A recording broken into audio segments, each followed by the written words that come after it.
Times pass, but love begins to grow. All I ask, 'cause life is never slow.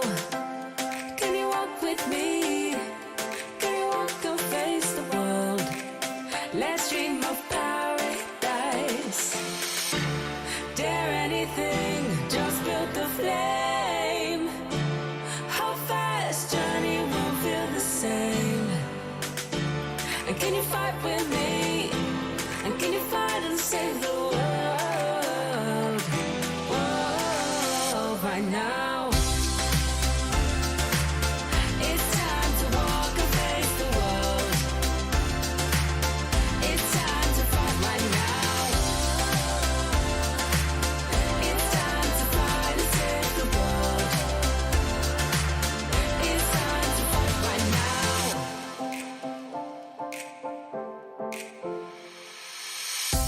Times pass, but love begins to grow.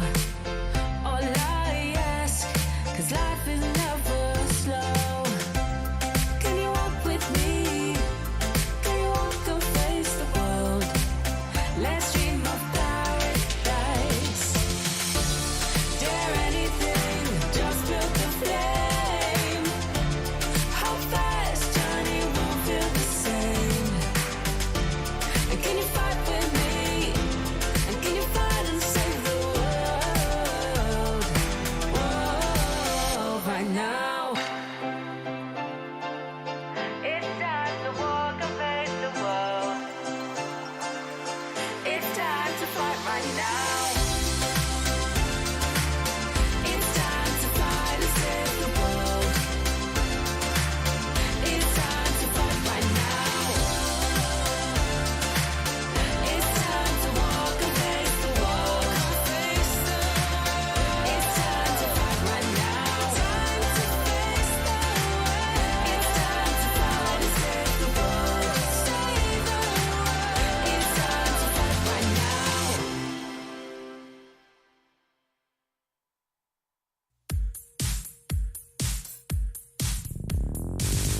Disco ball hanging from the rafters.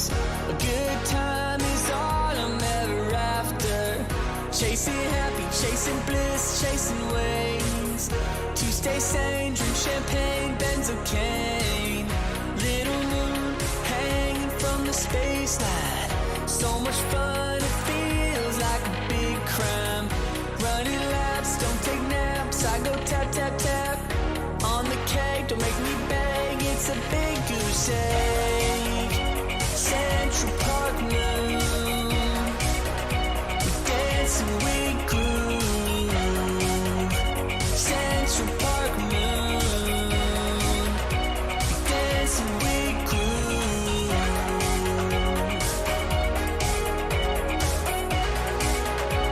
Central Park moon.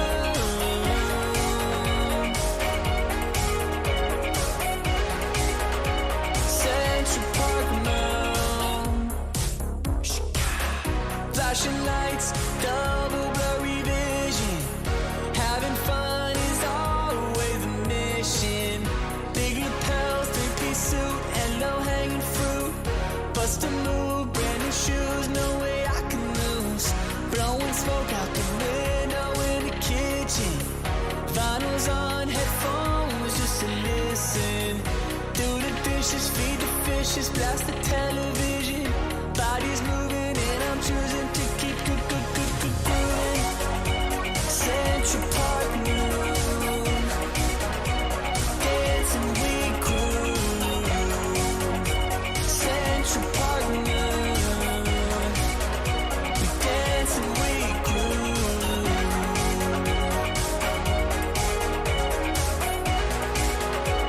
Central Park moon.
This is the story of 32 fearless warriors from many kingdoms around the world. We have these superstars from each region, and the regions are varying. I think we are in for a great surprise. I just know that everyone's like hurtling up to watch the championship and like taking notes from each other and practicing together, and I'm just here for some really, really good TFT and some great moments. The first game is ready and we're ready to go. The lightning ray will come crashing down and annihilate the entire board. Unfortunately for Holy, the same thing happened to his Aesol that would have happened to the Ao-Shin. Absolutely fantastic. Shyvana diving into the backline, interrupted before the third pulse. Oh, great survive! Shin doesn't hit! There's gonna be the thunder coming down and barely takes out the The Zyphon Was gone? It's gonna be Zyphon versus Oh, it's first! The heals come in and the dragon drops. You can see the resignation, even if there's a smile. GG. We have an interview with Summers, my boy. A lot of people put LATAM at the very bottom. Did that fire you up? And what was your reaction when you heard all of that? Oh, of course that fired me up. I'm like, I don't know. I just want to make it to the finals and try to prove everyone wrong. Welcome everyone, day 2. A chop is gonna be murder here in this team. Alright. This is the big day. It's knockout day. It's the first game, so don't get too excited. No, get super excited. Okay, you're right. Get extra excited. The Graves is still alive. He's getting extra sustain from the backline, but he falls. It is on to the rest of the team to take down the Dragon Surf. On to the Aesol, but the Dark Hole comes in and it takes out the board. Oh. Nazi 3. One more. Oh, come on. Are you gonna? No, maybe. 1, 2, 1, 2, 3, 4. How much are you? Oh, no, yes, English was right. English for gimmick. Oh my Pick this easy with the golden egg. Let's do it. Deja goes down. Yasuo has to perform. The shield is good, but Nomsi is enormous. Amdi is denied. You guys are true players, True players. Here they are, the top 8 players that are gonna represent us tomorrow at the last day of competitions, and I'm so excited. I watched Argentina play so well, and I'm so proud of them, and I'm really happy about this.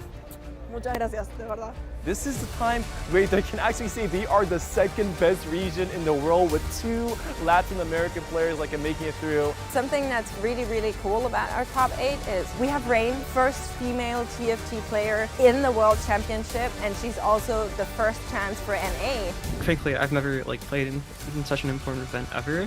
Those were some rough finishes, and you managed to turn it around. Personally, as a non-professional player, I would have been tilted off the face of the earth. How did you avoid that? Oh, I mean, I was absurdly tilted as well. The levels I had. I hope you remember how much you inspire people right now in this moment, so good luck tomorrow.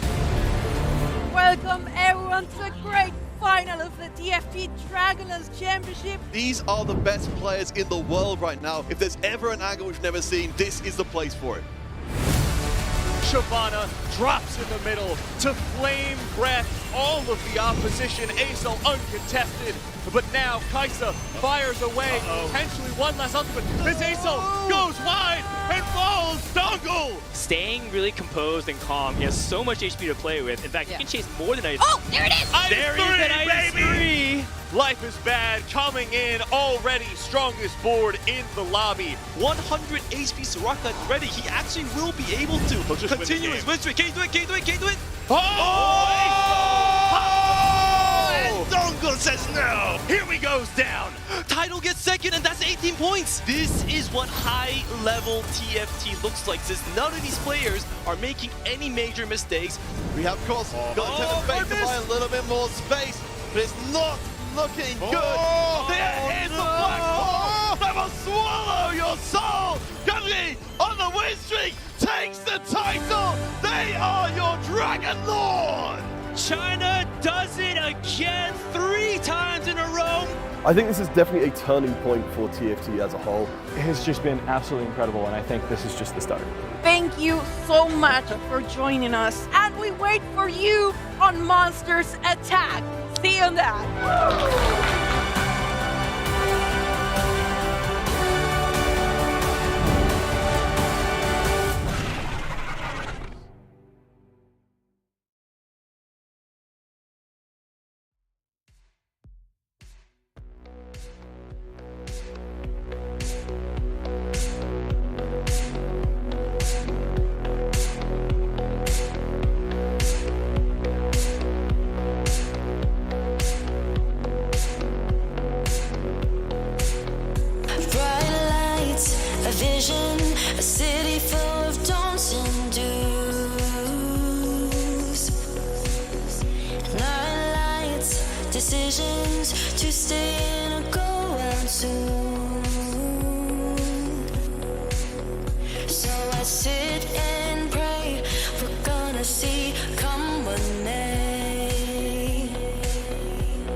that's just my neon god. Heaven is a disco ball, heaven is confetti foam. It might sound like a lot, but that's just my neon god. Knows you only live once, so don't overthink it. You know that heaven is a disco ball, heaven is confetti foam. It might sound like a lot, but that's just my neon god. Long drives the mission, see how long the tank will last. Memories we're living, we won't let the good times pass. Oh no. So I sit and pray, we're gonna see come what may. You know that heaven is a disco ball, heaven is confetti foam. It might sound like a lot, but that's just my neon god. Heaven is a disco ball, heaven is confetti foam.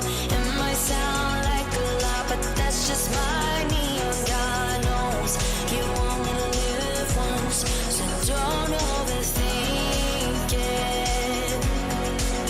You know that heaven is a disco ball, heaven is confetti foam. It might sound like a lot, but that's just my neon god. My neon god. My neon god. My neon god. You know that heaven is a disco ball, heaven is confetti foam. It might sound like a lot, but that's just my neon god. Heaven is a disco ball, heaven is confetti foam. It might sound like a lot, but that's just my neon god.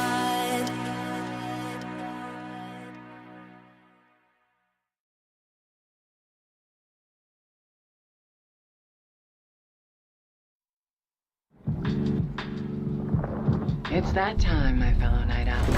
Day shifters hang up their hats and settle into the uneasy sort of slumber one tends to have with giant monsters on the loose.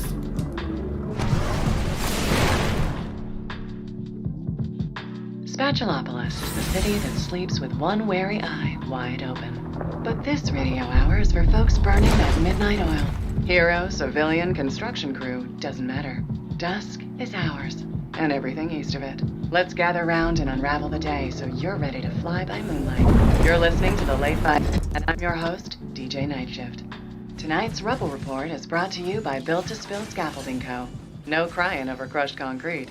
An umbrella won't help when it's raining slime and sashimi. Speaking of, watch out for stray Vel'Koz tentacles on the roads tonight. Cleanup crews have been hard at work since this afternoon's onslaught, but the east half of Hecarim's kitchen is still blocked off. You may want to wing it if you're headed that way, or check the Subwich Metro schedule. Eat crisp. Luckily, Metro parking structures are bouncing back from yesterday's attacks and now running limited subs up through Ramantown and North Hoagie all night, so keep your crispy card handy. As always, our vigilant eyes in the sky at Hero HQ will keep us posted on any developments that arise. Now I'll hand it over briefly to Sunny Side Up, a regular contributor to Jana's Invasion Forecast on Channel 7. How's the weather looking, Sunny? Thanks, Night Shift. With the Vel'Koz in the rear view, we're looking at a 100% chance of monster invasions tonight. We should see a 7 o'clock crab god right about... Yep, there he is now. Oh, and expect an Aurelian soul before things clear up in the morning. Then it's looking like 2 days of debris with a smattering of Rammus. But if we can power through that, we should be A-okay until Friday. And you know what's happening then, don't you, Night Shift? You bet I do. Thanks, Sunny. That's a friendly reminder for you sports fans out there. Friday's the kickoff for the sold-out Fried vs. Seared Spatulop Olympics weekend. If you don't already have seats to watch someone take home the flavor crown, we've got 2 free tickets for a very lucky caller. So, give us a ring. While we're waiting, I just want to give props to an organization doing a lot of good in this community. THREAD stands for To Heal, Rehabilitate, Educate, and Team Up, and they defend the diversity that our great cities always celebrated. THREAD's coaches show defeated monsters that there's more to life than gnawing on skyscrapers. They focus on finding happy homes for these heavy hitters so they can fight the good fight alongside the rest of us. That's a perfect segue to the second sponsor of tonight's broadcast, Power Up Puff Cereal, now with surprise hero augments inside. They're a key part of every hero's balanced breakfast and a super way to start your day. All right, let's take that lucky caller now. Hey there, friend. You're live on the Late Bite. Hey, everybody! You don't have to yell into the phone. We can hear you just fine. What's your name? My middle name is Justice. Galileo Justice. Well, Galileo Justice, you are the lucky winner of 2 tickets to Spatulop Olympics. What do you say to that? At last, a change of scenery. Which way's the fun? We'll be in touch with the deets, Mr. Justice. Thanks for being a listener. You know, that sounds like the Birdios Chicken Shack employee I saw on the news the other day, helping take down Fiddlesticks. It never hurts to be reminded what we're fighting for here in the Big Griddle. And it's hard to forget when we've got Anima Squad on every billboard from Egg Island to Burgerville. But if fame's what fuels them on the battlefield, who am I to judge? They've proven the weapons aren't just for show. You know who I'd like to see more of, though? Oxforce. They're too busy holding the line to go cloud chasing, so I just want to say this. We see you, Oxforce. We appreciate that stubborn, unflagging spirit of yours, even when the odds are stacked against you.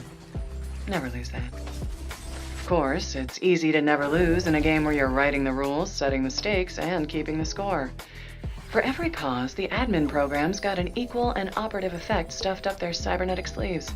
It's no wonder they've got this whole law enforcement business on lockdown. Seems like the only super squad who can rival that kind of tech is Laser Corps. But make no mistake, folks, these agents aren't exactly the heroic type. When it comes to blasting behemoths, they don't care who's in the line of fire. But hey, if it means one less monster knocking at my door, I'm not complaining. All right, this next segment is one I like to call Name That Super Crew. I posed some riddles last night and you responded on our website. So now let's see who knows who's who. This team has never met a heist that couldn't tempt them into the slammer. Never met a jail cell they couldn't break out of. They'll push their luck right off a cliff. And 92% of you guessed underground. Too easy. The next riddle is, your squad will have a good time, but not for a long time. 52% of you guessed supers. That's just mean. Don't underestimate those savvy silver tresses now. You could stand to learn a thing or two from some veteran heroes. Anyway, the answer was gadgetines. A good time, not a long one, because even though their scrappy contraptions aren't built to last, they'll leave an impression, especially if you accidentally step on one. Ask me how I know. Okay, here's one more riddle. Heads in the clouds, stars in their eyes, and not just because Set walked by. This one was a softball. 99% of you guessed the Star Guardians, so pat yourselves on the back. It's a good thing these teens haven't figured out a love spell, because they've got one for just about everything else. Begs the question, though. Would a love spell even work on Mecha Kingdom Set? Maybe Mecha Prime is impervious to teen thirst when they do their signature fuse together for justice thing. Something to chew on. Uh-oh, looks like I'm getting the wrap, folks. So I'll leave you with this final thought. Our city's unlivable to anyone who can't take the heat of the pan. But when those eggs crack, what's left is quite the magical mash. Here in Spatulopolis, we know that a home always on the edge of getting flipped is still a home.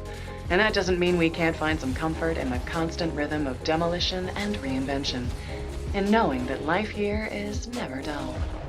So, to all my night owls across the Big Griddle, stay safe out there, and until sunset tomorrow, catch you on the flip side.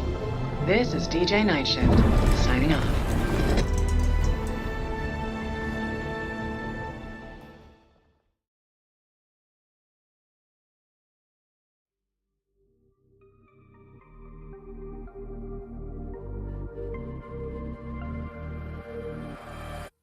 She's walking down the street, she's turning up the heat, she's moving to the beat and nothing's stopping her.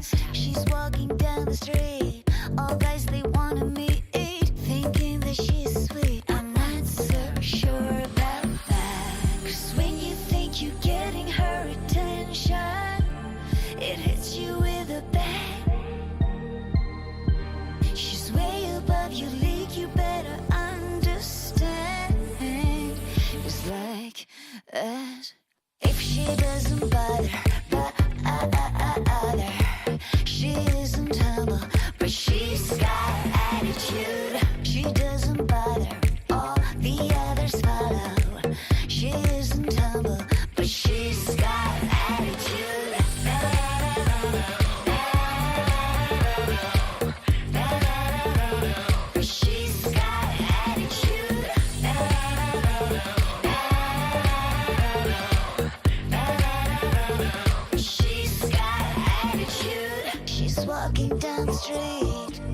so bittersweet. You can't compete and nothing's stopping her.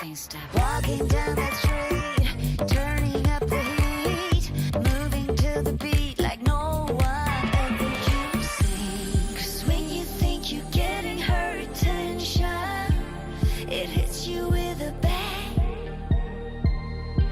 She's way above your league, you better understand. It's like that.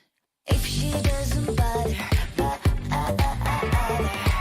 she isn't humble, but she's got attitude. She doesn't bother, all the others follow.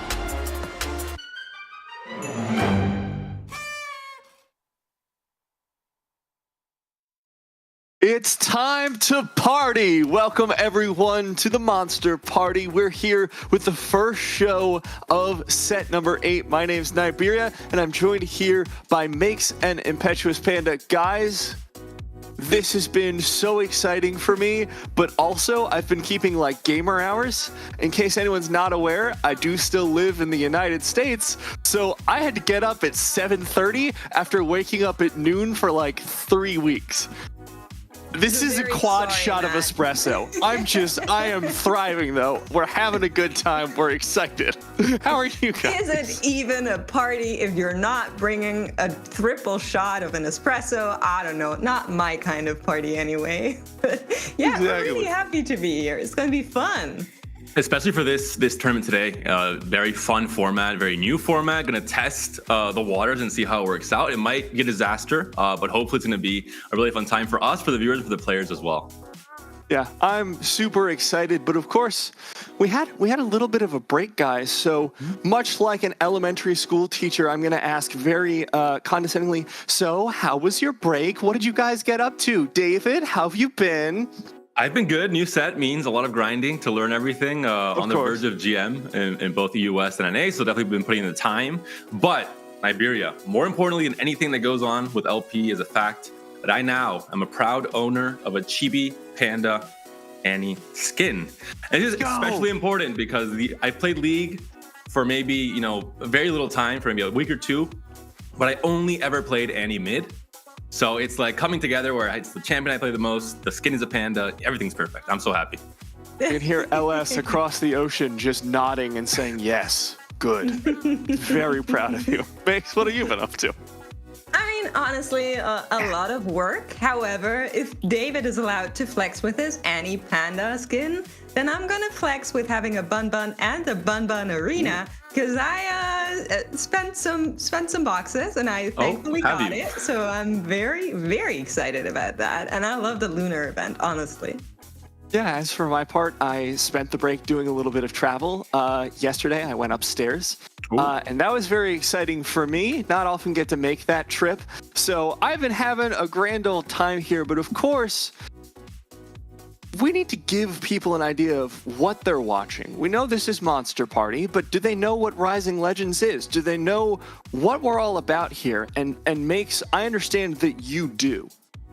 Yeah, I do know what Rising Legends is, having worked with and for them for over a year now, but I'm always on a mission to tell more people about it, namely You'd think I'd know my at this grandma, point. I told her on Christmas, I was like, Grandma, Rising Legends is actually our tournament circuit here in EMEA. We bring you the best and the most amazing tournaments, namely one of them today, of which we're very proud. It's a little bit wacky, so that's going to be super, super fun. But we also lead into the Global World Championships, so everything that's a part of EMEA, you'll find it here with us. And of course, we now have to turn to our socials correspondent, local powerhouse influencer, Impetuous Panda. Can you tell us how people can get involved on social media? I hope you're not giving me this title just because of the Nidalee cosplay, or else I'm not doing any more cosplays in Iberia. But of course, we have... It was killer. It was good. The account you have to follow if you're a fan of TFT, especially in EMEA, is TFT Esports EMEA. We opened up last set, and we're hoping to continue growing with posting, obviously, the most important information, but also some memes that I know Iberia is a big fan of. And also, you can write with the hashtag TFT Rising Legends. You can comment on anything that happens in this event or future events like GSCs or maybe even regional finals a few months down the line. Any thoughts you have about crazy in-game moments, about players that are popping off, comps that are popping off, what you expect to see maybe, that's the place to do it and to share with the community as well. It makes, you were talking about it earlier, so let's bring it back. We were just coming off the back end of Set 7, the competitive season, and the Dragonlance Championship. And I think it's time to open up the floor, because in case y'all missed it, go back, watch the VODs. They're on the official TFT YouTube, in case you missed it, as are the Rising Legends finals. And I think I really want to start the conversation and talk about title, because I was backstage for the final cast. A lot of us were, and we were just sitting there watching the Dragon Soul come online, be like, come on, come on, come on. But then Shunga from the ropes with a steel chair just smashed him out of the competition. Oh, what a wonderful tournament. I think the Dragonlance Championship was everything and more that we ever wished for. We got a great showmanship of like several different regions, and I know we're kind of having beef with them, but I do have to shout out Rainplosion, who made it into those top 8 as an A player and first female in our circuit. Still a huge fan. I think she's an inspiration to everyone. And of course, in the end, China dominating once more, but it feels like the other regions are inching closer. Korea now also on the move. You just spoke about title. So it was really, really big fun for all of us to be there and take part in that huge stage and just have fun with it. Yeah, I think Argentina as well, real quick, really punching above their weight and making a huge splash in the championship. So this season, I want to see if they can do the same, and I also want to see if EMEA can also get a similar performance bump. We'll see. We'll see. I trust the players. I trust the process. But it's a brand new competitive season, which means new players, new faces, and new formats. So we're going to toss it over to a quick video and then come back and talk to you more about this next season of Rising Legends. Hey, tacticians. Wait, new set theme. Greetings, heroes. Welcome to the next season of Rising Legends. I'm Niberia, and I'll be your guide on this brand new journey. Today, we're going to announce the new competitive format for Monsters Attack. But there are plenty of updates, so please don't get distracted with the uwu urga. This is so cute. This set, we're going to have 2 different ways to qualify for finals. We'll have the Golden Spatula Cups and the ladder qualification. To qualify for the Golden Spatula Cups, the TFT regional competitions will take the main stage. 52 of the 128 players will qualify through those competitions. DACH, France, and Eastern Europe get 7 spots each.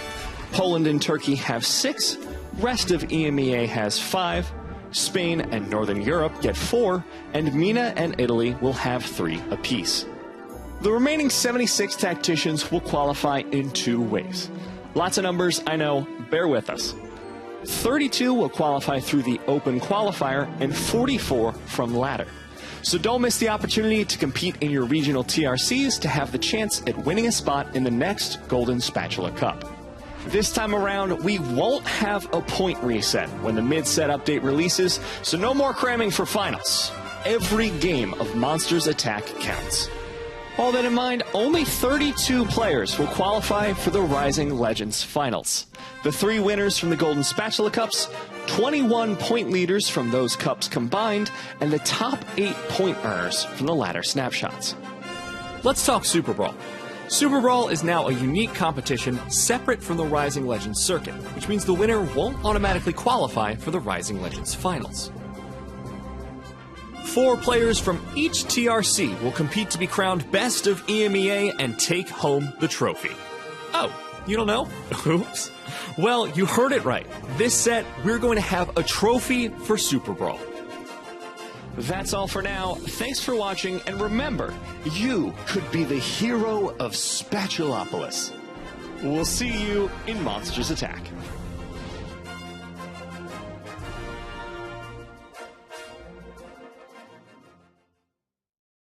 gotta say, I'm super excited for this season. Of course, TRC is taking a little bit of extra prominence, but for me, the exciting thing is the ladder changes. Not having a reset between the set and the mid-set update means you gotta play a lot more consistently throughout both sets in order to make it into the finals. You can't just start off and be like, I'm doing great at Monsters Attack. You know what I'm gonna do?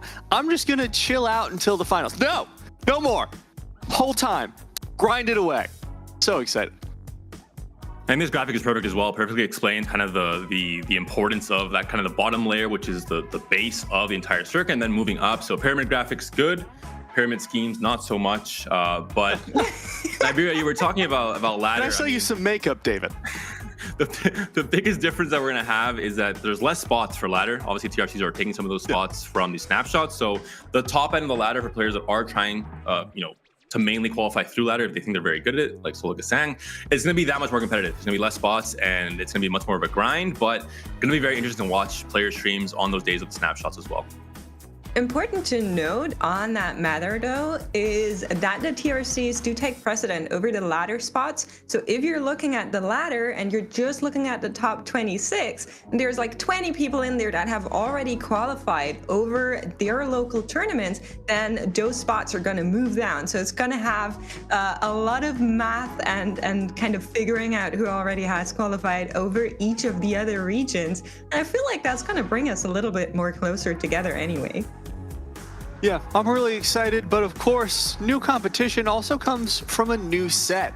I know I've been playing things that are very predictable for myself, but I think it's time we turn to our two-time regional grandmaster in the chat and talk a little bit about what you've been up to. One quick note on this roadmap, pay attention to that Super Brawl date. There's 2 trophies coming up right in a row, Super Brawl and the Rising Legends Finals. But David, tell me about what you've been doing on the ladder.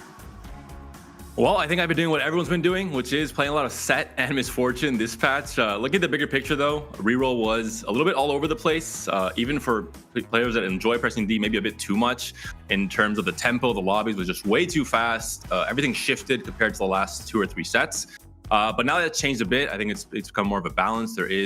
Reroll is hard to play for every game. You have to have a nice hero augment. Supers have been toned down a bit. But overall now, Fast 8 is indeed possible. 4 costs like Misfortune, like Set, have more relevance as well. And I think the game is in a good spot. Maybe, with some outliers like Set and MF that might be fixed soon, and that would make, I think, a really nice meta. Yeah, I mean, you were saying that reroll was maybe a little bit too much. I know most of our players don't really like the first patch of a new set, but I'm always here for it. It's, you can reroll anything. 1 cost, 2 cost, 3 cost, going for 4, anything. Just press on it several times and you're probably gonna be okay. This time, a little bit different. The patch has been fixed, and for me, I'm looking at that Kaisa, I'm looking at that Vayne. Really, really fun combo. And Laser Corps, I think, are also really cool. They're starting to crop up here and there. I was watching a little bit of our friend Bebe, and he was running a little bit of Laser Corps. So I'm gonna keep an eye on that as the meta develops. But in case you are all new to the set and haven't gotten a lot of time to play for it, don't worry, we've got you covered with our TFT 101 segment. And we're gonna start off talking a little bit about the brand new and returning synergies for this set. Now, duelists are cool, love them, need some time to ramp up though. I'm more a fan of brawlers. If you need a beefy frontline that just won't drop, that's the place to go for all of your HP related needs. As for the new ones, we have Underground. Really happy for all you people who loved your fortunes, your mercenaries. It's not what I'm about. That's not my vibe. I'm looking for threats here. If you have a synergy you really love but don't know how to fill it out, you're just like, oh man, I really love Recon, but I have no idea what else to do. We got you covered. We got threats. They don't have any synergies of their own, but it doesn't matter. Do you need a carry? Do you need a frontline? Do you need an AP carry? They've got it all, and you don't have to think, and that, for me, makes me very happy. No more counting, no more math. Numbers are for nerds. But Makes, I understand that you have, or David rather, I understand that you have a little bit of an overview on the particular units that are coming in, including a threat. Yeah, we're going to look at 2 of the 5 cost units especially. This is a meta now, as I mentioned before, where fast state and maybe sometimes going level 9 is more possible. So we will be seeing more relevance for these 5 cost carries. And, well, in this case, some carries, some support. Fiddlesticks, very, very fun unit. Very strong right now as well with a recent buff. You're going to see him as a splashed unit on level 8 or level 9 for many different comps, no matter what you're playing. He's going to be great to play in the front row, even without items, just for that initial CC. And if you happen to 2-star this Fiddle with a Dark Harvest, put some AP items on him, put some Ionic Spark Morello, and he will maybe just be the star of your entire comp at that point. We have Janna, more of a support role. I think it offers some very interesting kind of positioning puzzles in terms of how greedy you want to be. Do you want to stack the entire team onto that Janna and maybe be at the mercy of an Acel of these clumped up AoE type cast? Or do you want to only buff 1 or 2 units and keep it kind of a bit more of a compromise with that rainy, the sunny, or the windy weather? So very interesting units, very fun, and we'll be seeing, I think, a lot of them today as well. Look at the updated items, though. Very, very important changes. The Anvil now is taking over the Treasure Dragon. You can no longer really expect to have BIS every single game for all of your carries. You have to kind of compromise here as well. You're going to be offered an Anvil with 3 different components, and you choose whichever one suits you best with the other component you have open on your bench at 4/7. And in future boss battles after that, you'll be able to get a full item out of 5 different choices. So still you're safe from getting more dog too often, and you're gonna have a chance to pick really the item that works best for you and that fits your comp in that specific moment. And I think my favorite change in terms of items for this set, Guard Breaker, allowing you to use belts as an offensive component, I think is super important. And it offers a very interesting ability, which we haven't seen yet in TFT, to remove shields. Things like Exiles, this is a direct counter. Many different units that rely on shielding to really pop off and to really tank a lot of damage. This will counter them, so you can kind of use this as a flexible item that can counter specific comps you're playing against in a game of TFT. Yeah, we love some countering, but let's take a step back and have a look at the most prominent change in Set 8. It's been 1 year since augments entered the Convergence, and now 1 year later, a new one has claimed fame. We always had silver, gold, and prismatic augments, but now the hero augments are also part of this choice that you can make. They come in different variants for each of the champions on the entire set. There is a hero augment that will buff up 1 unit tremendously. Like you can see here with the Bunny Mercenary, it's going to widen the cone of her ult. It's going to give her a big massive shield while she's channeling. And there will be a hero augment, or is a hero augment, for every single one. But there's also a support augment. So if you're getting those 3 choices and you're kind of like, I don't really want to play any of these as carry, each of them also has a support option, like you're seeing here with Set. Contempt for the Weak is going to give you attack speed, and it's going to give you some dashing after a takedown, which I think are 2 very prominent augments that we are seeing right now with Zed and Misfortune coming out in this set and patch, and I'm really excited for them. There are some combinations where you don't get a hero augment, but overall they did change, I think, the general playing field. Yeah, and I gotta ask, what's y'all's favorite addition if you have one from this set? Because I think for me, hero augments have really been like fun. I know some players are thinking they're a little contentious, but if I ever get like Gangplank's Get Paid, I'm happy. I'm vibing. I just get free money. Grand old time. Well, I mean, mine was already on that slide. I think Contempt for the Weak is super fun. You just have your entire team kind of having Recon enabled without having Recon enabled. And if you are playing Recon on top of that, well, get ready. You're going to get a lot of moving. I think the hero augments, especially the 1 costs, offer a lot of very interesting play patterns that weren't available in set 7. There wasn't really any reroll for 1 cost at all. They just fell off too hard going into stage 4. But in this case, not so much this patch, but last patch especially, I enjoyed stacks on stacks for Nasus. Seeing Nasus transform from a pretty iffy kind of trait bot in the early game to an actual carry unit that could do so much in such a flashy way was very, very fun to see. Same with Cyclone for Wukong, and even Re-Energize for Wukong if you're playing AP, which I have been this set, is really fun as well. So I think it offers a very interesting dynamic, kind of this. Sometimes if it's a support augment, you can just flex it in and it works out. Sometimes you feel like you have to go in a certain direction you don't want to go into, but it allows you, it kind of forces players to play more flexibly, and you can't just default in one trick every single game. It's going to be a little bit different.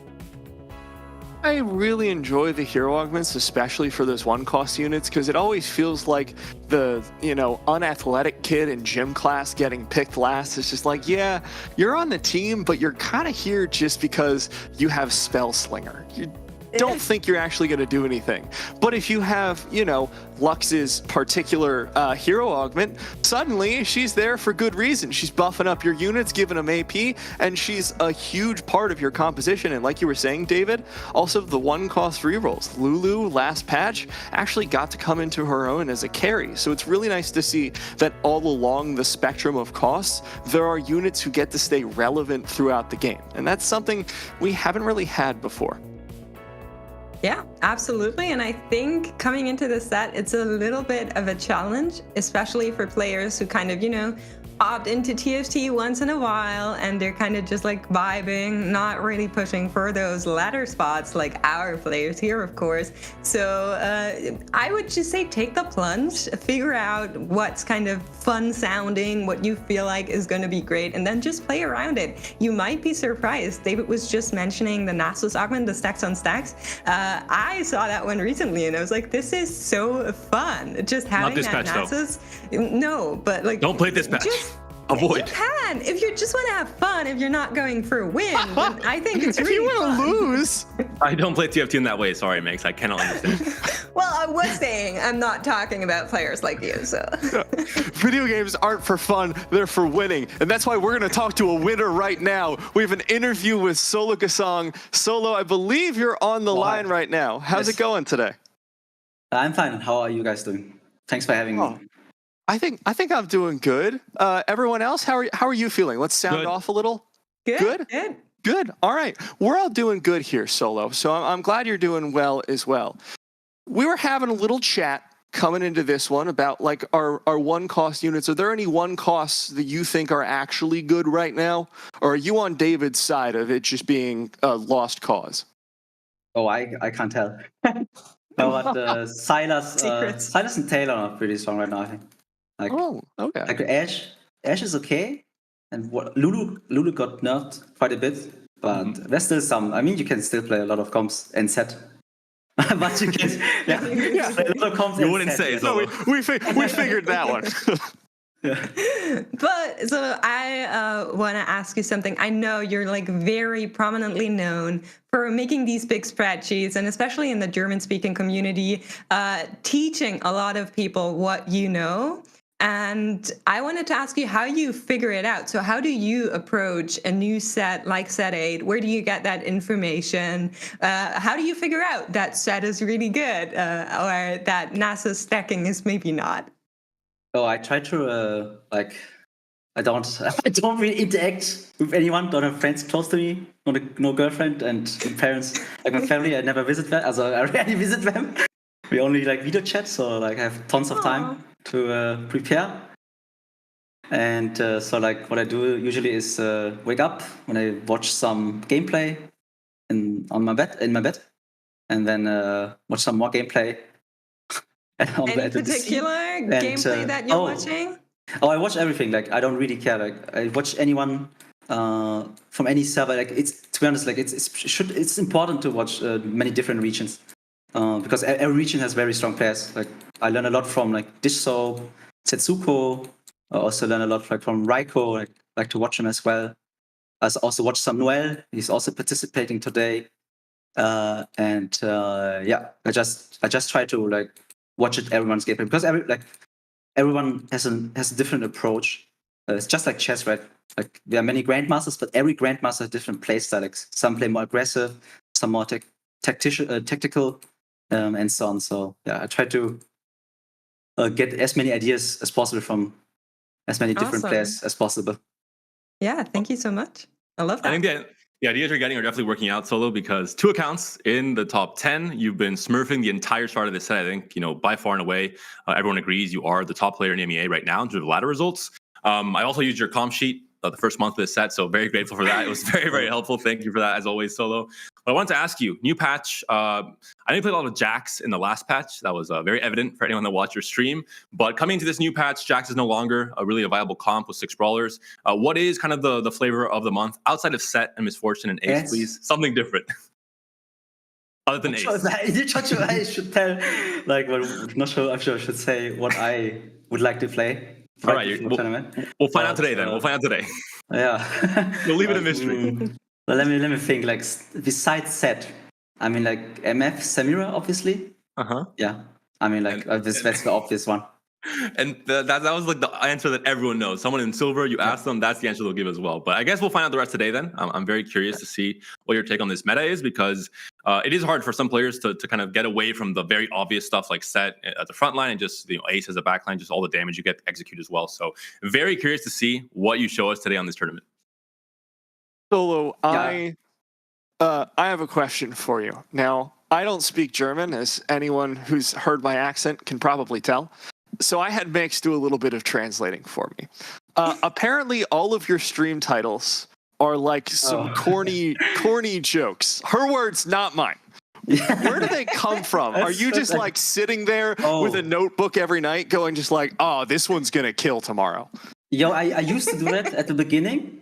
And then like after like a few years, like my viewers always message me with some titles. They also like message me in Twitch chat, Discord, Instagram, Twitter, everywhere. Like every time I see a good line, they send it to me. So like so I don't have to do work anymore to find these things. So thanks to my viewers, definitely. Are you gonna publish a Solo Gasang like titles joke book at some point for up and coming streamers in case they need it?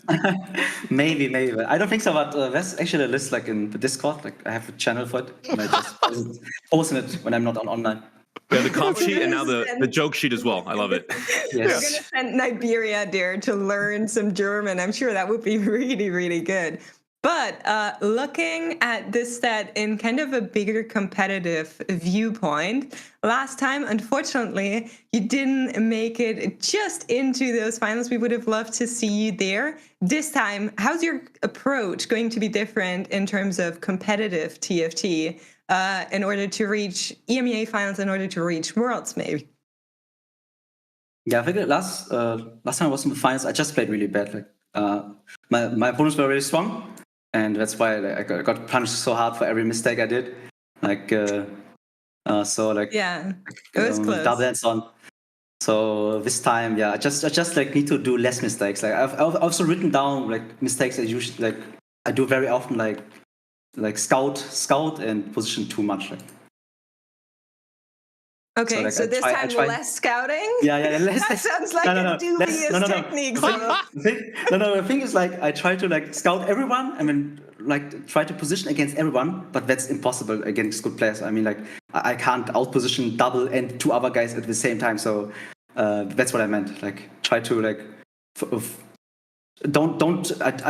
I shouldn't risk too much. Like only try to like move one unit maybe. So. That's because like in the final. Because like in the finals, I had like a player. I'm not sure if you've seen it, but I had double Zeeks and Radiant Zeeks on my Graves, and I moved too much, and then I didn't have these 3 Zeeks on my Graves, and I just lost the fight and got 8th or got 7th. Yeah. When I was missing like 1 or 2 points to get into the last chance qualifier. But it was the play with one of the plays. I mean, I did many more mistakes. But it was one of the mistakes that was no mistakes not needed. You're gonna do it. Solo, I have a very important final question for you. Now, I was not sure if you were still doing the corny jokes today, so I popped on your streams, and I'm wondering, how'd that hyper roll game go? Oh, thanks. Congratulations. I was kidding sometime. What did you play in Hyperroll? Since you won't give us any answers about the meta for the games you're going to play later today, give us something juicy. I got the Talon too early, so I just played some Renegade. Got Talon too early, that early, so just commit to some Renegades. All right, I'm putting that in my notes. Give me a second. Solo will play Renegade. All right, awesome. Yeah, awesome. That's definitely an option, yes.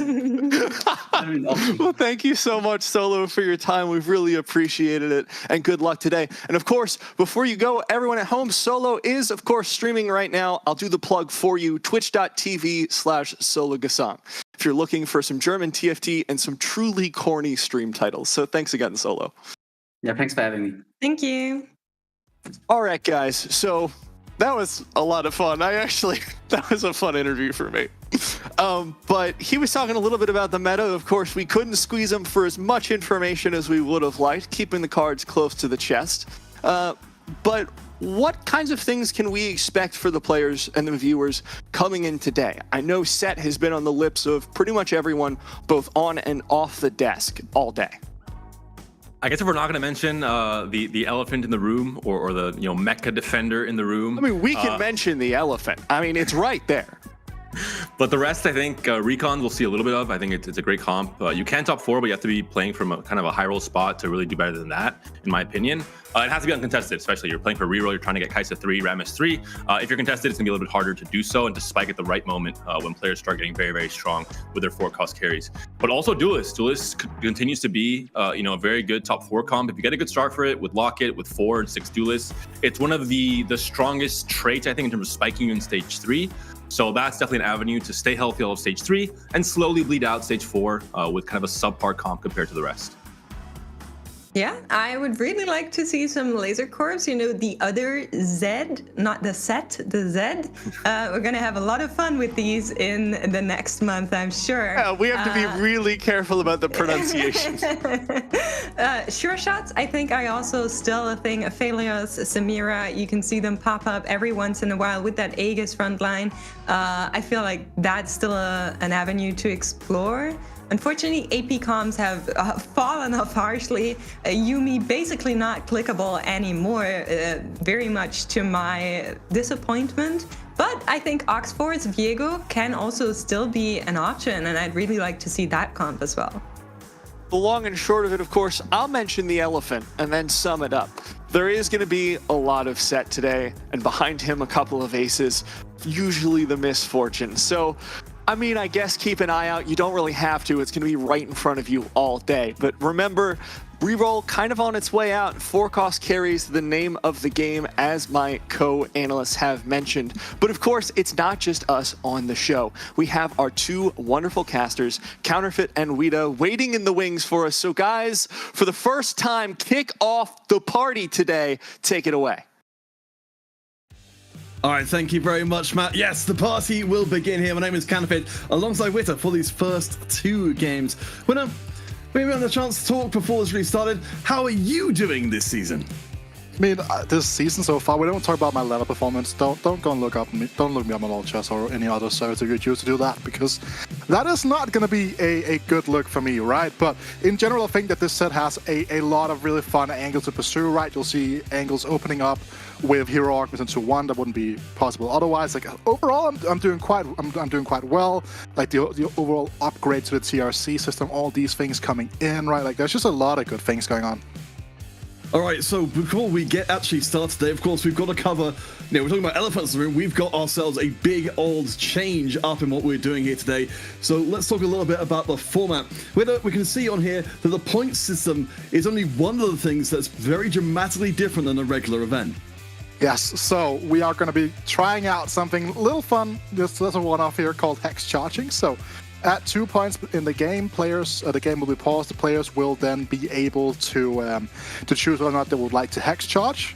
So let's say you take first and you choose to hex charge at the earliest opportunity possible. You're going to get an X4 multiplier to that. So a first place potentially could be 16 points, but that spot might be looking really good. But at the end of the day, you might end up going 8th and taking minus 16. So there's potential for a huge amount of swings today.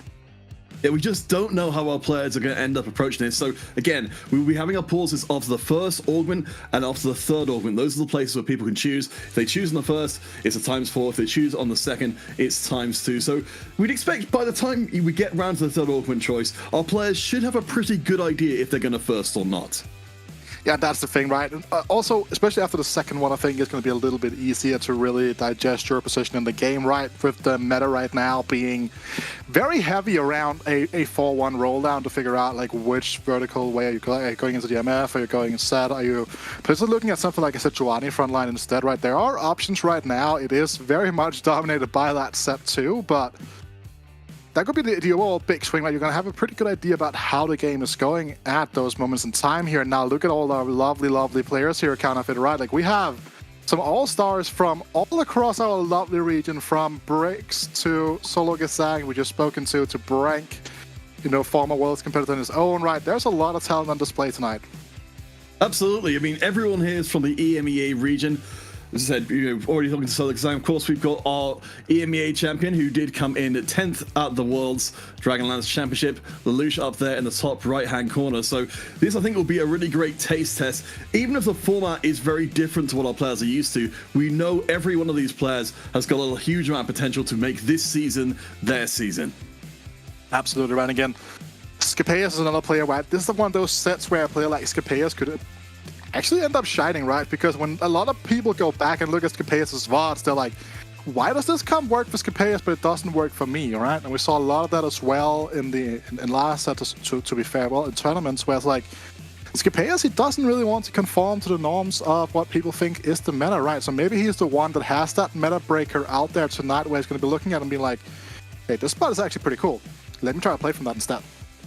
So we have made some of our predictions as to who we think is going to be doing well here today at the Monster Party. Now, bear in mind, these predictions are somewhat based on kind of, our hearts versus heads situation.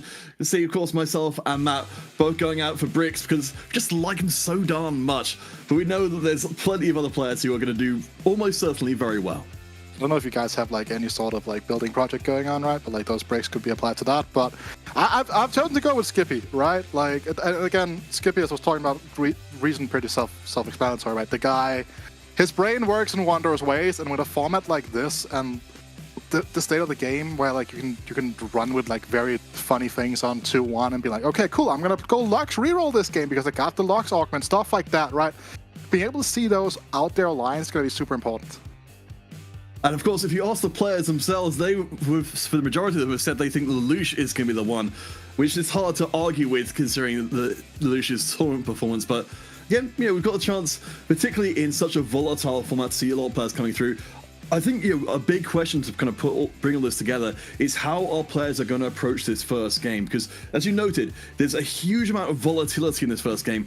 If everybody goes for the ×4 immediately, that does mean that there's going to be some big winners, but also some big losers as well, who'll have to work really hard on the other 4 games to be able to catch up. Yeah, I actually think, is there like a mathematical possibility that every single player could finish in the negative points today? That would be hilarious. Yes, it might do. I mean, I feel like that could be, right? Like, if everyone just like takes an A for a 7 fight when they're X4ing, and then like they just don't do anything for the rest of the game. That would be fun, but that's not going to be the case here right now. We are going to be going right into our first game of the night, the first game of Rising Legends Set 8 here in Monster Attack. So, Noel, the player that we are going to be looking at here right now, has an early Sunfire possibility. Again, tank items, so generally speaking, pretty good here. Would like an offensive component and some gold, as he is going to get all that good stuff coming in very shortly. And Noel from Hungary, our second place finish from our last regional finals. He's a player who said coming in today they're going to be hex charging every single opportunity they can get. So we were hoping that they will have a stronger early game that will let them get away with being that aggressive. Yeah, another thing that's worth noting here, right? Noel has said that he doesn't have a lot of experience on this patch specifically, and there has been a very big swing in how you play the patch and how you play the game, because on the previous patch, 3-2 was a very important moment in time when it comes to like how the game operated. And you'll see people very aggressively rolling down on 3-2. You would also see people skipping the Silas 2, because Silas 2, quite frankly, didn't have any way to go. Anima score was in the mud, so it could be set for Renegade as well. But now this is an actual makeable unit, but more importantly, you're looking at a Wukong pair as well. Like, you're looking at very different options here that could all be pretty okay. Yes, such a different world we're living in now. We're on patch 13. We've got, as I said, Anima Squad as a realistic possibility. Certainly no, it's just Silas for the most recent buffs. Means that this will be a pretty solid frontline to work with. We don't see any kind of leveling up, but we've got our first augments coming in. As well worth noting here, 2-1 augments are always going to be completely random, so we are looking at a 2-1-1 here, so Noel could potentially recycle this. We have seen Cyclone be a carry augment, and we have seen kind of take place on the previous patch where Wukong just ended up going into like a mascot build, and you just continuously healed and healed and healed. Rugged Grab is one of those augments that's always just super annoying to play against as a player in the lobby, right? Because you are not going to be able to scout that all the time, because sometimes you're going to forget. None of these will really give you that big of a direction. Another thing that's worth noting with Rugged Grab, Brawlers right now are not the strongest. It's not the easiest fit on the board, but it is going to be the pick here from Noel. And I think that might be a little bit disappointing based on what they've got on the board right now. At least they can put the defenders together. So there is our first pause of the day coming in. So again, for anyone who has come in late, this is to allow for our players to make this first decision. They can choose to do nothing at all, in which case, that will be indicated on the screen. But for the players who are willing to put it all on the line, they can decide based on their first augment and their initial units that come in, that they will multiply their points, good or bad, by 4. Yes, and I mean, again, we've only seen one perspective. I don't think that Noel right now wants to really hex charge anything. His board itself is not looking super strong. Doesn't have a clear direction in terms of where it's going to end up. It could be going in towards the set front of the Blitzcrank, could just be an extra brawler, stuff like that. There are options. It's not that it's the end of the world right now, but he doesn't have. So I mean, it's not like where he has like a very strong one-cost reroll augment that will guarantee land him in top 4 just based off of tempo alone, right? That's not really the case. Another thing I'm interested to see here is that if anyone got a Draven augment, right? Because Draven has also kind of made a resurgence over the past couple, even like towards on the previous patch as well. We did see Draven be played a little bit, and we do have our first 3 people going for this level up for the hex charge here. Idlemonk, Brank, and Revan are all going. Oh, okay, Noel as well, actually, at the end of the day now. And keep in mind, whenever we go to a player's perspective, if you're looking at their camera, you will always be seeing whatever modifier they have chosen to go for here. And there is, in fact, going to be an early Draven here, but it's not the Draven augment. Yes, okay. So we're keeping an eye out. That's very interesting to see that we have. So we didn't end up in the situation where maybe we're expecting coming in, which a lot of players were kind of suggesting that they were just going to all go for the ×4, but Idlemonk will be one of those ×4 players. So this gives us an opportunity to talk a little bit about, our kind of potential endgame scenarios here. From where I'm sitting with it, it feels like if you're going to ×4, then actually maybe even getting, 4th or 3rd is still going to give you a lot of points. I mean, if you get a 3rd with a 4 times multiplier, you end up with 8 points, as many points as the person who comes in first with a multiplier of 2. Yeah, absolutely right. We do see here now, and I agree, right? I think it's interesting here. I can kind of understand why Brix didn't choose to go there. Like, you're looking at the puppy augment here. That is not necessarily. It's fine. Right? The other puppy 2 is a very strong front line. This could still be an angling for Draven, or just to choose where you want to go here. There are so many options right now, right? And that's kind of the thing you can kind of end up if you don't get an augment that gives you direction. You will sometimes just see players just completely ditching their 2-1 hero augment if it's like something that is only really going to get them to a specific point in the game and doesn't really have any other impact. I will see how Brix is doing early on. See, they've got themselves a pretty solid setup of just a kind of collection of random units. We didn't know the certainly when reroll was much more of a thing and the earlier game was more of a focus, that a lot of players were just really focusing on playing the strongest ball possible at nearly all points.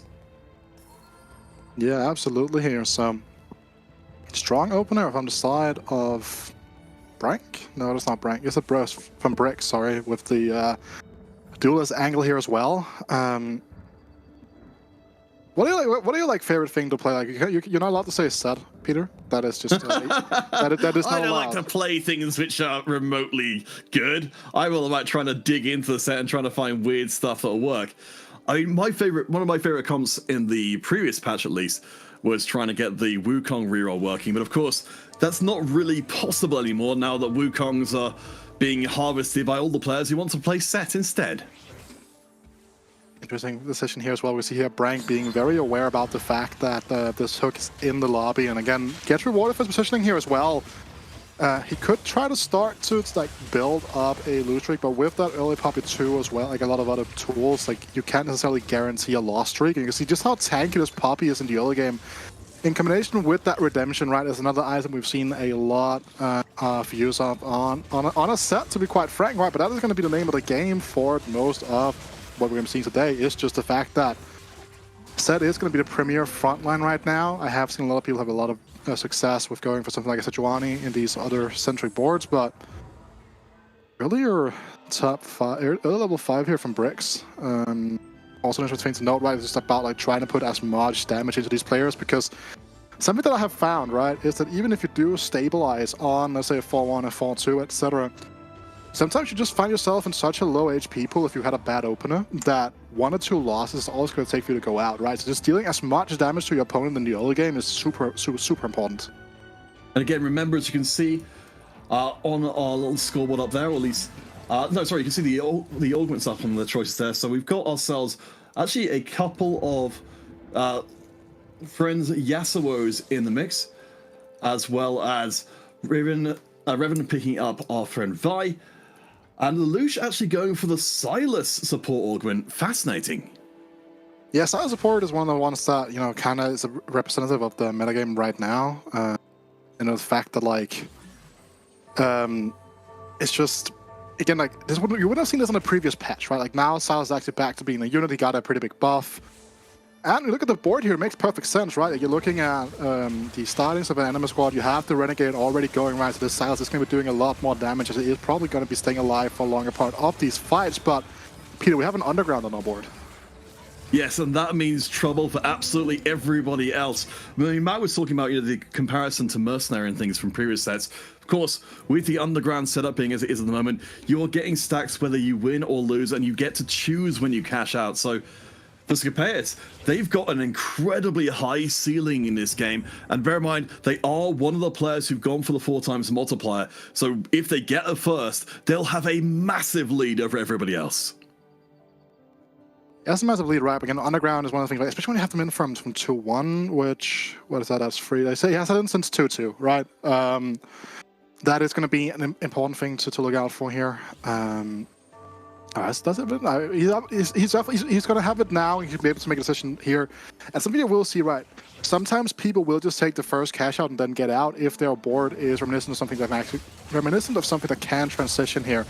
And look at how he's not picking up the Astral 2, which could be an indication of the fact that he's not trying to stay in the Underground for much longer here. He's also going to win against Idle Monk, which means that he's not going to be able to, like, build up a loss streak going into stage 3. So, like, let's say he wanted to just, like, lose out from stage 3. His economy is not going to be as strong as it would be had he, like, lost this fight. Well, let's take a quick look at the overall, as we've got a lot of fights won and lost across the board. Revan will be our only undefeated player coming out of stage 2. Is not one of those people who've hex charged early on.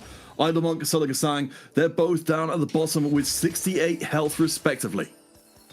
You can see here now, he is going to be cashing out. Seligasang as well is a really important thing to note here. He is on the carry Camille Lockman, which is super strong. The adaptive defenses one, has Bloodthirster, which is pretty much best in slot, and the fact that, like, we don't know what the admin is quite yet, I believe, but we've got a good admin for Camille reroll. You can get in some pretty serious situations, and still, even now, on this patch where reroll is sort of dead to a certain extent, it's not really dead, right? But, like, a lot of nerfs come through the reroll comps. Camille still kind of just powers through with her augment.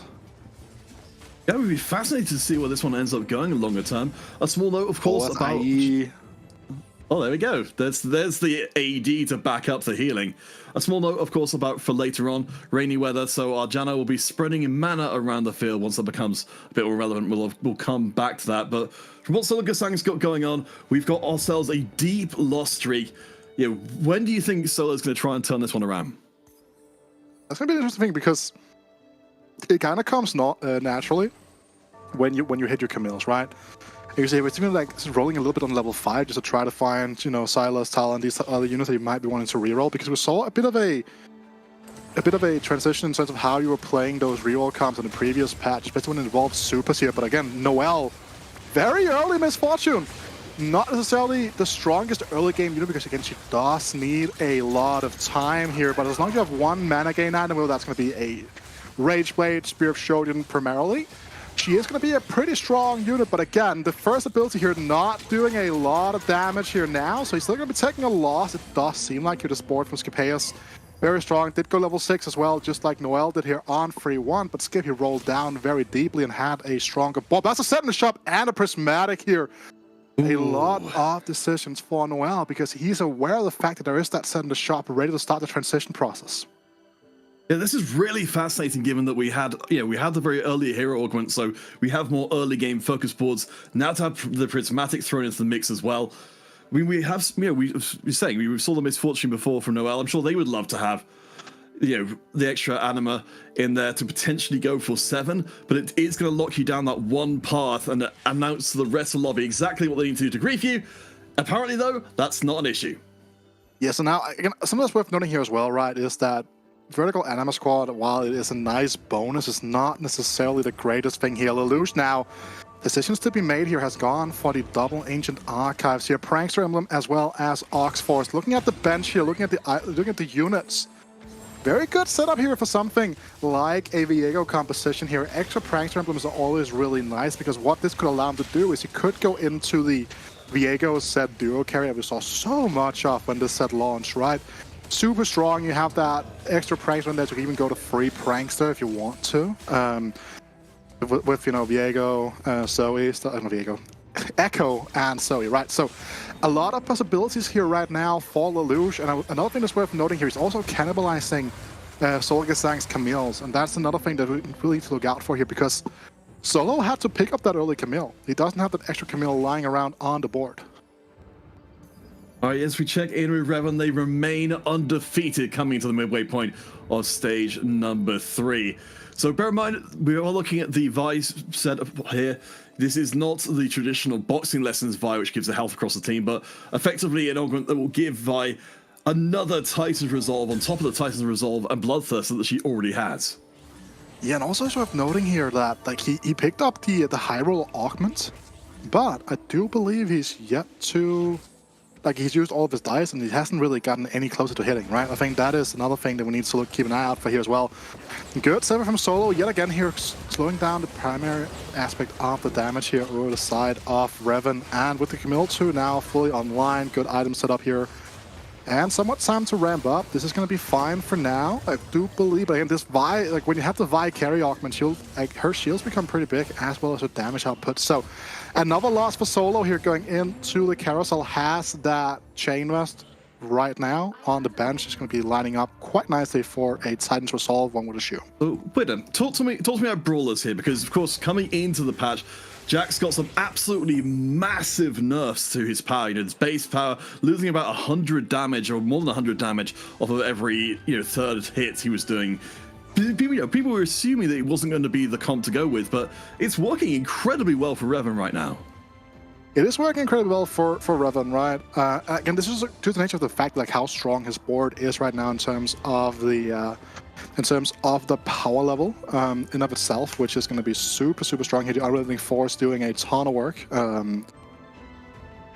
but as well as the fact that like just fully upgraded boards in these early stages are going to be super strong, especially when people aren't really upgrading their boards around them as well here. However, Revan is going to run into the issue of the fact that he does not currently have any combat power. And look at the general overview right now of the augments themselves, right? Like you're looking at not a single combat prismatic taken here. You could argue that Scapeus' Zephyr is like the future side is a combat augment, but not really, right? Like these are all boards that are going to help augments, sorry, that are going to help the players achieve the boards that they want to. We get to see them up against each other again. Remember, both of these players are on their ×4 multiplier, so especially for Solgasang, if they stay towards the bottom of the table, this would be a devastating loss if they do go out in 8th instead of recovering and getting that top 4 finish. The Camille, we pointed out from before, is doing some fantastic work on the backline. Of course, Hacker Camille, the nightmare of anybody trying to do a front-to-back comp. That's right. Again, that's the thing with Hacker right now, right? Like people are starting to talk about whether or not you need to figure out a way to keep, to put Hacker onto your boards to try to get past these super tank front lines right now, right? Just if you remove the damage, then you have the opportunity to win out here. But Brank, speaking of winning out, 7 win streak right now. A lot of gold to work with as well. He is rolling on 7 after going with his early level 7 here. You see the comp he's going for here is going to be the Kaiser reroll, which we saw a lot on the previous patch as well. Yeah, we know, of course, that we've seen those AI changes to the recons, meaning at least theoretically they should be trying to put themselves a little bit less out of harm's way rather than diving completely into the middle of the opposing team, as they were so wont to do. But I like what you're going on. So we've no longer got the win streak of Revan going. It's now looking like this is the time for Brank to dominate. Wait, am I missing something? Oh, Scapeus got... Oh, wait. Did I miss something? I did, yeah. Okay, so Scapeus got the still reforged from the underground here, right? Because I was wondering, like, where's Scapeus' Mistral? It's just not there, right? But he has actually reforged a Mistral. It's been turned into, I believe it's called the Dragon's Will, which I believe is the name of the gold, of the Radiant Deep. Oh, Radiant Dragon's Claw? Yes. Yeah. That would make sense. So if in case you're wondering why like there's no unit on the board that is getting teleported by Scapeus' board, that is why, and that's an interesting one for sure as well to keep an eye out for here. So, interesting decision here. Again, that kind of just shows what can happen and how you can play flexibly around your augments, right? Again, another player would be like, okay, cool, I have this Mistral, maybe I can just play with that. But Scapeus, you know, thinking a little bit out there, trying to say, you know what? Give me a better item. And I don't know if that's a better item or not, to be completely honest, though, but it's a different item at least. I guess, yeah, you're talking about, you know, that we were seeing a lobby where people weren't bringing too many combat augments, but at least it has more combat relevance. I wanted to bring up this thing we're seeing from Noel, though, because this is something I personally haven't seen before, the Anima set. We knew everybody wanted to go for set, but I haven't seen anybody try out this particular approach. I mean, set scales very nice with extra HP, right? It's a good place for you to dump your Anima Squad emblem to guarantee the value of it. You can kind of see the flexibility that it allows for with the fact that he is also kind of forced to put the Blitzcrank onto the board here. But Bricks, he's going to be going for more of a reroll-centric approach that we kind of would be assuming with that early Yasuo augment as well as the thing. Oh, move that Fiora. Okay, cool. Yes. Gotta make use of the Spirit of the Exile here, but Golden Ticket, not something we see a lot of on this patch. But now, reroll versus reroll. Despite the duplicator from Solo, he's still a little bit away from that Camille. He's actually very far away from that Camille, to be honest. Yeah, so this is Yasuo 03 up against what will eventually be a Camille 3 as well. I don't believe it is right now, though I could be wrong on that one. You noted before, of course, this isn't the carry version of Yasuo we're seeing here. No siphoning wins for extra Omnivamp, which has recently been nerfed, but the Spirit of the Exile you mentioned.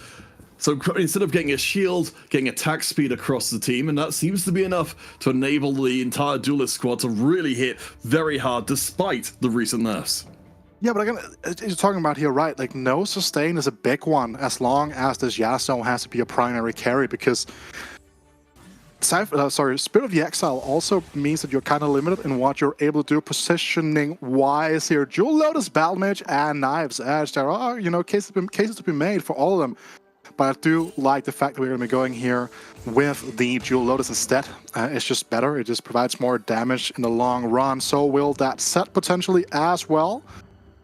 Depending like whether or not the items. Speaking of set, Lelouch has hit a set too. And interesting thing to note here. Price up. So this is exactly what I was talking about, though, right? Looking at the board, we're talking about Lelouch's his emblems. He even has like a Renegade emblem as well that's kind of come out of nowhere, right? So like now he just has a set that is never going to die, and when it's the last unit alive on the board, it's going to be dealing a lot more damage. It's going to lack the ramp up of something like a Rage Blade, which was very common to be included here. And now it's time to see, are they going to, the remaining players now, are they going to go for that 2x, Peter? I think at this point, you know, you've got a pretty good idea, particularly because Isla Monk and Siligasang, who are both 4x players, are very, very low on health. So there is a decent, you know, definitely not an ignorable chance they're going to be going out in the bottom 4, and then that ×4 will work against them very heavily. So they've got Noel, Bragg coming in. I think at this point, the risk to reward ratio on going in for the Hex charge is a much, much better. So I'd be surprised if Reverend Lelouch doesn't decide to throw it in, but perhaps they're not as confident, maybe anticipating going into a 5th and then losing points rather than gaining them. I think that, especially with Lelouch's perspective right now, right? Like this board, yeah, it might look strong on paper, but it still has a few things that needs to kind of fall in line for it to really start elevating itself. Like, had he had, like, let's say 6 Renegade right now, he would have been laughing all the way to the bank. Could be saying, you know what, I'm all good. But you see, even against Siligasang's level 6 2-star Camille board, he is kind of struggling a little bit right now, as he will be taking a loss on top of that, right? So this board itself on paper might look strong, might look like it's actually stable. It's not stable right now, so it makes perfect sense why Lelouch chose to not Hex charge. And the Hex charging aspect also kind of like is going to show us like how confident players feels about their spots themselves. Yeah, so we've been left there with Revan as our player who's going to be not hex charging at all, along with Lelouch. She said, Idlemonk I'm at least surprised. Wait, what is Idlemonk doing? Is he in like a Super's reroll aspect? Let's see. I don't think we've seen a ton of Idlemonk, but we probably should get over there and check him out in a minute, just because Idle is very close to being eliminated. Rev, unfortunately, is up towards the top, so they're pretty comfortable, even if they haven't got the multiplier. I think we'll keep an eye out closely as well as how our players adapt to this format as we go, and if they are more or less adventurous with their multiplier as the tournament goes on. Yes, well, here, look at now, like Revan has that 3-star Vi on the bench. He's also starting to put together that 3-star Ezreal, but with very few items for it, because right now that decat is stuck on the Jax, but that Jax could obviously be swapped out any second now. You can kind of see like just how that like double Titans effect kind of, right? That's kind of what Vi's carry augment is. Like, look at how much with that, with the pair of the Titans. Wait, Vi? Easy peasy. Don't know what you're talking about. Just doing it with style, right? Like that's what happened right there. Vi was just styling out. Nothing to see here. That totally didn't all in a different way here. There are both Urgot as well as Leona on the carousel here. Solga Sang instantly going for the Urgot. I think that might just be more for the glove, more so than anything else here. But Lelouch now, yeah, he's going to be going for that, right? Because again, he was on potentially that 6 Renegade line, which is a massive damage increase. And right now, that is looking very, very fine for him. We will be checking out Idlemonk after this, because as you can see, our players, their inventories are almost bare. They've committed in absolutely everything to making sure they at least have a strong start to this first game. You know, with all of these multipliers in place, and with Idlemonk now hitting 3-star Draven, we are set for a 4 times comeback from the brink, but it's looking still very dicey. I like how he's exactly 1 HP. He doesn't even have something like last stand or anything like that. He's just 1 HP all by himself here.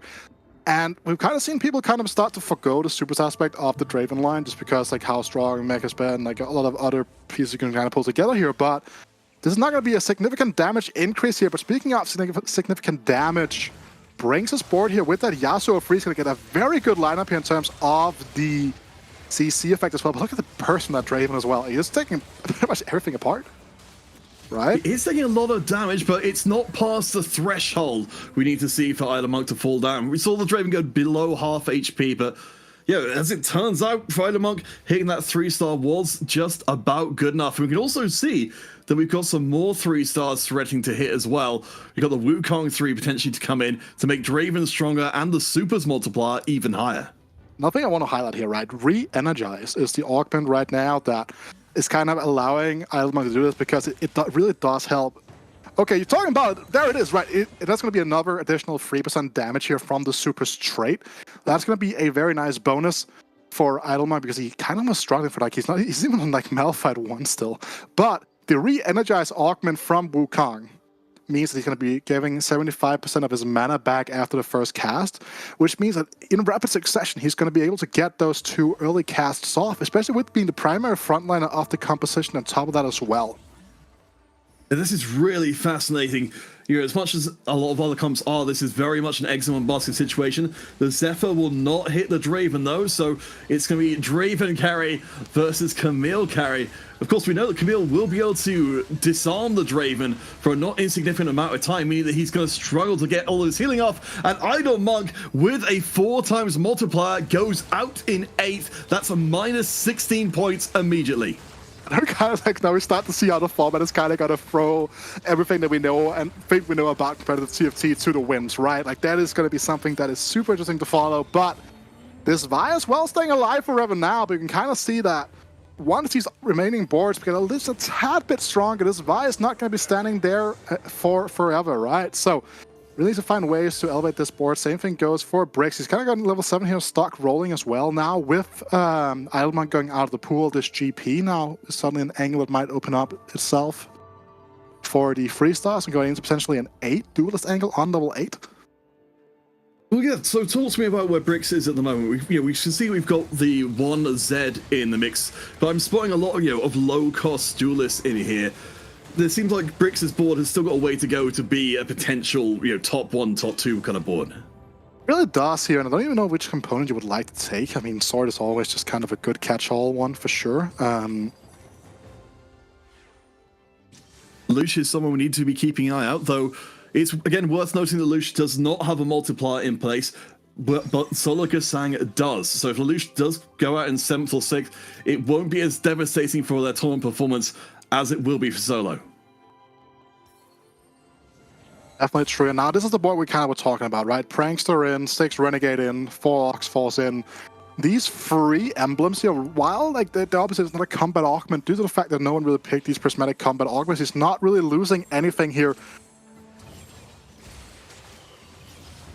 All right, let's see how they do up against Solo. So this is the 2 players who are on 6 HP. They might, I think, just be able to survive this one if it goes even. But if we have a whitewash either way, then it's going to be a disaster. And it's looking like we've got a lot for the Camille to make up for, but she's just about up for the task.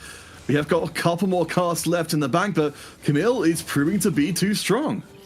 Camille is an animal, and also worth noting here that Solo has best in slot directly here.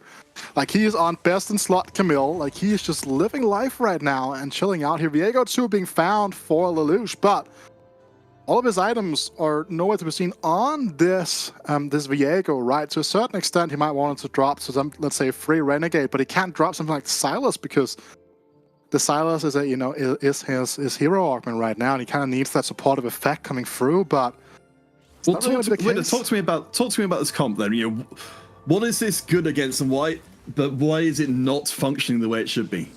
I mean, right now he's lacking damage items on the set, right? Like he's lacking something like it's an extra damage item or an item here that isn't a Death Blade, but isn't a Bloodfist, sorry. Like it's very good about like getting and killing these backline carries. And kind of see like this matchup against Brank is specifically what this is going to be really, really good against, right? Killing these backline carries and then trying to focus their all the focus onto the front line here. Look at how long. I know it's a Leona 1, right? But look at how long that set just kind of stood and tanked that Leona for, right? These are the matchups that it's going to be really good against. Like one matchup where you can kind of end up catching out these players that are going to be playing, you know, clump backlines or anything like that. It's a super. Like, overall, it's just a super flexible comp. Like, it's hard to say what it's really good against because there are so many different iterations of like how you want to be itemizing and what you want to be itemizing for. Because let's say like all of our items were on a Viego, for example. This comp plays completely different from having to focus on the set. We do have a few more Zeds coming in from Brix's side of things.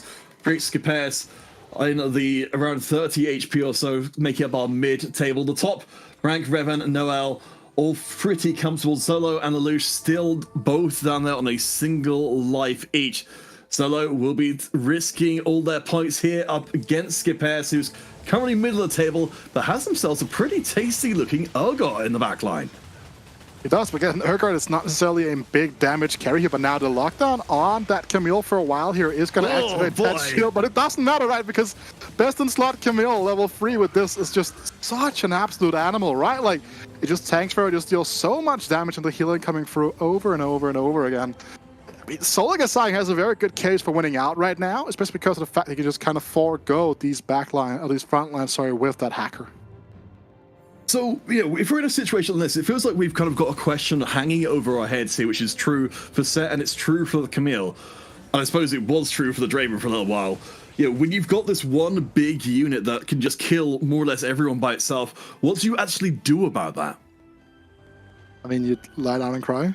No, but like, no, it's one of those things where like you just gotta try to see if you can get through the front line. You know, you have your own super front line, or find ways to make these front to back fights more back to front fights, right? Like I've seen with the set from Lelouch, with the Camille on the hacker from Solo Gasang, right? Like these players here that are able to kind of make these fights go from and kind of flip the script in those fights, it's gonna be so big. Also, something like in trying to catch out the positioning of these sets is also a really big one. 4A's is another comp that we haven't seen a lot of. This is our first game. We didn't really see people actively angling for it, but now with that late ace emblem here from Noel, it has come into play, right? This is a comp as well, like when you start getting in something like a Mordekaiser, for example, that has that big cast and can reach the backline. That's another way of getting through these big tanks. I mean, this was the comp that pretty much everybody is playing. It's no surprise at all to see it be part of this one, though. The particular setup we've got here being slightly more unusual with the Anima squad, the end result should be still pretty painful. We'll be going up against Lelouch, who will be jumping that set right into the backline. At least there is a spare carry always in the ace comp. It always is, right? And again, sometimes, you know, a little bit of extra chip damage is going to be enough here. But Lelouch's board now is kind of starting to come online. The board from Noel is not that strong in terms of the tank-wise elements as of right now. Still on a set 1, for example, right? That means that a lot less time will be bought at the end of the day here. Revan just quietly starting to add that additional backline carry here.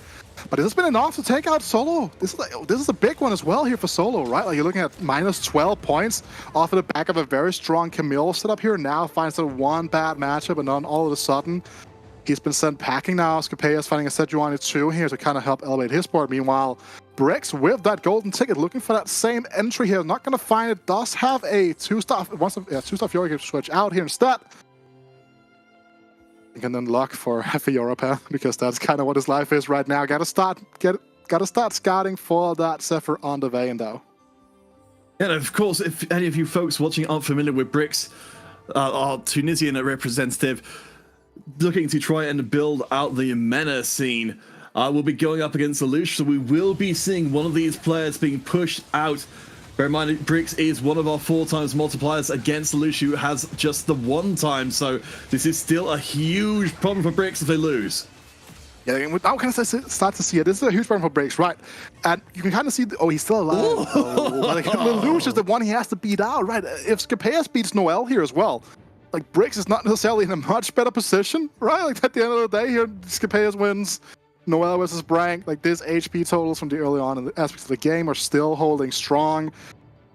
Brix, he's looking directly at getting, you know, a solid minus 8 points here to start off his day. That is not going to be fantastic for him.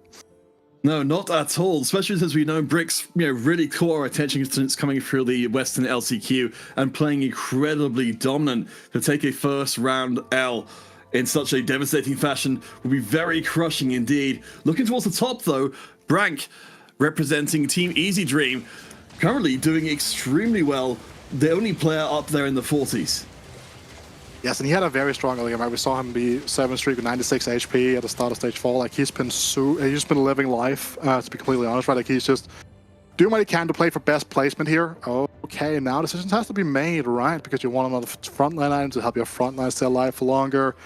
Do you want an additional damage item on this Vayne or this Kale, this set even, right? Like, probably was hoping for an Edge of Night just to help that set out and just get him more involved, but it's going to be going with the Giant Slayer, which makes a lot of sense. Revan here on Misfortune 2. That's another big spike for Revan, right? As long as he has a strong front line of the Vi rolling here. What are we rolling for specifically? Are we still trying to roll for this Fiora 2 just to get our port back in line? It seems like it's actually going to be the case here.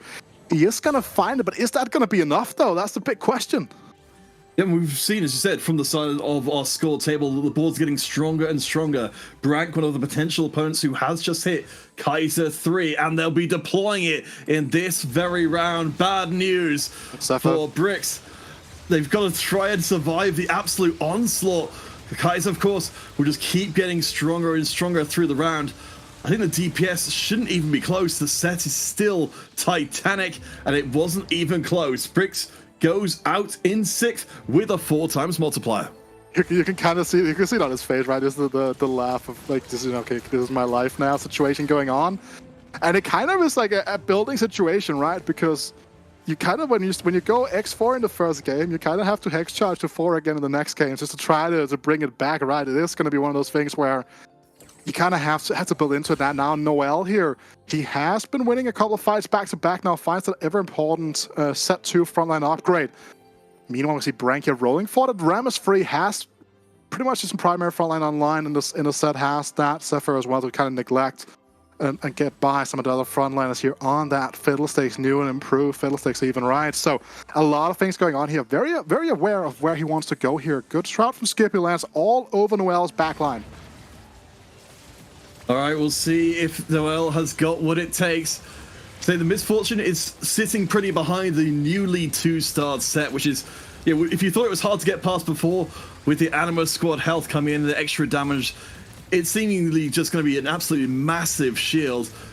It's going to get pretty close to there, but Misfortune gets enough time. Scapeus goes out, and that will be all 4 of our players who decide to go full hex charge, getting knocked out in the bottom 4. Yeah, I don't think any of these players are going to go -6. Sadly, for my pick of the day, Scapeus, right? We did kind of see that he went for... Oh, Lelouch does take more damage. That's a win for Scapeus, right? That is a big win. Oh, boy. For Scapeus right there. Riven now finds the final frontline upgrade for his comp as well. It's all starting to look kind of nice, right? We can... Ram is found for Rank as well. That was a big one we were talking about just a second ago. Now all of his board is starting to be all nice and dandy at the end of the day here. One off after that Vayne free as well. Like a lot of big spikes here kind of coming around at the same time. Yeah, I mean, this is a terrifying board to try and go up against. As I said, the Rammus 3 just cooling off after getting in as a 3-star. I love as well we've got the fill sticks right in the back line as another investment. You know, though in this case, it won't get a chance to scale up. Normally, it would be scaling up of all the souls of lost units, but Bragg and Noel, these are the two big hitters left in this lobby up against each other. And at the end of the day, Revan is just kind of trying to see if he can somehow get his way into a potential second place, even first place. Right, like right now, these are the two people that we have our eyes on with Brank and Noel. And Noel's board is just can't get through the combination of that Bramble and Declaw on that set. And it's kind of the same issue presenting itself for Revan right now, as this MF is fighting for her life. Whoa! She actually not stay alive. But it's the Ghost board that was positioned for. Like, there's a lot of ifs, buts, and maybes right now, but we're looking for those absolutes out there. But on the carousel, anything interesting right now? There's a Shroud. We see so many Shrouds already being in play. Yeah, and these rounds are tending to go longer, so it's having less of an impact having that delayed initial cast. But I'm fascinated to see if Revan can fight their way up here, because Noel has gone down to 15, so they are in the killing range. Well, of course, yeah, we've had a chance to chat with them briefly, saying that they've definitely got their eyes on trying to get back to Worlds again, and maybe they'll be able to bring out something big like a Vayne 3. So those are some grim items from the TG though, right?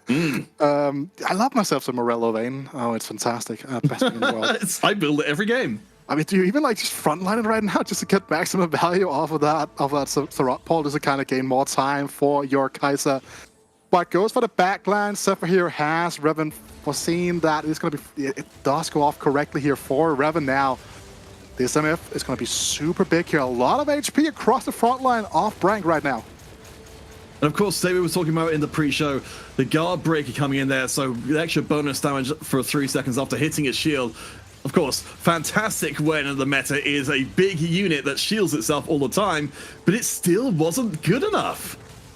I can respect this from Revan, right? Like, he ended up going for the Via carry augment at the end of the day. That's a big one, right?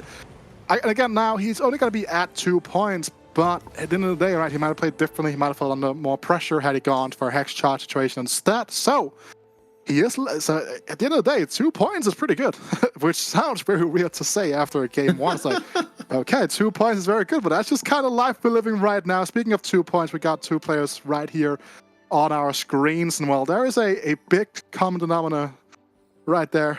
It is that lovely set too. Well, Winner, talk to me about the positioning here. Like, what's the difference maker when we've got 2 very similar comps up against each other?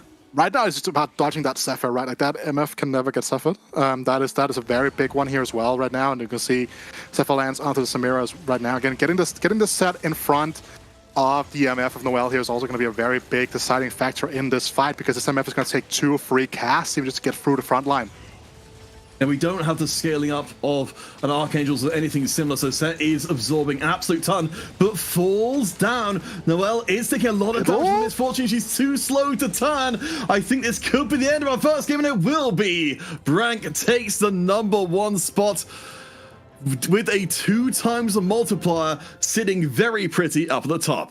That is a very good win for Brank there, right? And with the X2 we're talking about, that is going to be 8 points, so a traditional first place finish points-wise for Brank, you could say, right? That's kind of how that's kind of how this format works at the end of the day, right? That is, you know, the end of the day for Brank here again. We kind of saw him, but again, David on the top of the show was talking about MF, Kai'Sa, Set. Well, we got to see all of that, and we also got to see some more fun stuff with the Via reroll coming in 3rd place and stuff like that. So a lot of like a very interesting opening, kind of a good showcase of how a game can actually be taken for a turn when you get that 2-1 hero augment. All right, guys, so we will be headed to break before we're bringing things back with our analysts. honest. So we'll be back in for game 2 as soon as is humanly possible. We've got 5 games across the course of the day, and we've got a lot of players with a lot of points, positive and negative. We'll see you in a few minutes' time.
I don't know if it was the quad shot espresso that I downed just an hour ago or the intensity of that game, but my heart sure is racing. We're off to a great start here at the Monster Party. We got to see some really cool compositions, and I want to point out, before we start talking about that game, Solo Gasang tried to trick us. We were like, hey, oh, he mentioned the Talon reroll. Are you going to play Renegades? And he was like, no. I mean, me, no. Right into the Camille reroll. I see what you're doing, Solo. I mean, in honesty, he was saying that is an option that he might consider. So unfortunately, didn't work out too well. We saw two players going bottom 4 with that ×4 multiplier, a little bit devastating. We're going to come back to that. But overall, I feel like we are getting some variety. It's not like everybody's on Yumi, like they would have been on the last patch. So at least there's that. Well, except for the top end where we saw 2 sets battling it out in that last fight. Waiting for that. I was like, I know David's going to jump on this. But we did see Draven. We saw Draven popping in with re-energized as well. So, I mean, we did see some cool stuff. But the coolest thing for me, at least, is the idea of mixing a very good backline, which is the recons with Kai'Sa and Vayne and Ezreal as a trade bot, with usually it's a threat front line when you go for 3 stars with Cho'Gath, with Rammus, sometimes now with Zac and Fiddlesticks as well. But in this case, you throw in the set instead. It's just a very good front line. All you need to do is stall out for Kai'Sa to continue scaling and just pop off with all that extra damage. So it was nice to see. I've seen it in a few streams now from top players, mixing and matching these two ideas of a very strong front line and a very strong back line, and great set items as well. You get HP already because of the Mecha Prime, because of how that trait works. And then what you want is healing and damage mitigation. So this set of items, I think, is almost the BIS, the best in slot 4 set in this current meta. Great augments as well with Celestial Blessing. I think it's great with recon. So overall, I'm not surprised to see this comp winning out. I think it's a comp that, if you're high rolling and no one's contesting the recons, can do so well. Yeah, I think this is a really natural evolution of the recon composition, because in the previous patch, it was played with a lot of threats just to fill in that front line because there weren't many better options. Now that Set is a really strong frontline option, he just fits in right where you want him in that composition. Yeah, I personally was really excited to see that Renegade reroll. Unfortunately, like we said, didn't play out for Zologazang.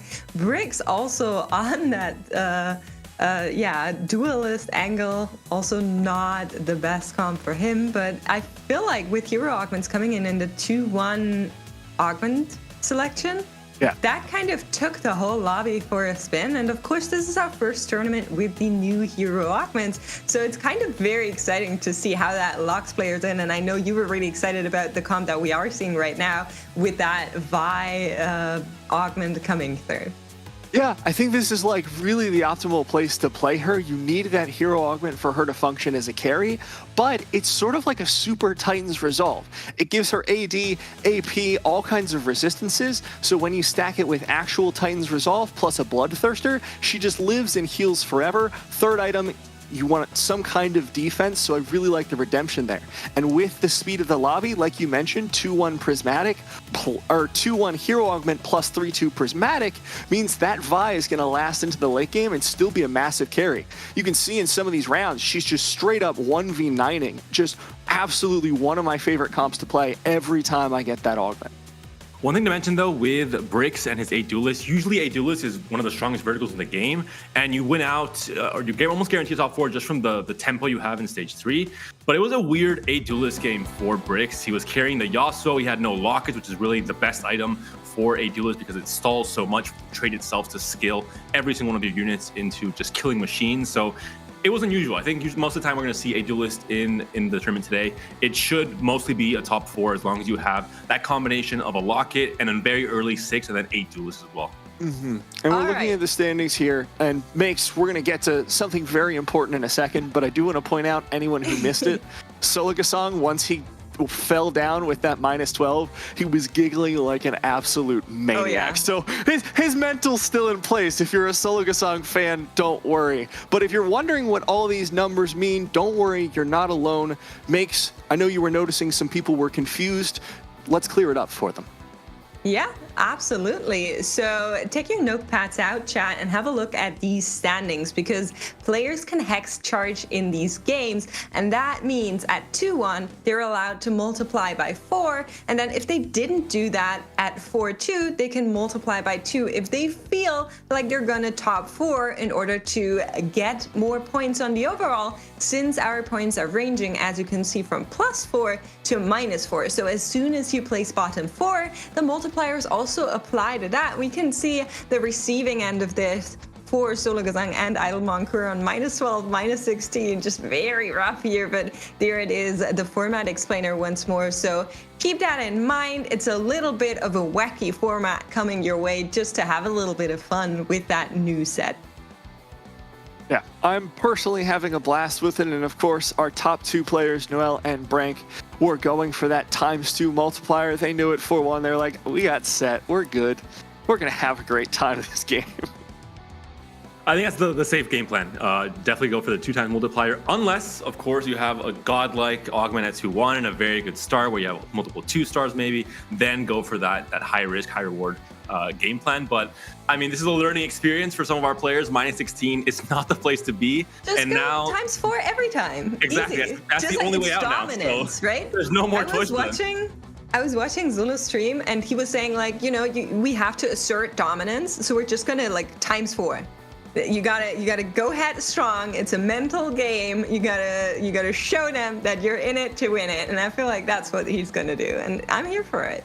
Yeah, I was talking to Bricks last night. I did like a mini interview because I was like, hey, you haven't been streaming very much. What's going on with your gameplay? And he was like, well, tomorrow, I'm here for the show, so I'm gonna 4x every single game. I was like, that's right. That's what we love to hear. So we'll see. We'll see if he keeps his word as we head on to game number 2. Rita, Counterfeit, take it away. All right, thank you, guys. Yes, we find ourselves in perhaps the situation we weren't hoping for, but perhaps the situation we expected, which is that it has been an absolute nightmare of a game 1 for some of our players. And honestly, the ones who just made it out in the positive points are probably the ones who are, just absolutely blessing their lucky stars.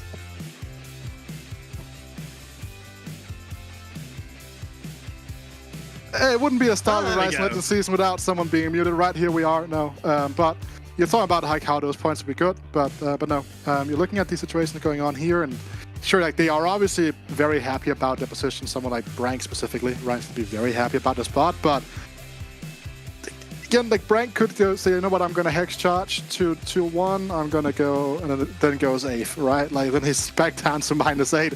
So I don't even know if we can make any considerations about anything regarding this format right now, to be completely honest, right? And that kind of also comes down to the change in player damage that we saw come into the set, right? Where we did see the player damage being amped up from 3/6 and onwards, right? So that also kind of, because sometimes you feel like you have 1 or 2 more turns to really start your comeback and start to build your way back into the game, and sometimes you just die in that process. A lot of gold for Brank here in an opening as well with an early Kai'Sa. Yeah, very nice early options. Of course, we saw Brank, if only missed game 1, do incredibly well with the Kai'Sa, so to get that dropped immediately, it's going to be very tempting to just run that game back again. But Phil, it's what Max was saying before, Idlemonk in particular on -16 points, Solo Gasang on -12, they have every reason to ×4 pretty much every game from here on out to try and make up those numbers by getting those top 4s and multiplying those by 4 instead. Yeah, that is just the catch-22 they kind of find themselves in right now, right? Because especially when you are at that good old -16, that's going to be a rough one for Idlemonk here. Had this been the launch patch of this set, you would be laughing all the way to the bank if you're Brank right now. Renexion pair, Ash pair, laser core reroll, anyone? Yes. Right? But that's not really the case anymore. I think in general right now, I do believe he should be pretty content with his opener. A few things here, Peter, right? He can make gold if he wants to. He can hold on to stronger units as well. Like a lot of options right now with this hand. Yeah, I mean, for Brank, we know that eventually they'll be, if they are going to stay in this line of play, well, maybe now they're going to be going towards Underground. So we did see Underground before as we get our first augments come in. Again, remember, gentle viewers, that we will be having a pause immediately after this for our players to be able to consider if they want to go on a 4x multiplier. I think, as you said, a big thing here is Brank and Noel in particular as our players who are ahead of the pack, whether they decide to go more conservative and just go for a 2x or maybe a 1x multiplier, or if they want to try and cement their lead by going a riskier approach. This is an interesting one as well here. Goes for the hard on top of everything as well. So not the traditional opener here from Brank here, but he's going to level here. Hopefully he's going to find a Vi. I think that is his... the thing he's banking on right now is getting a Vi in the next shop here, but now it is going to be time, and we do see Solo. He's consistency Underground 2-1. Okay, that's a fun one for Solo Gasang to play from here. That's going to be the instant X4 coming through. You can also see how he's all smiles right now. I mean, if it didn't work from 2-2, obviously, Witter, the problem was that one extra stage worth of Underground was the whole difference maker. I mean, yeah, we were expecting Solo Kasang to do really well in the previous lobby, but ended up going out in 7th with that Camille reroll. Hopefully they've got something else in mind here. Again, we'll be seeing the 4Xs coming in just a second on some of our players. So we know Skipeas, of course. Well, it's actually Skipeas. It's actually more surprising to go for it because they are one of the players currently on positive points. I mean, Skipeas is also put in the Discord that we use for the group chat for every single player. That I imagine not hex charging 4x every game. So I think we have a kind of a sign of philosophy here from Skipeas. But Solo, if he wants to make it back to a positive point, Solo, right? He has to 4x this game pretty much, right? Like if he goes with 2x, he's gonna be -4. Oh, you see him. You see the cross on the arms on the camera. Wait. Oh no, we didn't see it pop up. Oh, we'll have to double check. So we've had most of the lobby going for a full multiplier. So this is still going to be another incredibly volatile lobby. Notably, Noel and Brank have not decided to multiply, so they have gone the more conservative route. They have, and I think that's kind of understandable, right? They had pretty good game one, so they don't really need to do that as of right now. If they have a bad performance this game, then maybe they are going to have to. Peter, that what do you call it even? I don't know. So you know, like the chilling sack that Alban had in his camera, the beanbag. It's called a beanbag. Holy moly, dude! Okay. Yes. Yeah. Did you see the specific shade of green that beanbag was? Was it green screenable green? I think so. Do you think that Alban does green screen streams where he's chilling in a beanbag at the same time? I would like to think so, and I would also recommend anybody who ever gets interviewed on TV ever always wear something that can be green screened into something else, because that will add extra value to your interview experience. All right, here. So Revan is going for the Renegade hard opener here, right? So it's going to be looking for that Viego line much more, because no more fun lines with the Via reroll that we saw in game number 1 here, but now he is going to be on that 4x. Feels like even though he's one of the few players with a positive point total coming out of game number 1, he needs to really elevate himself right now. Yeah, and I mean, the big news coming out of that first hex charge was that Solo Kasang has not gone for the 4x multiplier, so presumably they're planning to run out these 4 remaining games in a slow but steady approach, trying to push themselves up. Which, I mean, I'm with you on this. It doesn't seem like there's going to be a lot of time to work with unless Solo's actually going to win these games to come. Yes, an interesting spot here for Lelouch. Okay, I was starting to talk about Rinspot, but also an interesting spot here from Lelouch with the early Belvev. New and bug fixed. Oh, yeah. Belvev. I don't think anyone really knows how strong Belvev actually is, right? Because on the previous patch, she had a pretty big bug in terms of how she scaled with damage, and now that she scales more consistently, she might be a very strong unit that we need to keep an eye out for here. Has gone for the early level 5, the quote-unquote Bebe level, if you do want to call it that for a second here. With the Fill the Hunt as well, which is a very good augment here, this should allow him to streak out quite consistently. Yeah, I love that combination of the Edge of Night and the Thriller Hunt. Because as I said, as soon as Belveth gets in trouble, she'll go into the Edge of Night, get another kill, and heal herself back up again. So, I mean, we are, of course, we're still very early into the set, but I'm loving that our players are being this creative and jumping on these new opportunities as they present themselves. Solo with that bow on an Ezreal. Remember, Solo is on Underground, so any additional Underground units you can pick off of the carousel is going to be a pretty big one for him to kind of find a stabilization point, because as we saw in the previous game, if you go down too low, and even though you do stabilize, you can just hit one player and you're just down and out. So with Underground where it is at the moment, you mentioned before the idea of cashing out constantly, and in this case we've got Solo not only putting together Underground but also putting that together with a consistency loss streak, so that Solo is barely playing anything to guarantee these losses, which aren't going to be as harsh as the losses will be later on in the game. No, they are not, and I think that there are multiple ways of playing this, right? Because when you take the first and second cash out, it tends to be because you're rerolling. If you want to go for something that's really going to propel you into first place, you are more often than not, you are going to be looking at the third cash out, but sometimes the second cash out can just be so good that you don't necessarily have to. They just kind of need to take that second cash out. It's just going to be better than the third one no matter what. Killing the Wukong here will be a pretty big win for Solo as well on top of everything, but it looks like it's not going to happen, sadly. Oh, well, talk to me a little bit about what Solo's doing with the positioning there. You mentioned, it looked like there was almost a kill, but not quite. Yeah, so again, right now, like when you do the line here, it's more about getting all of your range units onto the same target here. Now, maybe Solo thinks he's been taking too low, or he just wants to continue to take the first cash out. Again, that's a big thing about playing Underground compared to playing Fortune or Mercs or any of these other traits that we've seen in previous sets, where you are not hard locked into lose streak. You can even like turn your board around and you can kind of win streak with it, even at free Underground, for example, right? Which was not the case in other situations here. And also, again, Briggs has been on that AFK opening, so another player that's kind of been trying to lose streak, and kind of see the differences. Briggs right now is 10 HP taller, 10 HP healthier right now. As we check in with Brank, of course, remember that they've gone for the heart, as you mentioned before.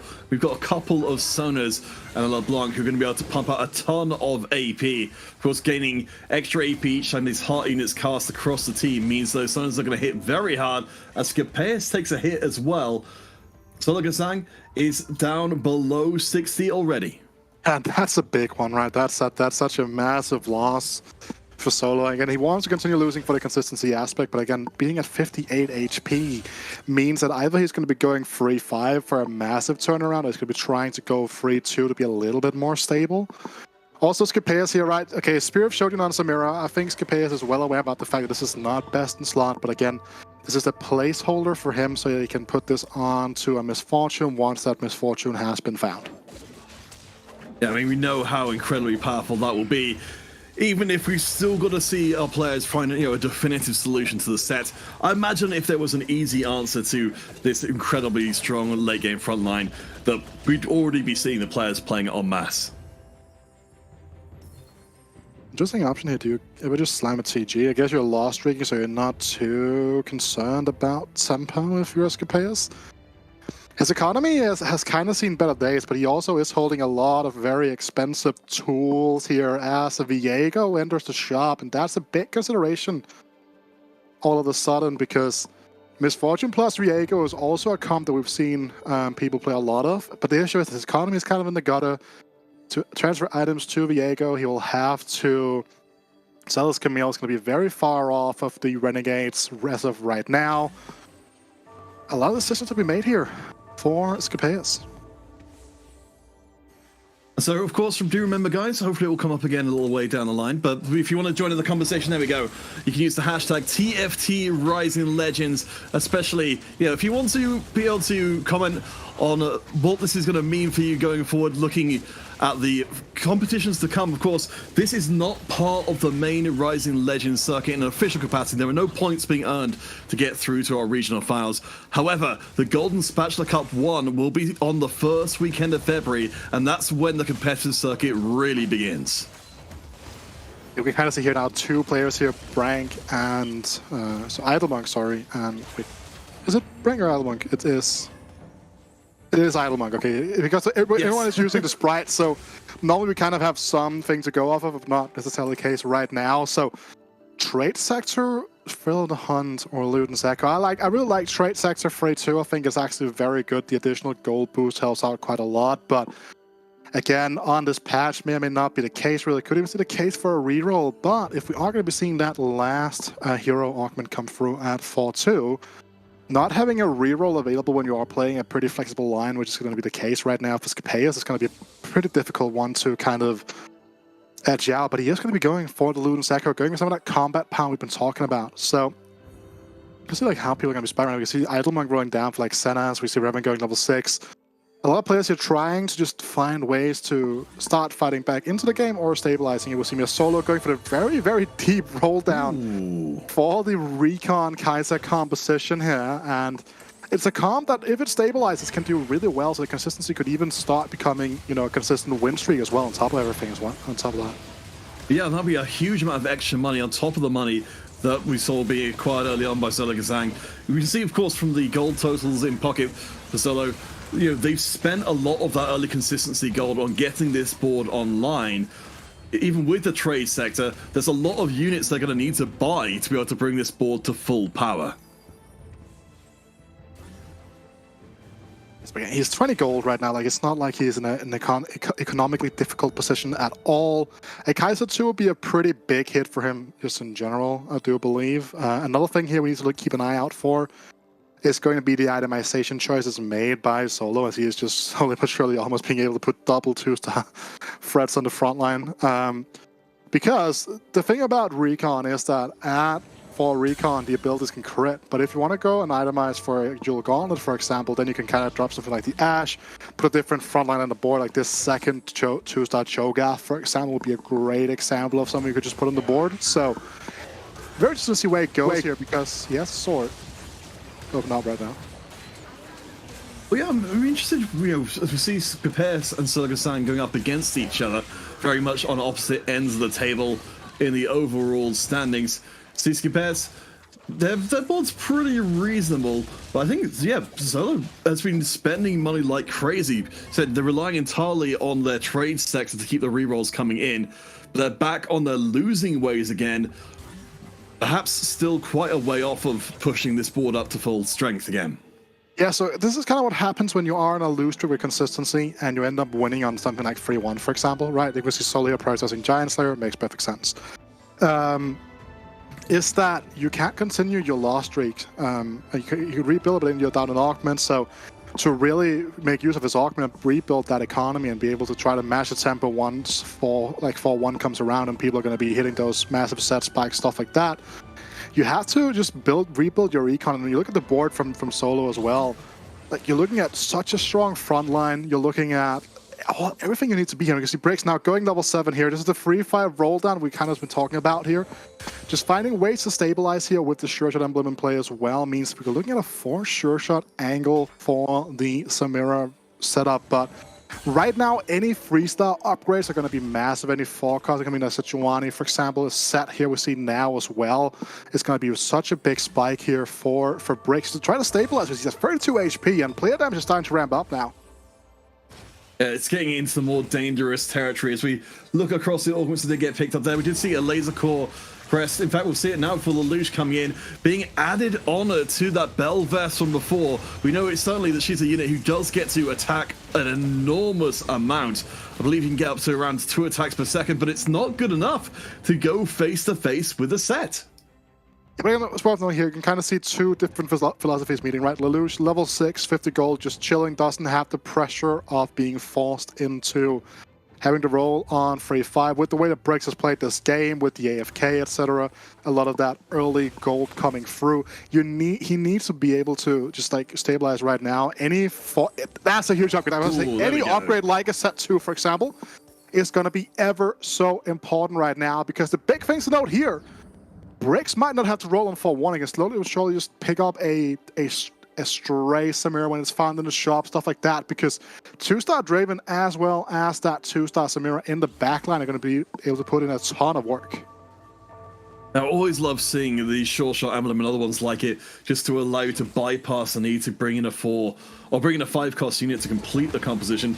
In fact, we have got Senna versus Senna right now, though there's no set on the other side there for Ilamug, who's, again, you can see in the top left, on minus 16 points. So Ilamug is hoping for at least a top 3 this game to try and get back half of what they've lost.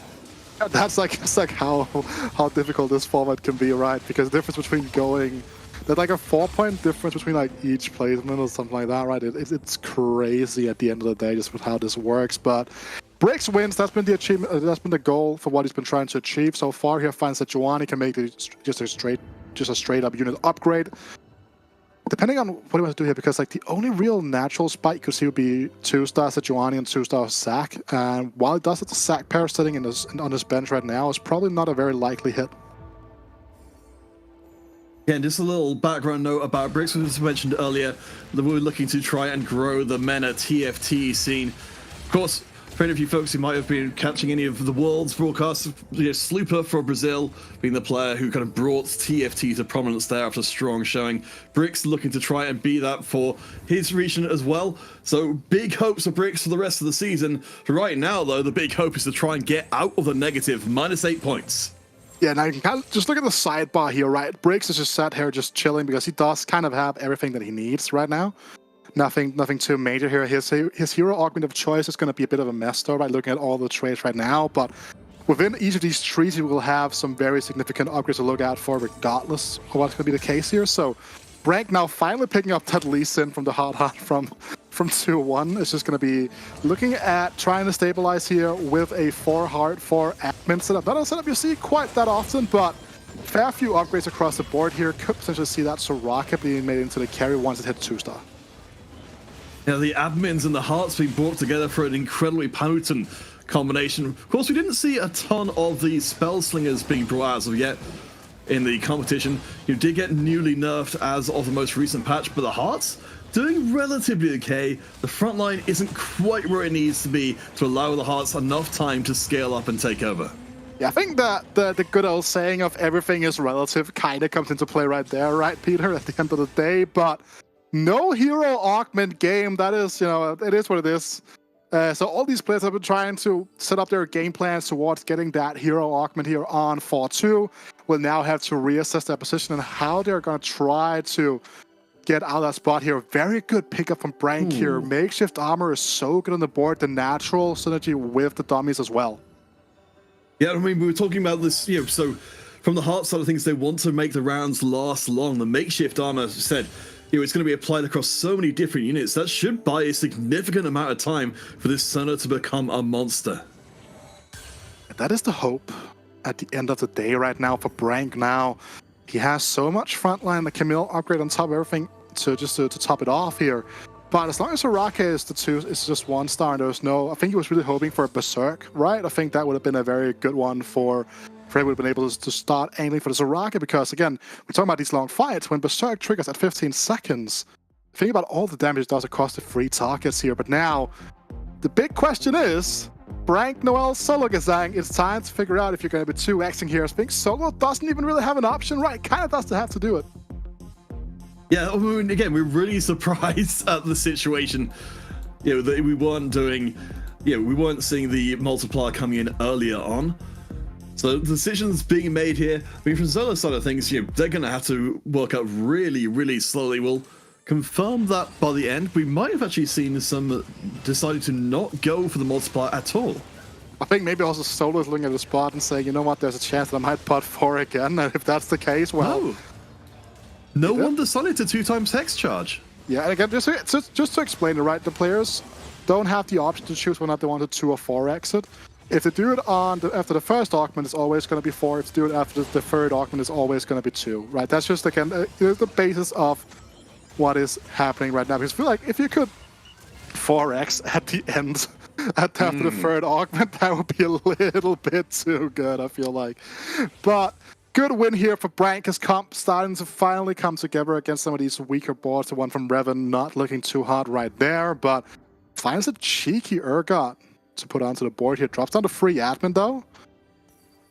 And just to confirm what our admin is for this setup for Brank, we've got the on-combat start admin. So it's a 20% max health shield for the first 2, and then if 4 admin comes in again, there's a 25 mana boost at the start of the round, which of course will get the hearts casting that much faster. Choosing to forego that is Brank though, as a go up against Solo Gazang, who is on a win streak. Yeah, saving 2.5 auto attacks, while it does seem like a lot, if we can get an Urgot in instead, just get extra lockdown to make these fights go longer while also building your economy. That is probably going to be the preferable outcome here for Brank as of right now. Sona, in of her own right, can just stay alive for a long time and sustain these fights as well. But look, now we can see here Solo Gazang. He's found that a recon heart allowing him to drop the ash we're talking about early on, just play a stronger board. And look at the bench, so close. It's a lot of those 3 stars. And it's cruel irony indeed that Brank is in trouble here, thanks to the comp that they show was incredibly strong in the previous game. I think we can certainly understand why Brank decided not to go for the multiplier, given that their comp seems to be fairly good, but I'm still really questioning whether this Heart admin setup can overcome the raw board strength people have been bringing out so far. Yeah, I think that's the big question, right? Like, he really does need, I don't know which upgrades. Like, Soraka to the carry would be the better one, but even then you have to... There's no replacement Sona as of right now. I think we're looking at it, but going over here to Noel, a player we haven't looked at too much this game here, but he does have a Viego 2-star with a pretty decent item setup, lacking that final option in terms of the item carry items there, and also lacking that second carry, but a lot of frontline... Look at that. It's just a 2-star set just chilling there because it's 2-star set. No mech, no defender even. It's just, you know, keeping you out of the pool, I guess, is a big thing. Just taking a quick look across the augments coming in. So we've gone for silver, gold, silver. Idle Monk in particular jumping out maybe with a defender and a sure shot heart as part of their setup. But Soliga Sang currently in the middle of the table. It feels like they are destined for big things in this game. Yeah, very good. Again, with the Solo in the pre-match interview was talking about how like he likes to scout a lot, maybe a little bit too much here. Kind of paid off because this Viego was just able to was just put into the air with very good scouting here. Now there's going to be the big deciding factor for the fact that Noel's going to lose this fight, because Solo, like you said, how low his front line is. If that Viego ever reaches the back line, that is a dead Kaiser, and that is a big one for Solo Gazang. Yes, it's a big question mark. I get to pop back to what you were talking about before with the, in terms of what do we do about a problem like Set? Are we in a place now where, where Zephyr is rising in priority just because of Set and having these big single carries? Maybe it's an interesting one to follow for sure. I think that it's going to come down to what the players are going to be hitting. Right now you see Revan. He's okay on life for now. He has one more fight to really figure out where this game is going to go, but he's sitting on a Felio, he's sitting on 3 Renegade, 6 Ox Force, but with no upgrades here, right? Like none of the, like no Echo 2, like no Viego 2. It's going to be so hard to get another good Zephyr here. It's going to catch out that Viego, and not Viego, the Aphelios now, and the Viego has to really step up its game, and it's a 1-star Viego at the end of the day. And not looking amazing against Lelouch. We've got last cards, but Brank is on the brink of elimination, so hopefully we'll get a chance to see what their board looks like in a second. They are still fighting. I think they're fighting bricks. So yeah, Brank is still actually managed to keep the front line together long enough to get those hearts really online. Of course, the late rounds, the heart board is going to be ridiculous. Yeah, again, like the ramp up of those fights are going to be so big. We have all 8 players alive right now at 4-7. Soliga Sang is just living his best life right now. Ram is free. That's double 3-star threats in the front line. And again, as long as the front line is staying alive, you can see he's full streak. Again, he has the consistency rolling. That additional gold boost is so big. He gets an additional extra free gold every round if he's on full streaking. That's massive right now. I mean, that's what people dream of when you get the consistency, isn't it? You take the full loss streak to go for all stage 2 and gather a ton of gold. Then you just win streak for the rest of the game, and you are absolutely rolling in money for everything else. But it's worth noting, coming into stage 5, we've got Brank and Revan, who are both almost dead. But on the other end of the score table, Soliga Sang and Lelouch are both on win streaks. Yeah, also look at someone like Idle Monk, right, who's at 47 HP at this point in the game here, has to make up a lot of lost ground. But again, Lelouch, we just saw his board just a second ago. It's such a strong one here. And Idlemine, again, that Hex Charge 4x modifier is super important here as well, right? He took an 8th in the first game while he was on a 4x modifier. So every little thing is really going to help him get back into the overall standings here. We're going to see Brank yet again, Peter. Well, we'll see how well that front line holds up. We do know that we've now got the Syndra coming in for Brank as well, which will help put more bodies on the board. A lot of those bodies are going to be Zacs, so they'll not only provide 1 unit to take down, but 2 more to spawn in afterwards, allowing these hearts again to ramp up and get those massive late game hits in. We're seeing the power of the Echo too, right? It's not only about that set too. The Echo is also a very big frontliner. Just the continuous shield, the aggro being swapped over all the time. It's just a very big thing and can really help. And there's going to be Revan going out in 8th place here, so not a big one, not a good game here for him for sure. Now Brank, he's staying alive, and again, that's kind of been the big story. I feel like Noel here is also like looking down towards the bottom half of table. Talia too from Scapeus. We're going to be seeing the famed AP lines still going on here, and the AP lines that people are talking about haven't been that strong. I do think that something like a Talia can still do quite well with the correct item setup. But look at this board. It's not really a spellslinger board more than it's just a board where a lot of things are happening. All the good things. So we do see the Zephyrs on both sides of the field, so we definitely are seeing Lelouch and Scapeus going down that way. Of course, we've got the backline hackers, which we've talked about before. That is one way of dealing with the set, which isn't being as prevalent in this lobby, but it's getting to the backline and deleting the carries before they can really start ramping up. This is a big hit for Scapeus as well, taking 11. Idlemonk taking another big hit. If Brank stays in this for now, there's a chance that he can actually gain a lot of place. Oh boy. You're talking about it, Peter. This could be a disaster. You had to speed into existence. There it is. Oh my god. So the good news for Brank is they did not take a multiplier for this game. So going into 7th is not even remotely as devastating as it could be. And it will merely instead take away some of the points they gained from game 1. It will not put them into the negative. Yeah, Noel's board is all over the place, right? It's not a board with like clear direction. Looking at Solo's board, however, his consistent streak has been broken, took a loss, which means that he is ever so close to so many upgrades. He has a bunch of time still to hit those upgrades, but he's not going to be able to continuously use the additional, use extra rolls outside of his trade sector roll each turn here. See what Scapeus is up to on a 4x multiplier as well with the spell slingers. The Talia comp, of course, mostly unchanged from when we've seen it in the previous patches, relying heavily on Talia to get the job done. In this case, it is going to prove enough to beat out Sologasang. Again, this is a Sologasang who has got the 2 3-star threats in already and is about to hit Kaiser and Neela 3 as well. As we can hear, any Kaiser, any Neela off the carousel would be big hits for Solo, but none of those here. The Vayne as well is an interesting one. Would put him one Vayne away. Not John Wayne away, that would be an interesting one for sure, but one Vayne away there.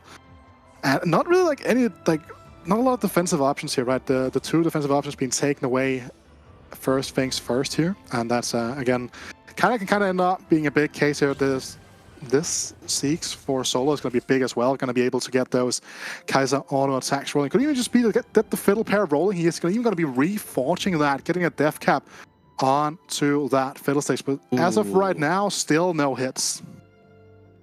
I have Solo. They've got no streak to protect, but they don't have an absolute... Well, no, to be fair, they've got around 30 health, so they can afford to wait a little bit longer. But there's still some hard choices ahead if they want to sell to get more gold to roll with. For Idlemonk, as you said, currently on minus 16 points. They have to get top 4, or their tournament is basically done. At least they can't get 8th again, or 7th, but 6th or 5th is still very much on the cards. And how's there going to be some really rough hits here now? Just the 2-star. Oh, look at the Leona going all the way into the backline, just disrupting the entire game plan here for Idlemonk potentially. But the front line has died here, and that is going to mean that Bricks is going to be taking a big loss here. And that's a very big one here as well for Idlemonk, right? Sending Bricks down into 5th here. A 6-star means that at least Idlemonk is a minimum guaranteed -4 points. It's bad, but it's not that bad at the end of the day. Solo, however, hitting Kaiser free is going to be a massive thing here as well, because that is still someone who is in Idlemonk's matchup pool. Imagine if Idlemonk faces Solo here. That could just be the end of his game, and he's just talking about the end of the tournament almost for him. Yeah, Bricks taking another 6th place with a 4x multiplier. It's not as bad as it could be, but it's still pretty friggin' bad. So Scapeus, they've got their multiplier up and live as well. We know this was one of the riskier plays for Scapeus to do. They can hit top 4 there, loving it. For Idlemonk and Scapeus, one of them is going to be taking the -4 points instead. One of them will here, and right now Scapeus' board is slowly but surely just taking over, it seems like, right? unless this Aphelios 1 can do everything, and this Alistar is just it's living life for so long here as well. He's so chunky. Holy guacamole. That is 1 unit difference here. If they'd killed that Alistar, I believe Scapeus would still have been alive. But Idlemonk here, this is a massive one for him, right? At least he's going to be at -12 after this. Who knows, maybe Noel's board starts to fall apart just a little bit here as well, Peter. Oh boy, yeah, I mean, it's very, very volatile. Lelouch and Siligasang both up around 30, so they've got a little bit of room to work with. And as well, Siligasang, we're talking about their board upgrading and upgrading piece by piece. Neela still to get upgraded. We've got Vayne as well, and potentially even a Fiddlesticks 2 to come if Siligasang really high rolls this one. It feels like Solo's really well set up, and this makes it even more painful that Solo didn't decide to go for a multiplier at all. It's like, that is true, right? That is going to be pain right there for Solo Gasang. Now, he does need, however, to hit and roll down here one. He can roll for the Vayne. The Vayne is going to be a big one as well, but he's going to be whiffing on that one. And that means that he is still... I mean, he's in a much better position, right? Like, Freeze Down Neela is a nice frontline upgrade. Everything about this game is going all well for him here. He only has one person to contend with positioning-wise as well. I mean, this Zephyr here is going to be guaranteed to land if Solo does the scouting correctly. All right, we'll see if that scouting did pay off. Zephyr will send our friend Vi up into the air, so we've still got a lot of damages being relatively unthreatened. Of course, when Fiddlesticks comes in, that will make a mess of nearly any front line. Good tornado from the Janna will keep things going for a second or so, but I think this is the end of the line. Solo Gasang is just too damn strong. And Noel is gone as well. Yeah, now this is a big one for Lelouch, right? He's on the X4 modifier after a -1 point game 1 here. That is going to be absolutely massive here for him. Solo, well, this is kind of a tale of two stories, right? Solo is going to be, okay, 3 or 4 points, but Lelouch, however, is going to be in for that big payoff here. Trying to find that final born upgrade. I'm trying to figure out what are people looking for. That's going to be the Fiddlesticks here. Just get that additional CC and a 2-star Mordekaiser. Can this Kaiser pull this off, Peter? I mean, it is up against a really tough board. Lelouch has got up to 7 Laser Core, including an Aphelios equipped with it as well. And a Gwynsia's Rage Blade. So this is an absolute ton of damage. Newly buffed as of this patch, the Laser Core. They can pump out an absolutely ridiculous amount, but when you put up against the power of a fully operational Kaiser, it's gonna be really down to the wire. Lelouch takes the L, the Laser Core not quite good enough. Not quite, but again, it's only stage 6 free, so we have potentially 2 or 3 rounds even still going on for these two players to try to figure out the minor positioning details here. 2 Zephyrs that can be game defining depending on where they end up, right? Again, Solo with so many upgrades to hit here as well, trying to figure out, should he go level 8? He has the time to go level 8 right now. He is, on a 4 streak. He's going to get extra gold from consistency. And maybe that additional unit at level 8 is going to be the big deciding factor. Lelouch rolling for that Urgot 2 as well. All right, let's see it one more time. So talk to me, what do you feel like are the biggest swing factors in these fights? If you can get a backline Zephyr like that one onto the Kaiser, that's going to be a big one here for sure for Lelouch, right? Just try to accelerate the fight before the Kaiser comes back and can do a lot of damage. Yeah, that ramping up will just not happen. As you said, Kaiser drops down into an absolute wasteland of a team comp. Solo Gasang down to 12. Lelouch must be feeling pretty good right now. Only on -1 points and a 4 times multiplier. All the sins of game 1 could be wiped away if he can get up to first place and lock in that legendary 16 points. Yeah, Lelouch right now, he is looking at he got the Laser Core emblem here, means he can drop some of the like not so strong units here potentially from his board for a better unit. Should he find a significant upgrade that would help out his board here, like something like the Nunu and Shop, for example, would be a great example of something that could be added on. Janna as well.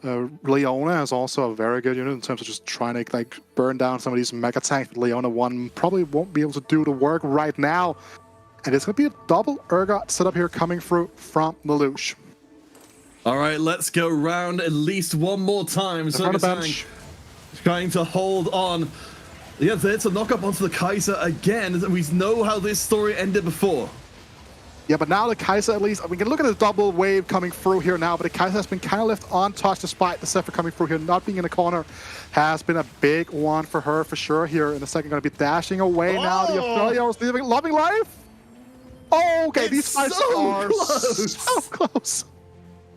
Lelouch down to 9 HP, Sulligatang to 12. This is merely game 2 of our For Fun tournament. I swear this is a For Fun tournament. But these players are getting proper sway.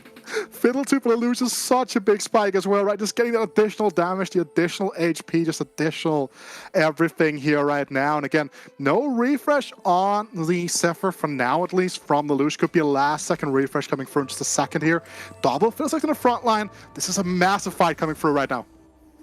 All right, let's see who has got in themselves to get the big win. Sulligatang with no multiplier will only actually go up by 4 points. For the Lelouch, they've got 16 points potentially to gain from this, or they'll drop down to considerably less. We have, of course, got the Zephyrs working their magic again. Aphelios gets rid of our friend Fiddlesticks, and it looks like this time round, the laser core with the Kaiser out of the way surely have got enough. Fiddlesticks has still not actually activated and proves to ultimately be the last nail in the coffin. Lelouch gets the win and the full barrel of 16 points. You said it yourself, Peter, right? 16 points for Lelouch, putting him at 15 after a less than stellar game number 1. Finds back a stride here now. He's looking like one of the players. Like a lot of players were talking about Lelouch, the player to watch out for today, and now he's making a statement. Oh yeah, I mean, yeah, when you've got the player who is, of course, our regional champion and was the best performing EMEA player at Worlds, you kind of expect big things out of them, and honestly, the players play an absolutely astonishing game there. And I loved how in this For Fun tournament we're seeing our players going all out. I think this preps them really well for the start of the the real competition once we get around to the Golden Spatula Cups. That they're ready, they're warmed up, and they're ready to go out and have that killer instinct. Absolutely right, and I think that is going to be the big thing here as well. Like just, getting a bit of a warm-up situation going on here for the players, just getting to test some different stuff going on, and absolutely amazing performance here from Lelouch. Again, recognizing the spot from early on, saying, you know what, I'm in a good spot, going to get that X4 going in there. That's the big one. Yeah, absolutely amazing. I'm a little sad we didn't get to see the Belveth late game board come together, but I suppose we'll have to settle for Laser Core instead. General friends, we are not even half done with our tournament today, which again will be 5 games total. It's only 2 out of 5. We will be headed to break. When we will come back, we'll be hearing it from our analysts before we get things really underway with game number 3.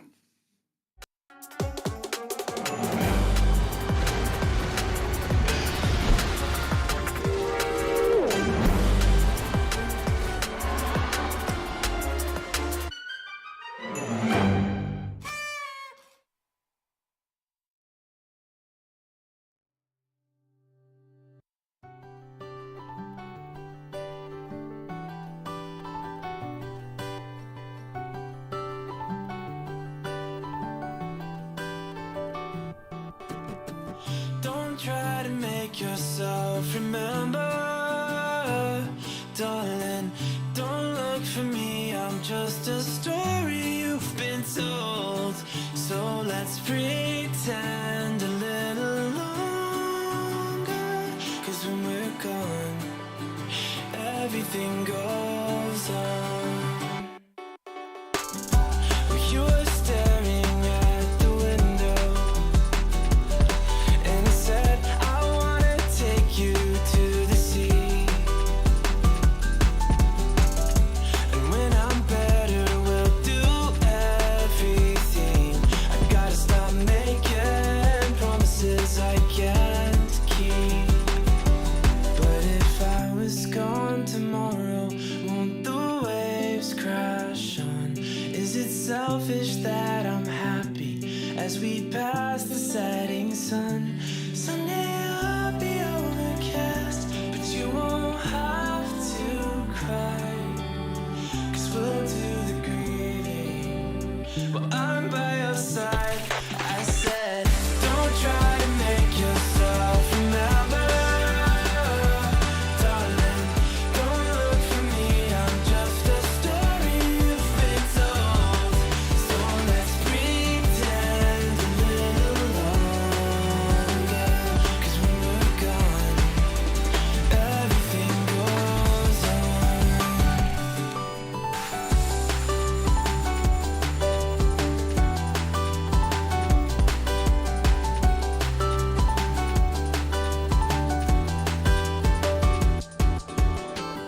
And I'm so scared of getting used to this. All the vines that keep you tethered in your room. Well, someday both of us are leaving here, but for now I'll just bring this sea to you. Will you meet me in the daylight like we did before? Then I felt you on my shoulder and you weren't suffering anymore. You said I'm sorry that you worry, but don't apologize. I told you to forget me, but you stayed by my side when I said, don't try and make yourself remember.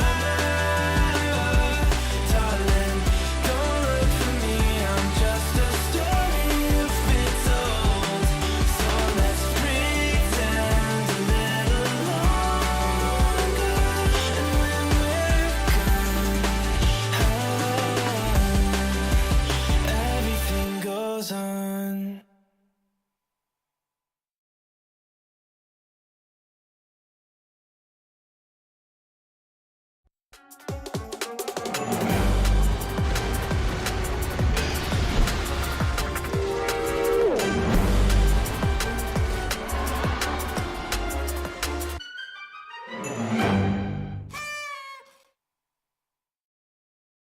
That game was absolutely fantastic, and we have plenty of things to talk about, but I kind of missed the early game because I was transfixed by how funny Heart is as a name. I know they're kind of stuck with it. There's not a whole lot they could do, but having to say, oh yeah, I really like that pickup of Heart there. Fantastic. One of my favorite things to say. Something. I think a lot of the new names of like hero augments are super fun. Like Endless Pizza for Sivir, it has to be one of my favorite names. Shadow Jutsu for Zed, just coming in with the full anime energy. I feel like I have to pronounce it like, oh, Shadow Jutsu. You know, just really go full anime with it. There's no other way to get to it. But I was genuinely really impressed by that game. And Makes, I know you really wanted to talk about Lelouch and that laser core crest he picked up. Yeah, see, it's interesting because I went into his chat to find out what chips he was eating. And then I stuck around for what comp was actually going on his board, because like I'm a curious person. So he was on a little bit of a dizziness angle, not really locked into something just yet, had a lot of options. And then our key feature came in, the Laser Corpse Crest as an augment coming through, gave him a lot of direction. He even contemplated going for those 9 Laser Corps, but with that crest was able to hold 6 Laser Corp without having to play 6 of them. So a lot of more stability going through with the 4 duelists was really nice to see. And then towards the end also picked up that future sight. We're going to talk about that in just a little bit, but from the very get-go he was constantly spectating Zologazang, which I thought was very interesting, because first I was like, is there some beef? Yeah, what's going on? But no, I think he just correctly identified the threat that Zologazang was posing and also studied a little bit the positioning. And I thought that was very interesting. And Zologazang, of course, with the consistency, also made it to that 2nd place. Yeah, no surprise that Solo looked like a threat, because Trade Sector with Recons is a menace of a combination. You're able to get that Recon 3-star, the Kaisa, the Rammus we saw as well. Pretty early on, although Solo hit a bit of a lull. He hit the Rammus 3, and then it was like an entire stage where he was one off of Kaisa and Nyla. So he didn't spike, lost some HP there, but once he finally hit all these upgrades, he became an absolute menace. Also had a Zephyr on his board, but I think the most interesting Zephyr player in this lobby was Lelouch. Incredibly fun seeing him in stage 5 when he was facing off against these set boards. One of the ways to counter set right now in the meta is not necessarily killing the set, it's just, you know, kind of walking on the side, because set usually have that 3 wide or 4 wide front line, which makes it very hard for melee carries to actually access the back line without Hacker. But in this case, set warps that front line to one single spot, allows space for Zed to walk straight into the center, for example, and you can even Zephyr the carry that's on one of the sides and allow Zed to walk up that way. So really interesting way of using Zephyr in this game. And stage 6, the opposite, just trying to Zephyr that Kaisa instead to deny most of that damage in the early fight and deny the scaling as well off of the attack speed. So really fun game in terms of micro decisions and positioning and really seeing high level TFT. Yeah, we can see here Idle Monk was really struggling in the early stages of the game, but the thing that really saved him was that Aphelios. Even at Aphelios 1, he was having a bad time in the early stages. Once he found that, his admittedly subpar sure shot items turned into an advantage for him that kept him alive long enough to get him into that top 4 and save his game, which he definitely needed with that ×4 bonus after his disappointing game 1. One more heads-up change that I saw Solo actually commit to. He used a remover to take the static shiv off of the Kai'Sa once she was looking to be 3-star and looking to deal more damage. Put the Hodge on her instead and put the shiv, which is kind of a damage / utility item with the MR shred on the Vayne instead, allowing Kai'Sa to reach her full potential in terms of damage. So really interesting seeing players kind of doing those very minute decisions that allow them to, at the end of the day, maybe win the game because of it as well for Solo. Yeah, I think absolutely. I think I'm very curious to see those standings because there was some interesting hex charging going on, and I think somebody that really played well with the hex charge is going to be Lelouch, who went into the ×4, and even when it happened, and remember that was at stage 2-1. He was asked whether or not he wants to hex charge, and his reply wasn't yes, it was of course. So very, very dominantly going into this round, feeling like that's going to be a winner, and it was. Yeah, Brick's living up to his promise to me that he was going to ×4 every game. I respect the hustle. At a certain point, you have to be like, okay, the only way I recover this and get back into top 4 is if I just 4 times every single game anyways. So I suspect that's going to be the same throughout this tournament. And Solo Gasong, despite that high placement, since he didn't hex charge, he's still at -9. Feels so bad, feels so unintuitive. You see him popping off, you see him doing so well, like, oh great, he must be now second or third in the standings. Not the case, still at -9 points. It's unfortunate, but we'll see if he can salvage it as we go into game number 3. But before that, we're going to take a quick break, swap to a new set of casters, and we'll see you in just a few minutes.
Welcome back to us, the in-game casters. My name is Mix. I'm here with Patches Panda, and we are about to enter game number 3. We already saw some comms do really, really well in those first 2 games, Panda. Now it's time for my favorite question. What is a comm we maybe haven't seen as much of yet that you would like to see? I think Talia, but we're not gonna really see her. I think she fell off drastically. I think AP was, Yumi obviously is the biggest target, where she was hit with supers being nerfed, with Mask is healing, with Yumi herself. But Spell Singers as well took a ton of nerfs with the trade itself, with the units, and we saw a huge drop off in the stats in terms of augments like Luden's Echo. Blue Battery got removed entirely, so. We haven't seen Talia, but I don't really expect, at least for players that are trying to do well in this like Game 3, to play much of Talia. Other than that, maybe hero augments that will warp the way players play the game, and maybe 1 or 2 cost hero augments that can allow for entirely new comps to come up and show up in this Game 3. Yeah, and we're going in with Noel here. Whether or not get ready. I always see the forecast in the top right corner. But something about Noel, because I was talking to him last night and I was like, we saw you do really well in set 7. How are you feeling about set 8? And he was saying it seems really fun, but I haven't really gotten the time to play much yet because 2 days ago, I got my degree in law, which I think is such a massive feat, and I do want to congratulate him on getting that done and still being here and showing up, and so far doing really well in this tournament. I think that's super cool. Yeah, huge congrats to Noel. We're seeing the Masked start for him with a chance for a last Whisper, so maybe leading into AD for this game.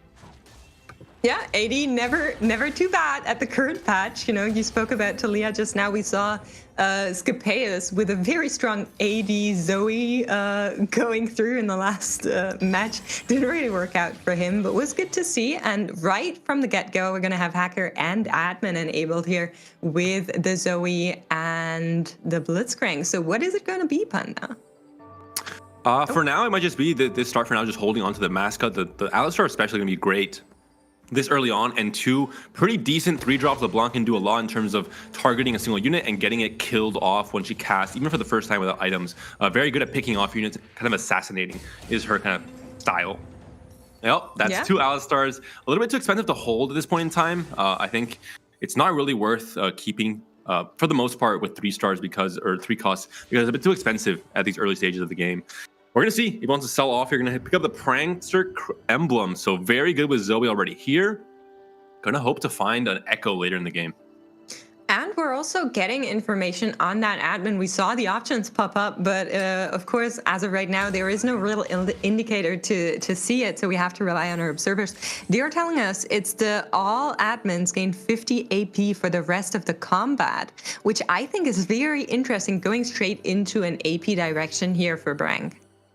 That's a tough decision here for Brank. He can go for the 3 Prankster right away. He can level as well. He had so many different pairs he could have hold on to as well, with the chance for the Galio pair, the Wukong pair, the really every single unit in his bench right now has a pair. So he had the potential to stay level 3 and hope to find these 2 starts first and then go to 4, but going to try and go for the win streak instead here.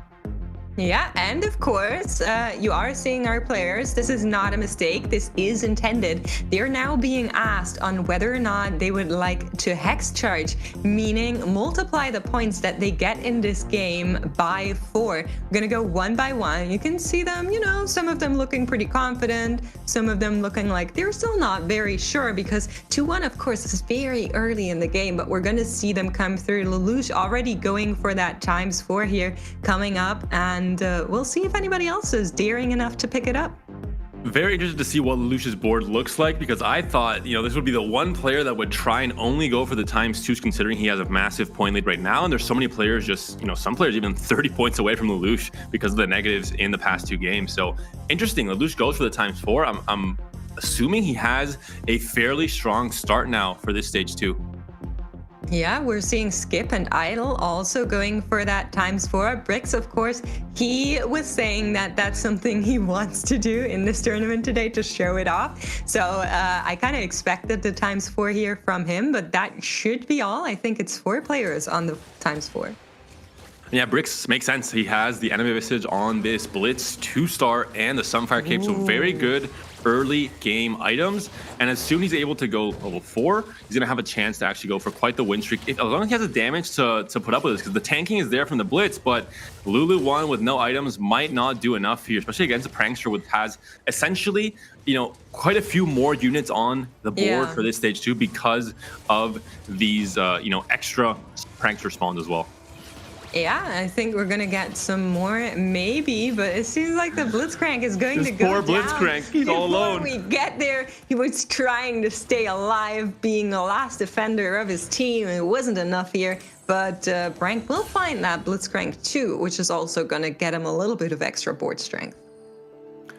We'll see if Brank, again, because he has so many pairs, is going to have to sacrifice Econ here for the chance to have a much, much stronger board once he's able to hit a few of these units. The Blitz 2 is going to help so much as well with the Bramble already there to mitigate even more damage.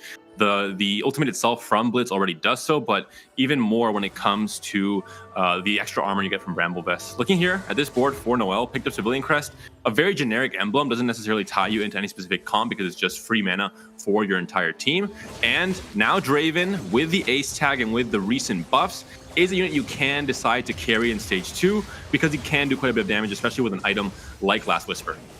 Yeah, definitely. You can see that Draven power come through. That Talon 2 is not going to do anything. However, interestingly enough, Sologazang on the Renegades once more.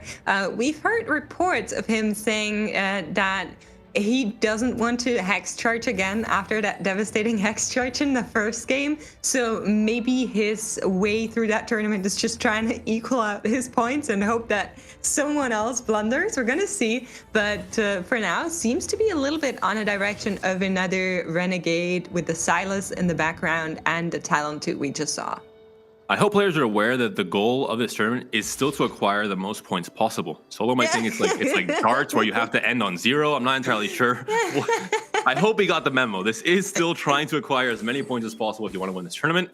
And Lelouch is currently the one to do so with 15 points. I want to check out his board sometime here in stage 2 as well, because you have to wonder, how do you ×4 when you're already the point leader? How do you take this big risk unless you have a very strong start here? And I mean, if you had 4 duelists, okay, but right now it's just Anila with 2 Gangplanks and the Kill 2, so not going to be the strongest board we're seeing here. Double or 2 loss streak for now, and I assume going to be a bit of a loss streak until he's able to hit that power spike with the duelist trait.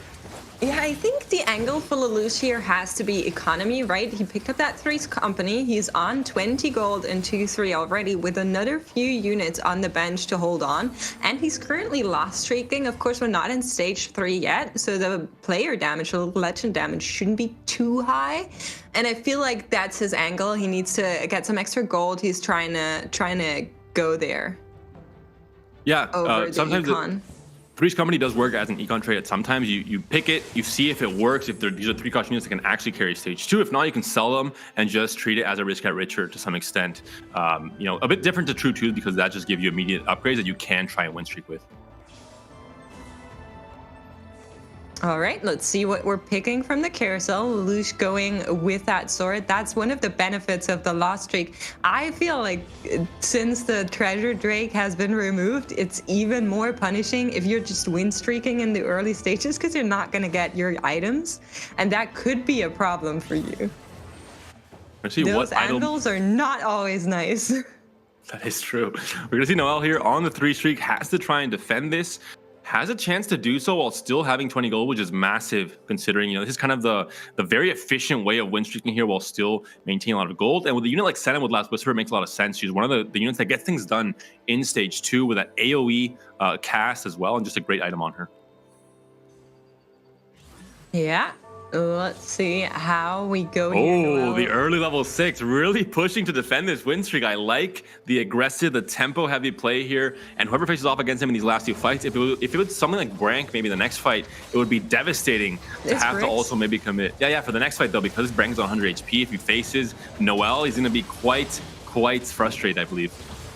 Yeah, we'll see how it goes. Maybe he can take a win against Noel. He does have the Last Whisper moved from the Draven on to a Senna with the Civilian. 3 Civilian, not to be underestimated, but seems like his win streak will end even earlier in time here, looking pretty rough for that Senna to survive, and that's going to be a punishment for that early level 6. Not going to be enough here. songs will be written about this courageous Blitzcrank on the board of Bricks that was able to withstand so much damage for so long thanks to that Anima Visage.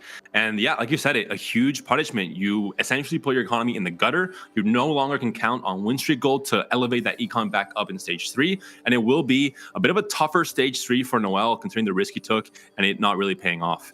I'm curious for Idle Monk as well. Pick trade sector if he's going to go into that recon strat we saw Solo pull off in game 2, or if he's going to try and go for more of a 1 or 2 cost reroll strat instead. Yeah, for now, though, we're going to stick with Brank, and we'll see that matchup against Noel that you were speaking about. Of course, now it's on Brank to defend that win streak here, and hopefully he will be able to do that. We can see the pranksters moving about and getting some extra flesh in, but yeah, the front line looks pretty good. I think Brank can take this one home, no doubts there, and he's going to be able to defend that win streak, which is really, really big, going into that Crook state with 20 gold that he's going to get from the win here, and also a full win streak. And Brank really utilizing the Prankster and the early Zac as well to buy so much time for his units. This is similar to, if you ever heard, hey, ZZ Raw is a great slam in stage 2 because it's an extra unit that the opponent has to deal with and buys you that much more time. Similar concept applies here with Prankster and with the Zac as well. Yeah, and as we enter our PvE stages, a quick reminder for everybody, pack out your calendars and mark them on the 3rd to the 5th February. Our first Golden Spatula Cup is going to happen. We, of course, want to see you there. Hopefully, you're not going to leave us after today's party. And if you want to talk to us, make sure you check out our Twitter and talk to us with our little hashtag TFT Esports EMEA. See Brank here with double Annie as well. Got a bit nerfed in this last patch. He used to be the all-star of the Spellslingers comp in the front line. Not even just in the early and mid game, but in the late game as well. Sometimes just fully itemizing the Annie and not even itemizing the Echo, maybe the TG, but nothing else. In this case now, a bit nerfed, but still going to be a viable option to slot in here as more frontline while also giving the LeBlanc a little bit more damage with the Spellslinger. Yeah, let's see how it goes. He is going to meet maybe Bricks. We did see Bricks frontline with that Anima Visage Blitzcrank earlier, and if that's going to be the case, well, no, it's not. Brank meets up with Zulugazang, and Zulugazang, like you were saying, on those Renegades, has 2 Talon 2s for now, and is looking to make something out of that. A Camille already on board, but unfortunately not a Camille 2, so I'm not sure she'll have what it takes to take down these units, but the Talon is putting in some work. Yeah, in this early game Talon, similar to set 6, a very good unit for killing off units. Used to be a bit different in set 6 with the Blitz Talon combo, but in this case Talon is great at just popping off certain units, and even if you're going for a loss streak, it won't be that bad of a loss streak because you are going to kill 1 or 2 units every single fight, especially if you can itemize the Talon or find him 2-star throughout the stage 2. And Bricks does lose his win streak as well here. Idle Monk's still very healthy, a player that I still want to jump towards whenever we have a chance, but first, second augment's coming up. Double Trouble is a great option, whereas you have Electric Charge and Second Wind, 2 very generically good options, as long as you have a strong front line. And we see it here, 3 Mecha Prime already available for Bricks. Yeah, and Bricks is not going to take it, is going to go for the Electro Charge instead. Of course, the set with that Anima Visage, that's definitely something you'll have to look out for. It did lose the previous round. We can see Lelouch coming through with a Cho'Gath too. I'm a little bit curious on what's going on there, if he's on that angle where he's trying to look for a Kaisa, but it seems like it's a Duelists for now. Maybe Duelist game going to have to really hope for a Duelist pad if he wants to elevate his late game to the next level with 8 Duelists. That's really the dream, but still 4 Duelists at this point in the game, especially if you have a few upgrades. We saw he rolled down pretty much to 0, holding all these different pairs and different options to play throughout the stage 3. He will be very strong. Just the trade itself, it naturally scales with the attack speed of different stacks that Duelists get. So as long as you have a frontline that can stall out, which is the case here with this Nyla with the Dragon's Claw, you're able to win out fights. And he needs to win this one just to kind of emphasize the importance here. He did roll down a lot of his gold that he had built out in the early stages, and he was on a 6 or 7 loss streak before this win here. So he really wanted to turn it around here. And you were speaking about Idlemonk. I just saw a sneaky Kai'Sa 2 pop up. So maybe we can hop on over there and see what Idlemonk is up to. Seems like the Kai'Sa might be Kai'Saing around. As expected. I mean, Trade Sector, I think, last patch obviously was very different. You would want to go for Yumi, you want to go for the reroll comps that were so strong with supers, because just it worked perfectly with Trade Sector. In this case, though, I think the 3-cost rerolls are the ones that will benefit the most. Despite the nerfs of 3-star scaling, I think Kai'Sa and Recon, as we've seen in this tournament already in the first 2 games, is just incredibly strong. And when you're able to roll that many more times, even from very early on in the game, it's going to be that really strong to hit those units and cap out your board.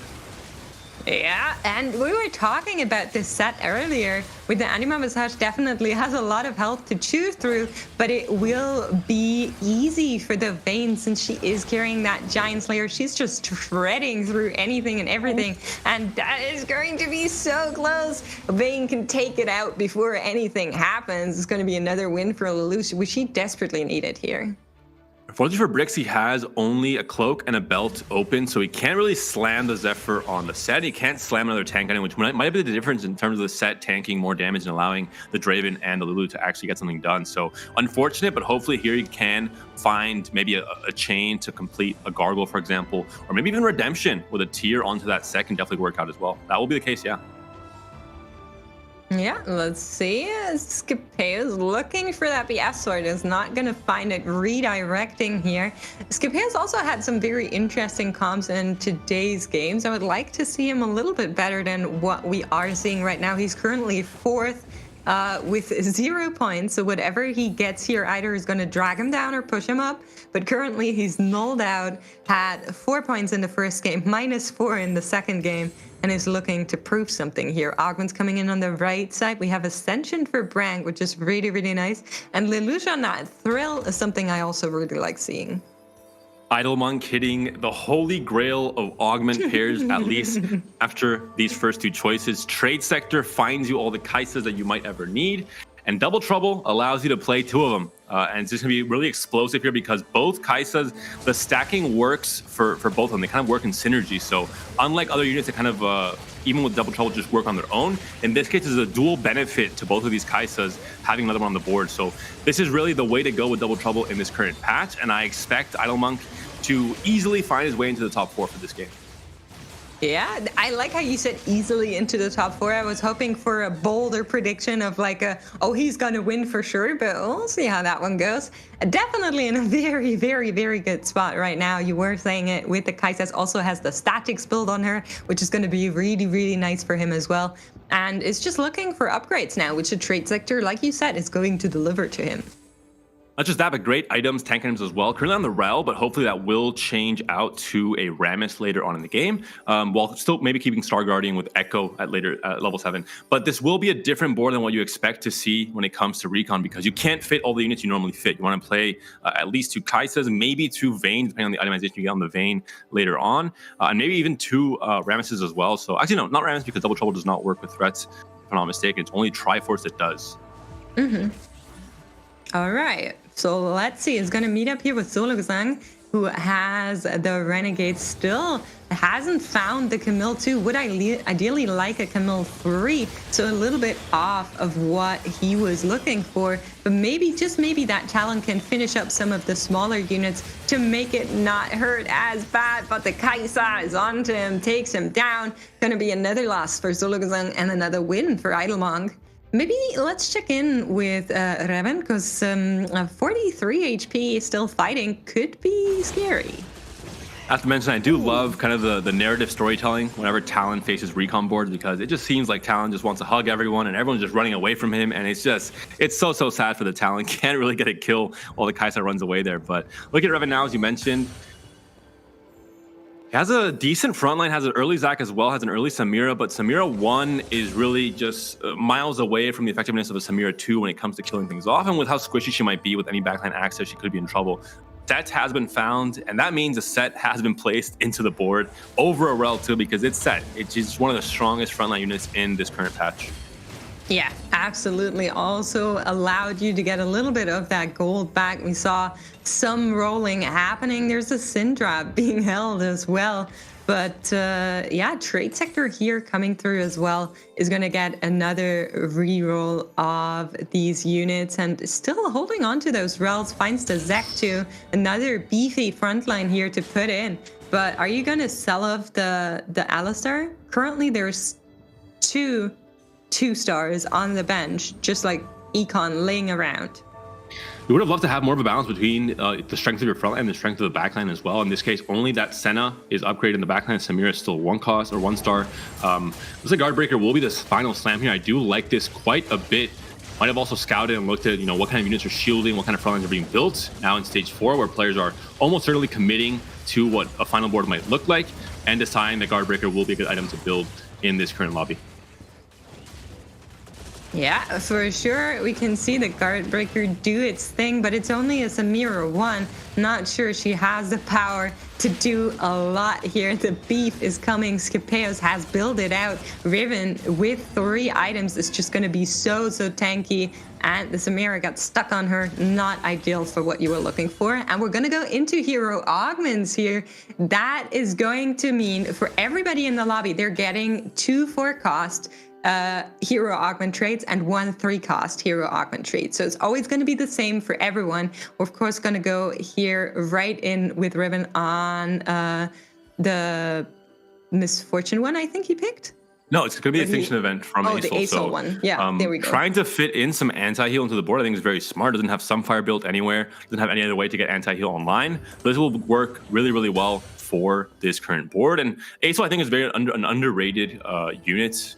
Obviously, last patch was maybe not built towards as much. In this patch as well, with MF maybe being the premium AP carry when it comes to, you're rolling down 7, you're trying to find that AP carry. It's going to be MF over ASOL in most cases. But I think ASOL works really well, and I think both of ASOL's augments are also very good.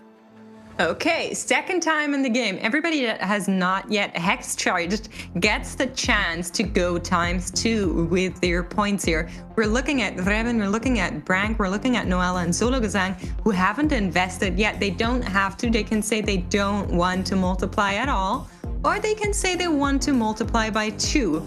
I'm very interested to see where we're going with this. Players, I think the ones in the negative really are the ones that have to start thinking, hey, I have to start taking some risks. I have to start trying to get some of these points back, because if not, you might just end the entirety of this event in the negative. You're not really going to claw your way back out if you're just playing normal TFT and just getting 1 or 2 or 3 or 4 points when it comes to the placements. Yeah, I mean, on one hand, you don't want to go further into the red, right? On the other side, you want to get out of it. So it really is a little bit of a figuring out where you're standing in this lobby and how are your chances to break into those top 4. Because if you're multiplying and you're in the bottom 4, then you're losing. But we're going to see some of the other hero augments here on the side of Brank. It's going to be Soraka. Very interesting. Haven't seen that a lot in 13-1. Still, the Samira only being 1 star is going to cost Reven a little bit too much. She's continuing to bleed. He's at 17 HP now. The Rammus comes in, bops the ASOL out of existence. Set is still alive, but so is LeBlanc. And now her ult finally popping off here. We're seeing just the absolute dominance of this LeBlanc, killing off single units. She's one of the best in the game at doing so, especially with Giant Slayer and JG. Yeah, just figuring out what's going on. Lelouch and Scipeos both hitting that Vayne too. I'm pretty sure Lelouch was holding some on his bench already, so he's definitely looking for that Vayne 3. Also has the Vayne hero augment here. Okay, just looking across the board, what's standing out? Oh, Noelle with Samira. Looking good. It's going to be Style and Flare. Specifically, huge upgrade for Reven. Finds Samira too, finds the Aphelios to put in over the Senna as well. And has a chance to now maybe start thinking about going level 8, finding a spot for this Fiddle, a unit that, as I mentioned earlier in top of show, is the premier unit to put in any kind of flex spot when you go level 8 in this current meta. Yeah, I think there's 2 hero augments that are really interesting to me. one of them being the Silent Flare and the other one being the into the Night from the Vein. I think Lelouch's on. So both of them locking them pretty close into a comp, and Samira has fallen off as a carry in 13-1 just a little bit. She was very strong before that. Now it's kind of like, oh, there's a MF you want to play and a Zed and a Zed. So it's kind of like, but with that, augment is going to be really strong. Well, so we're going to go and check that out, I'm sure. Heads up pickup here by Revan. Needs more tank items for this set. You have a great frontline, but he's currently only on that one Gargle Stormplate. Doesn't give Set enough time to really stall out the fight for the Samira and the Acel to do their thing. And also his economy is in a bit of a tough spot. To get this back up to 50 and try and go level 8 will take at least, part way into stage 5. And I'm not sure he has enough time to do so. The matchmaking here for Revan will be incredibly important. If he faces one of the high roll players sitting at, high HP totals, he might be in trouble. All right. Noel also finding that Aphelios is going to be really, really nice. Has the 4 sure shot enabled, although one of them is a Vi, so I'm kind of like squinting at that one. But very, very nice to have both the Samira and the Aphelios in play. Of course, with the Silent Flare, you really want that Samira to be Samira too. So she's not going to do too much just yet, with really nice items on her. Definitely what you were looking for. Could have gone for a Rage Plate instead of that IE just to get a little bit of extra attack speed, but of course she's going to gain a lot from that hero augment, which is going to reset her mana to, I think, 30 once she scores a takedown. You saw it there happening, but she's just too squishy, and there's a Fiddlesticks in play for Zologazang. Can this Sivir do enough here? I'm not entirely sure. Aphelios a 5 cost versus Sivir a 2 cost. But Sivir is 2-starred, and she's almost able to do it, but not quite. The Aphelios gets the kill, and Noel drops to 9 HP. There's one more Samira. 3 Samiras are, of course, on Revan's bench, but there we go. The 2-star has been acquired with a duplicator, and that means that now both Revan and Noel are sitting 7th and 8th under 10 HP, or pretty much at 10 HP, and both are carrying Samira. Can both of these players try and claw their way out to this spot? Yeah, I mean, it's going to be really, really hard, right? You do have the Sejuani too, which is going to give you a lot of extra CC. But with the Sure Shot Vi, I'm really not sure on whether or not that's what you're looking for. And it's going to be a little bit of a mirror match, but Revan does have the Acel in the backline there. And the Zat in the front line is looking much stronger in terms of position. But maybe the Samira can eke it out. The Giant Slayer doing everything it can to take down all of this HP, and the Acel hasn't cast it yet. Revan losing out here, going down 8th, and Noel is safe for yet another round. And as it comes down to, it's the fact that when you have 3 items on a tank, every one of those items multiplies off of each other, and it's just worth that much more. The JG that was built on the Acel as kind of a secondary or tertiary carry is essentially 2 components that weren't really put forward towards that set having 3 items, which I think was the biggest setback. No pun intended, for Revan in this case. Well, you could have just let it stand like that. I think setback is a very funny phrase.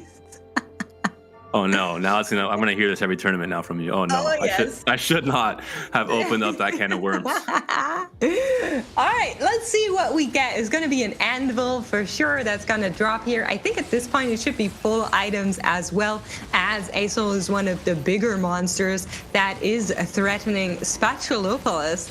And we'll see if there's anything else we're gonna get from that. Anvil comes here. Oh, I think it's the small one. Nope. Yeah, 4/7 still component, but that will be at least a full item from this component plus the 1. You at least have 1 always left over at this point in the game. I think pretty much always. That will be the case now. Rod, Tier, and Sword will have to decide what Scapeus wants to itemize this Acel with. Essentially, you have attack speed with the RFC, so Shojin could work, but then you might be lacking damage.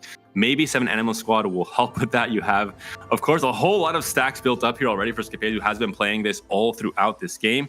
And it shows how you can get an augment for something like an Acel and still flex it in with that emblem for the Animal Squad. Yeah, and we're gonna hop on over to Idlemonk and Lelouch. Lelouch on 3 losses, 15 HP, really needs to find a win, but Idlemonk has been looking so strong here.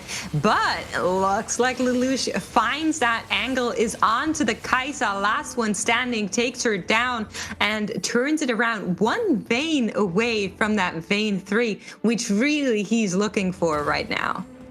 Yeah, it explains his HP being so low. He has to hit this power strike if he wants to continue contending in these fights throughout stage 5. So huge rolldowns coming in for Lelouch very soon. And huge rolldown for Skipeus as well. Is this very nice. 1 shop stop for that Asol too. Is going to find it right away. And Urgot in the shop as well. But are you going to pick that up? I love this, thinking now about going down to 5 Anima Squad and getting the weaker, less relevant units from Anima Squad out, and the legendaries, the 5 cost, the units that really bring a whole lot to the table like Urgot in. I think this is definitely the way to play Anima Squad coming into stage 5. Yeah, is going to fight a copy of, I believe this is Idlemonk's board here. Still hasn't found that Kaisa 3, which is really what he's looking for. But the Urgot can maybe bring some extra gold in for Skip.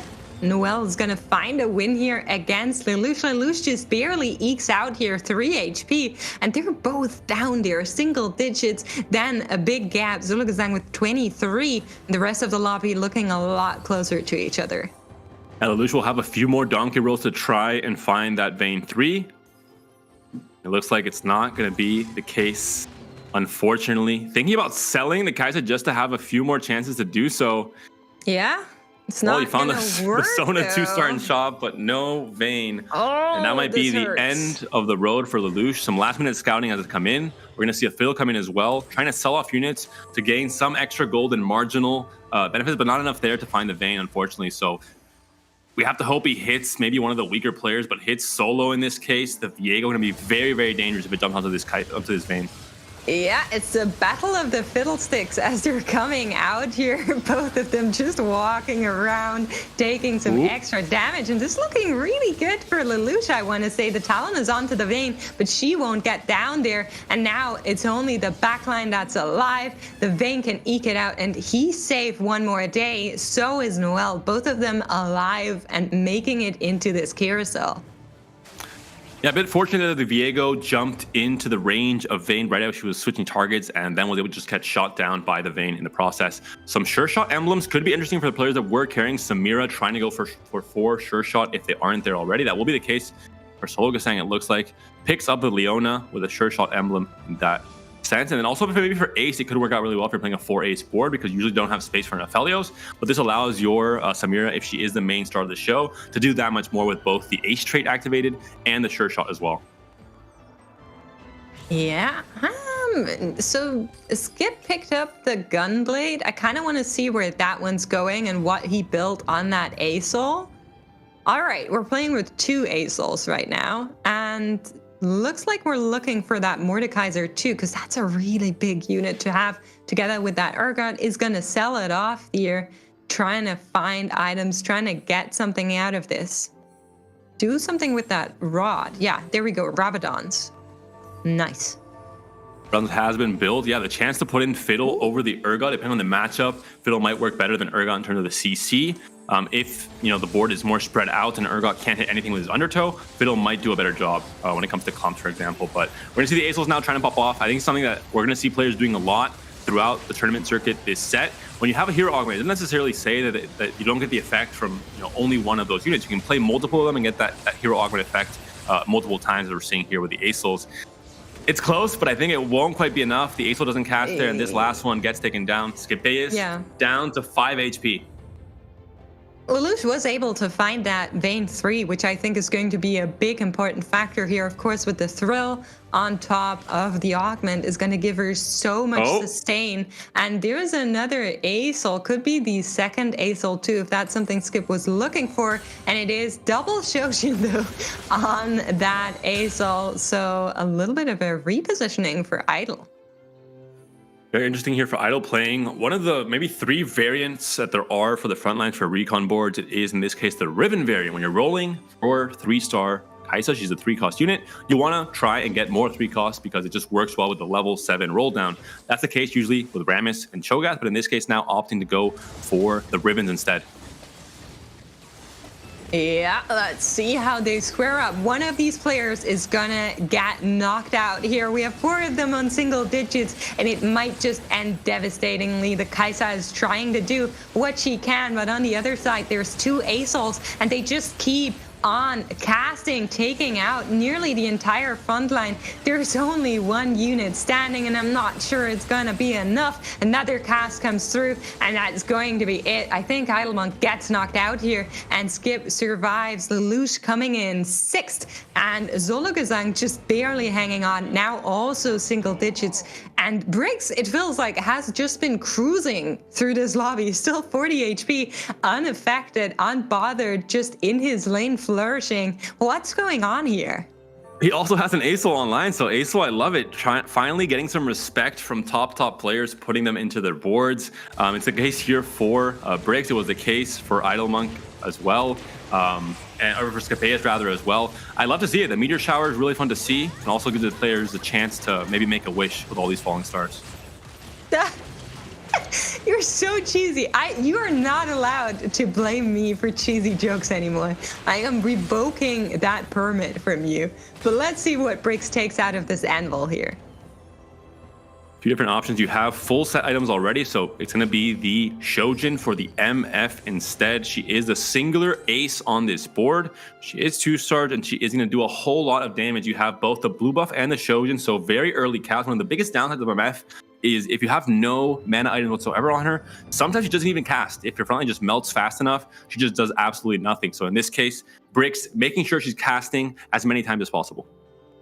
Yeah, we're gonna see who's gonna make it out of that round here. Zolo, Scapeus, Noel, all on single digits. Scapeus is gonna meet with Brix, but I want to see where Zolo is going. He built out the 6 Ox Force with the Viego carry and has that Fiddlesticks in there, which was enough to bring him into the top 5. But he's also playing against Skip, which means Brix has a copy. And we're gonna see who makes it out of here. That Fiddlesticks is untouched. He hasn't come alive just yet, but that also means that every unit that dies has gone into the corrupted tank, and now it's Fiddlesticks against the rest of the board. The meteor showers are coming crashing in, and Zologazang is going to be taken out here 5th. Noel coming in 4th, and Scapeus with the double Shojin ASOL makes it into the top. He's too off. He's too off of getting an ASOL 3, and I love the combination of Fiddlesticks and ASOL. ASOL, the way he casts, he's kind of, these AoE meters are falling, they're damaging everything, but just a tiny bit every time they fall.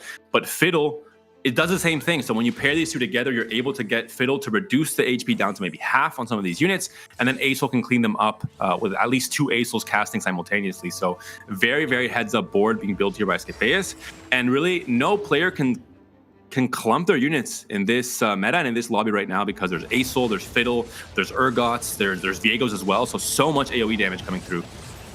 Yeah, you want to keep everything spread out, but on the other side, there is the LeBlanc 3 that we saw Brank, I believe, hit earlier. I'm going to see how that damage squares up. Look at her. She's just deleting units left and right. That's going to be it for Scapeus, but can she hold up against Brix board? It doesn't look like it. It's going to be Brank versus Brix to decide who wins this game 3 and who tries to get some points back on the board after some disastrous starts for some of these players going to the -16, -14 range. We're seeing here Brix sitting at -16. He needs to claw his way back out with a first in this game, and has a goal to go 9, so has a chance to really cap out his board much higher. Yeah, I'm just checking because I know that Brix is on the ×4. Brank has not multiplied. So if Brix wins this one with the ×4, he equals out all of the negative points, but still comes after Brank in the overall tournament points. So either way, this is definitely a really good round for Brank and a really important round for Brix, but maybe it's all going to end in this game. All eyes on that LeBlanc, on whether or not she can nuke everything away before the meteor showers come crashing down on her, and she can. Brix takes another loss, and it's going to go into another carousel before a decision has been made. Is there anything that can be done to try and access the LeBlanc to get some backline access on the side of Brix? We're going to find out very soon. Close to getting underground, definitely not the pickup there. It will be the Fiddlesticks instead. I think this might be an upgrade for Brix in this case. We're going to find out once we go back to his board. If it is, that would be so massive. I look at just a pair for now. So if he finds it here on the roll down, he's level 9, has a higher chance of finding 5 costs. Finds a Janna instead, going to lock that in onto this board, but does not find the Fiddle, unfortunately. Urgot is also a big upgrade, though. Yeah, we'll see how that one goes. We saw some rolling for Ramos for Brank, didn't really work out here.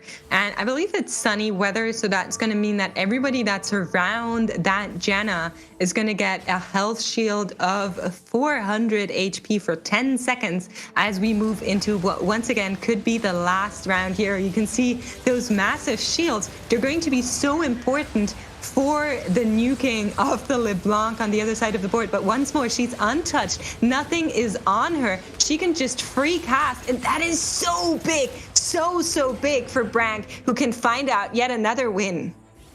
The set just died way too soon. The Fiddles didn't do enough. The AI on the Fiddle is a bit iffy. Sometimes they pop off. It seems like challenger level stuff where they just go right into the opponent's backline and get the right unit CC'd. In some cases, not so much the case we saw there. Not ideal. We're going to see now what Brix is going to be able to do. He knows he's lost the last 2 fights. He needs to change something to try and find a win. He's gone level 9, but hasn't hit the upgrades he needed. Yeah, and Brank is not level 9. He's playing 1 unit down and has found 2 wins here. That's the sheer power of that LeBlanc and what she can do. And a little bit of repositioning on both sides here, but I'm not sure it's going to matter too much. Once more, you want to keep an eye out for that LeBlanc. She's taking some damage, but the Soraka is healing her right back up, just completely supporting her through healing as not going to be an issue for her. And she's just taking out everything and anything. I don't think there's any coming back from this. I think Brank takes this one home, and it's going to be a win for him in round number 3. We saw AP drop a lot in this recent patch, but with the right admin and with the right setup, Soraka and LeBlanc can definitely work, and we're seeing it here. Very nice to see Brank get a win with this and showcase that it's not just Set, it's not just Ace. There are some other viable options as long as you have the right combination of admin and of different augments as well. Yeah, absolutely. I think that was really fun. We went into this game, we're kind of saying, you know, we'd like to see something a little bit different than Set and Set and Set. And I feel like we got that. I feel like Acel was really fun. I feel like LeBlanc was also really fun. I think I want to see more of these kind of comps. Yeah, I recently did a cast for a show match that was done between Brazil and Argentina, and doing with Nico, and he mentioned, one of the top players in NA mentioned how important Acel is and how he thinks throughout this week and the next week, especially with Defender Cup today for NA, players will start utilizing Acel much more due to his utility with the anti-heal, but also just the damage, the backline access with the meteors. I think it's going to be very important, and what a way to see it in this game. So many different players utilizing Acel as a carry. Yeah, and that's it from us for round number 3. We're going to go into a quick break. Then our analyst desk is going to break down what happened for you guys in this game.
Welcome back to the Analyst Desk, everyone.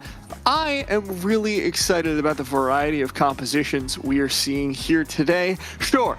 We're seeing Set. I know, guys, but come on. We got to see double Aurelion Sol. We got to see some duelists coming out from Lelouch. We got to see our winning composition with Pranksters. That 2-1 for Brank, just absolutely ridiculous. Had 3 Prankster and Hacker right off the bat.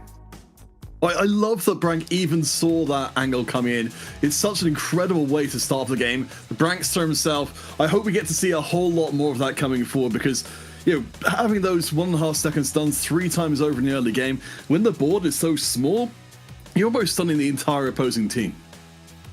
Yeah, just in general, like, just looking at this board, right, you can LeBlanc just being a very strong carry, the admin here being a really big fit in combination with the Ascension, right? Like, getting that additional 50 AP, I believe it was, which is a really big damage increase for LeBlanc, meaning that you can kind of skip an item to a certain extent, and you can start comparing that with the Hacker, which goes very nicely in turn with the Prankster, for example, right? Just adding in that Zoe, and then you get the healing from that. Like, LeBlanc just stays alive for so long in these fights, as long as there's just no one directly on her. Yeah, I mean, the 3 of us went back yesterday and we're reviewing a little bit of the TFT Summit. We even saw that there. And I was like, all right, well, maybe I can see some situations where LeBlanc is useful, but maybe this is a little bit of a fluke. Turns out, not so much. With the right admin, with the right setup, like, say, Hacker 3 Prankster on 2-1, she really puts in work. I mean, she was so impressive there. I'm with you that, you know, it's still a space we need to see be explored, especially since we've had admin have the significant change of the on-kill effect coming in. We haven't had a chance to see people put to great effect here. But I do want as well to highlight for Sigipeus bringing in the double Aurelion Sol, especially the Anima Squad Aurelion Sol, something which, you know, we really haven't seen too much of at all. And both of them being able to throw out a massive amount of stuns. I just love that comp. Yeah, I mean, it's down to like how Scapeus just plays TFT in general, because like I was looking at his board at some point, I was like, Scapeus' board it's pretty out there. Like I would not know how to fully navigate the position he finds himself in, right? Because with the addition of something like a Salvage Bin to his augment choices this game, he just makes that decision, just runs with it, right? Like he knows he can play super flexibly about what he's gonna hit, and then he ends up going into the extension event while having that Anima Squad emblem, guaranteeing that the Asol does a lot of damage and can even get the second one in on top of everything as well. And he went from 7 to 5 Anima Squad as well, realizing that he wanted to play better units overall than having that extra synergy. And something else that we saw that was really interesting this game, Noelle started off having a little bit of a rough time, swapped in that Samira.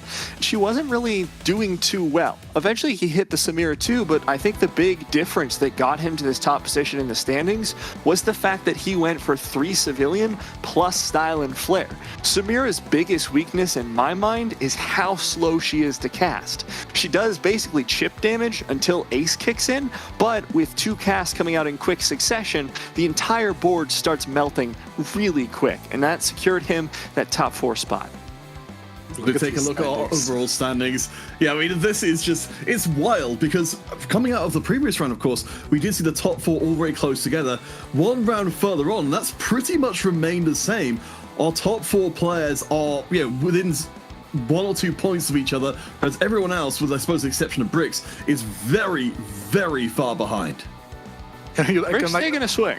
Yes, he's trying his best, right? Like I said, but like he has chosen to saying, you know what, I'm gonna go 4x every time, and just, you know what, I'm just gonna do that, and I'm just gonna be living life, and he's been doing it. He's talking about he's taking a swing for it, right? And you have someone like Idelmonk, where if we look at his spot and like, okay, this spot is absolutely insane. Like he's so light with all of his stuff, and then yeah.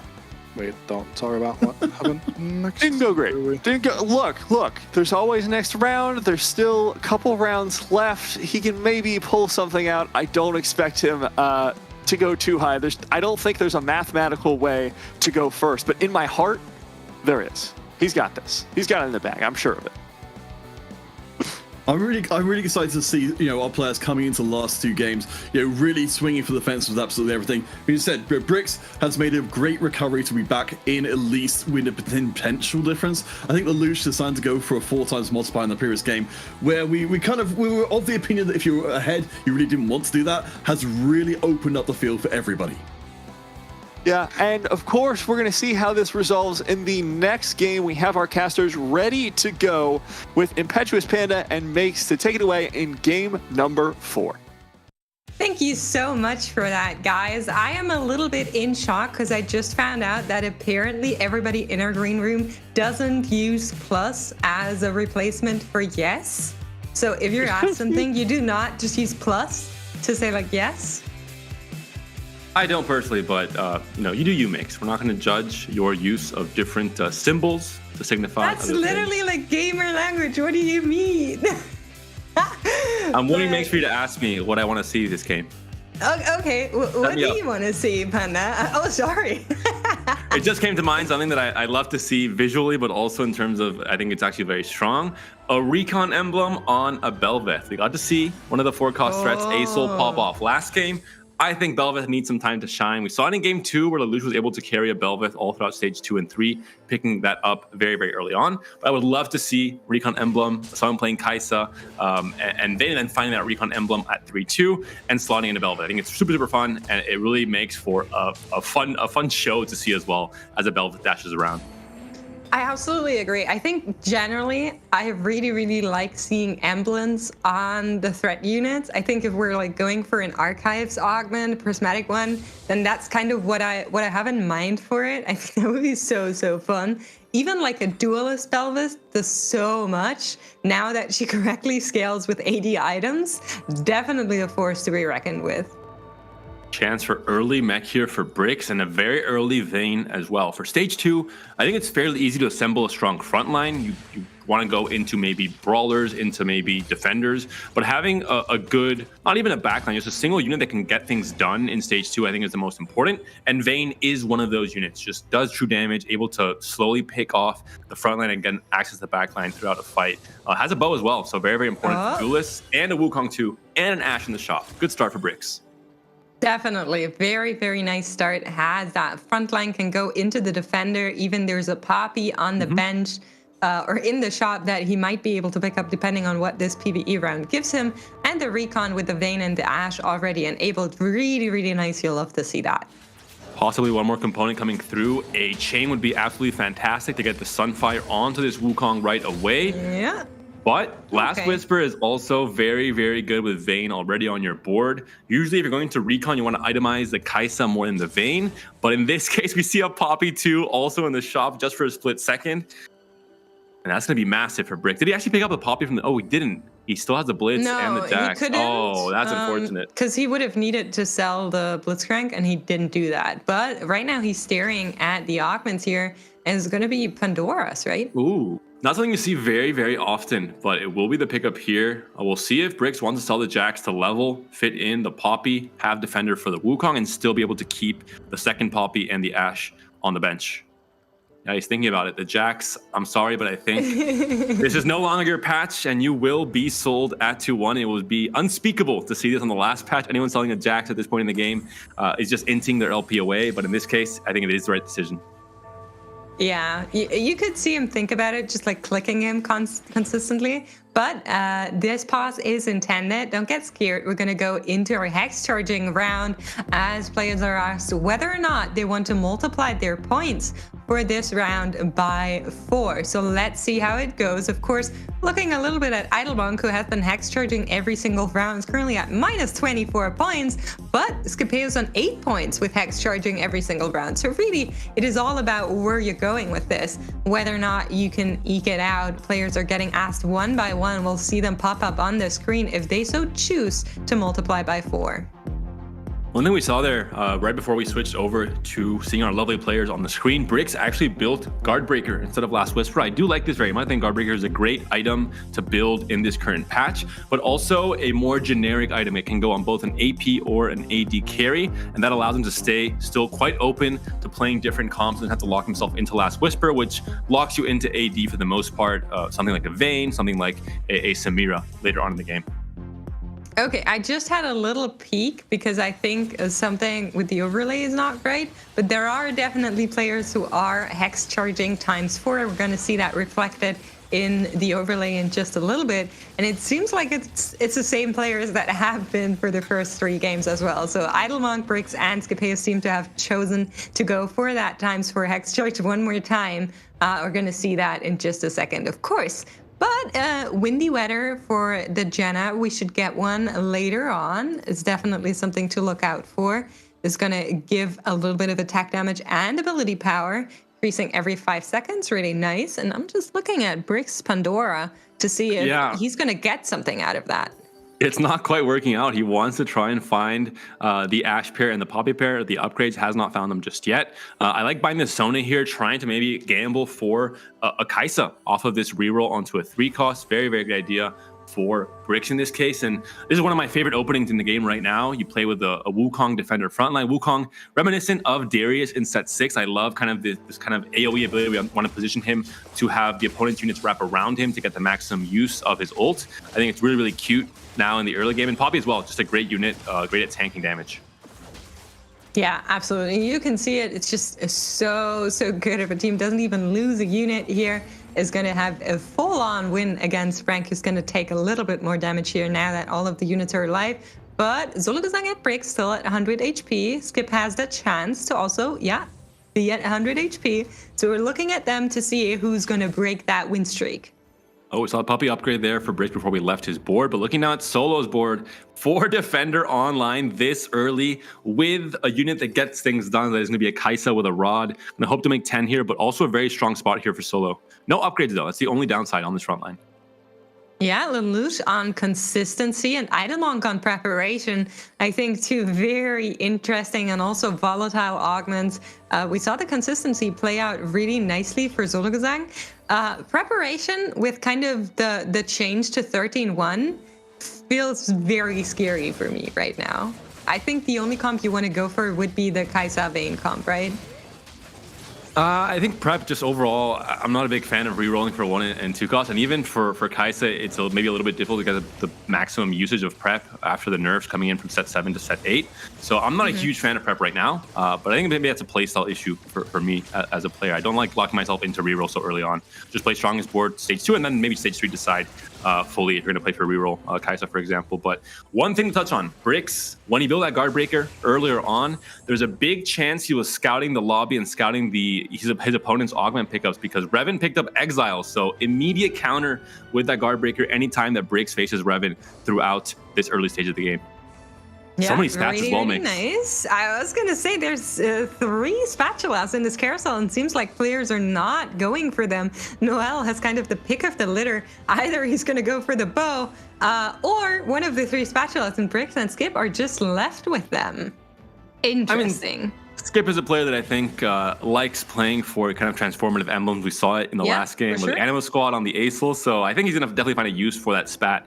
Laser Core, a great build, and especially duelists as well. I think if any player was angling for 4 duelists, or maybe 6 duelists in stage 3 at this point, they would have definitely gone immediately for that spat because it's just such a strong pickup. Yeah, exactly. That's what I thought. I think there are comms where the spatulas are really nice to have, but all of the players just avoided them really strongly. It's just the last 2 that got to pick that just kind of had to take them. I agree. I think Skip is definitely a player that probably would have picked it up even if he wasn't last and didn't have any other choice. We'll see what they do with it. It could even be a crown depending on what comes out of this. So very curious. Lelouch with a pretty miserable board, but that is very much intended. He is consistently doing bad in stage 2. That's the game plan, trying to get as much gold as possible, trying to, again, you can try and win streak with consistency, and you kind of get a double benefit, but it is a much bigger risk. You can't guarantee a win streak for the most part. So I think this is definitely the safest game plan for Lelouch, and we'll have a chance to really spike once he rolls down this gold, either at 3-2 or maybe at 3-5 with an early level 7.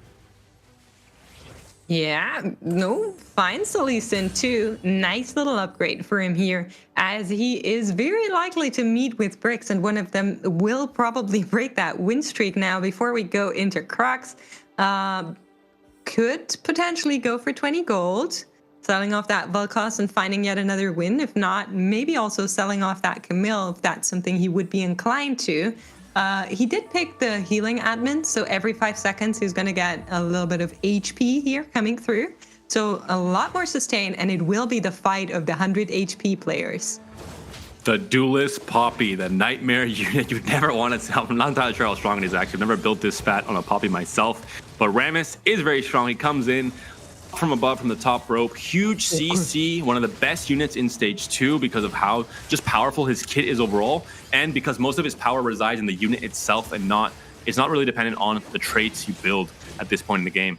Kaisa, similarly, very strong unit, even without recon. That's going to be the case there. A win for Skepeas, continues that 5 streak, and Brix loses his. Yeah, and really, really nice for Skepeas. As we said, also finds those 20 gold. Really, really nice. Going to go up to 30 here as we enter the Crux. And is so far not locked in at all. Can do anything and everything with this comp here. Very Skepeas kind of... I would say trademark gameplay, just having all of the options until very, very late. Of course, 2-7 is not a late game, but I suspect that he's going to carry this for a long time and just find ways to flex through. Curious what Idlemonk is playing. He does have, as you mentioned before, the preparation, which is usually an augment you want to commit to very early on with your direction because you want to get the value from the prep as early as possible. Oh. And it looks like in this case, Idlemonk is going for the blast from the past. Yuumi, blue buff, mascots currently on the board. I'm not sure if he, let's look at the stats for Yuumi in this patch, but he is definitely boldly trying to play this comp at this point in the meta. Yeah, I think bold is the correct word to use here.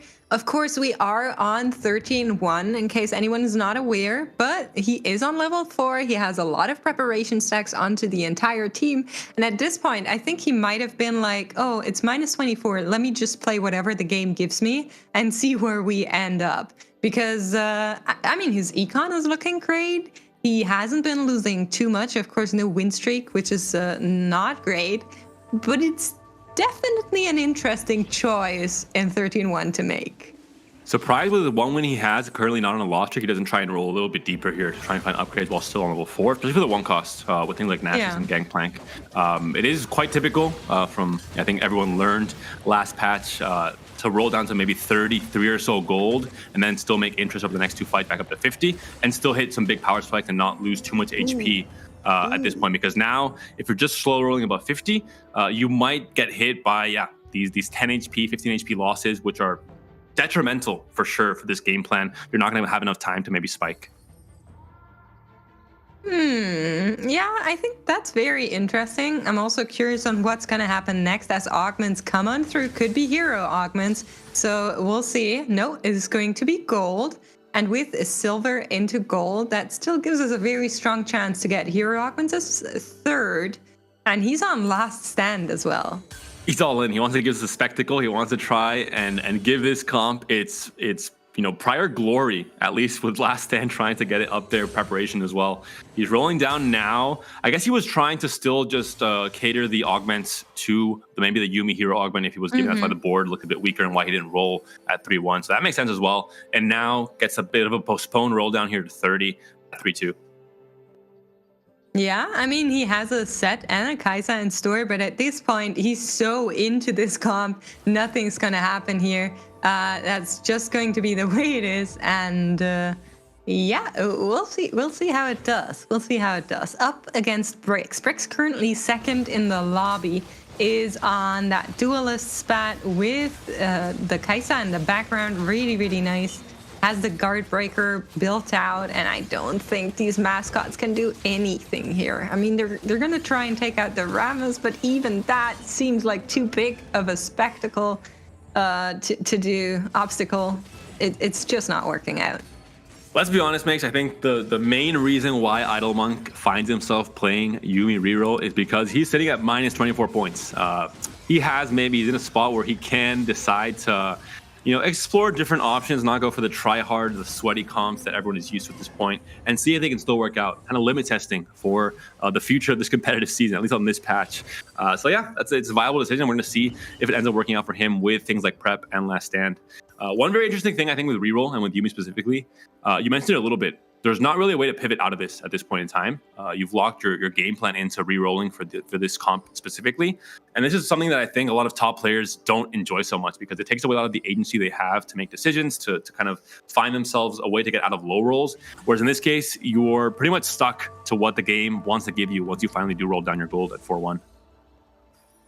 Yeah, I absolutely agree. I mean, I'm very curious if Idlemon can do something with that comp once that last stand procs, if that maybe is going to be enough to provide some strength to that comp after the massive nerfs it has received in 13.1. But for now, we're going to check in with Lelouch and Noel.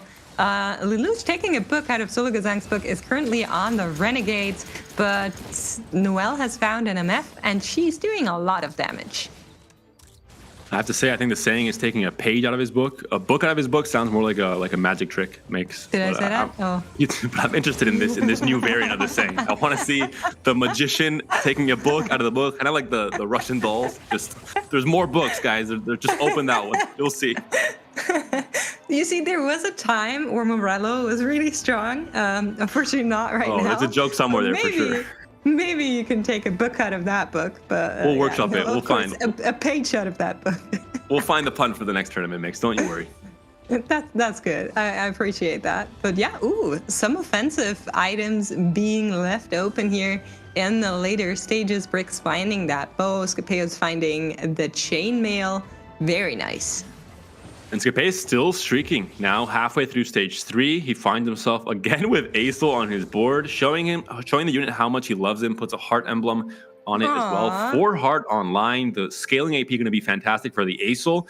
And we'll see. Once again, the meteors will fly. Wait. 3 players are on last stand? Oh, no. What's going on? Guys, I mean, they're not in Vice together or something, right? It must have just been that they all saw it and they were like, I guess. I think this is the earliest. That's going to be really interesting. The earliest 6 heart board I've ever seen on this new set. 3-5, 6 heart is online. The Acel has been sold, unfortunately, but Soraka now might be the unit to try and carry for this game. Yeah, I mean, that's exactly what we were talking about when Skip picked up that spat from the carousel, right? Like, that's such a Skip thing to do. You wouldn't normally see a 6 heart board come out of like any guide, but because he's Scapeus and he found that spatula and he found that crest, he's now running it and successfully. So 9 wins in the tank, still on 100 HP. He is leading this lobby. Very curious what the admin is for this board. It's going to be very, very important for a unit like Soraka, for example. But hopefully we can find out very soon. The admin on Skip is the healing one. So every 5 seconds he's getting HP. Yeah. So it makes sense why he's playing things like Cho'Gath and Rammus. I think it's gonna help. Yeah, for sure. It's just adding more beef, really. He's just making his entire board a little bit tankier, giving them a little bit more time to actually execute what they're doing. And it seems like, we were talking about that Belvath with a fun emblem. At least we're getting the heart one. That's cool. Scapeus is here to deliver. I ask and I receive. He gave me Acel last game, and now we're seeing Belvath join the party as well. That being said, Duelist Kaisa is online, a unit that loves scaling with attack speed, so it's going to work so well here with the Vayne as well, just a natural pairing. And that's Scapeus finally taking his first loss of this game 4. Yeah, and I mean, I think he can be happy with that. He's on level 7, he has 30 gold, he's looking very comfortable there. And Bricks, of course, with that Duelist Kaisa also looking really, really nice up there.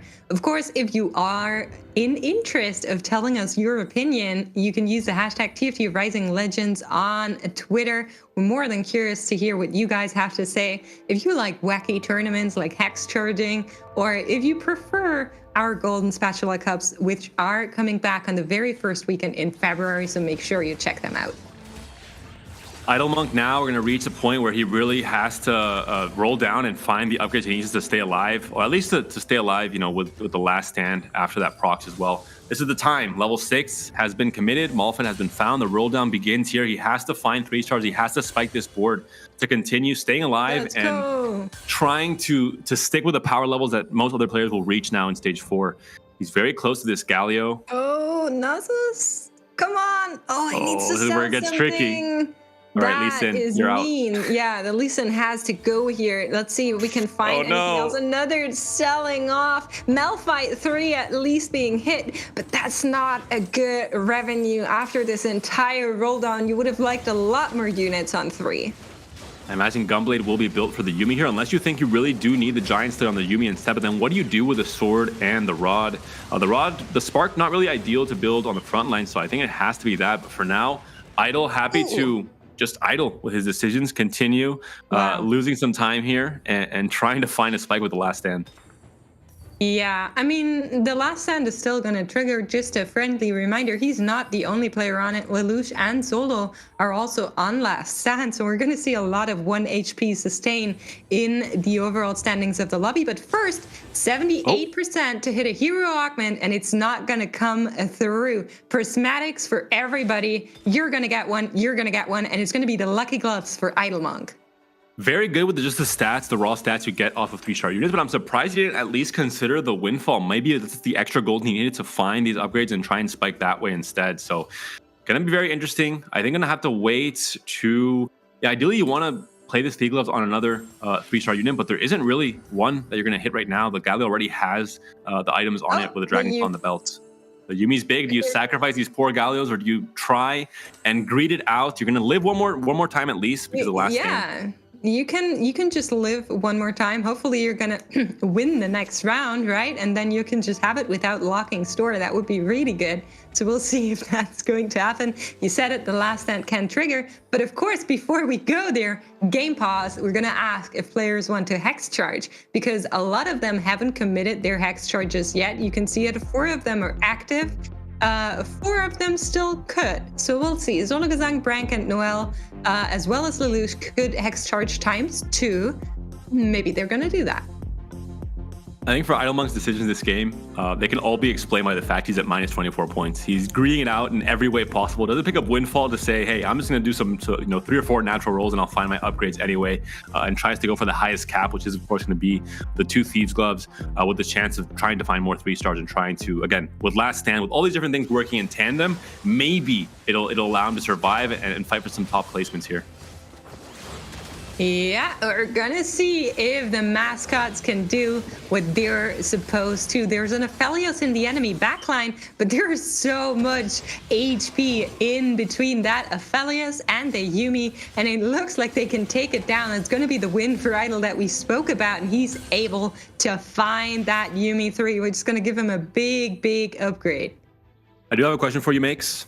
Yes. I have to know if I'm just a weird person or if this is normal. With Yuumi in this set, with the way she obviously curves her projectiles, do you just get the Wanted vibes? I hope you know this movie where you curve the bullets. This is all I see, and this is why I love playing Yuumi so much in the last patch. Not because she's strong, she was, but also just the curving projectiles. It just, I don't know, it does something for me.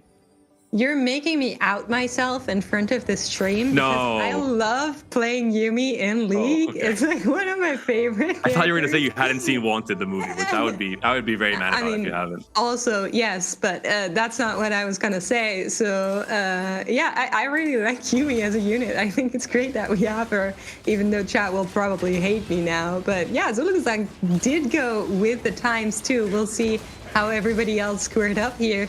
And it is also on that ace prismatic.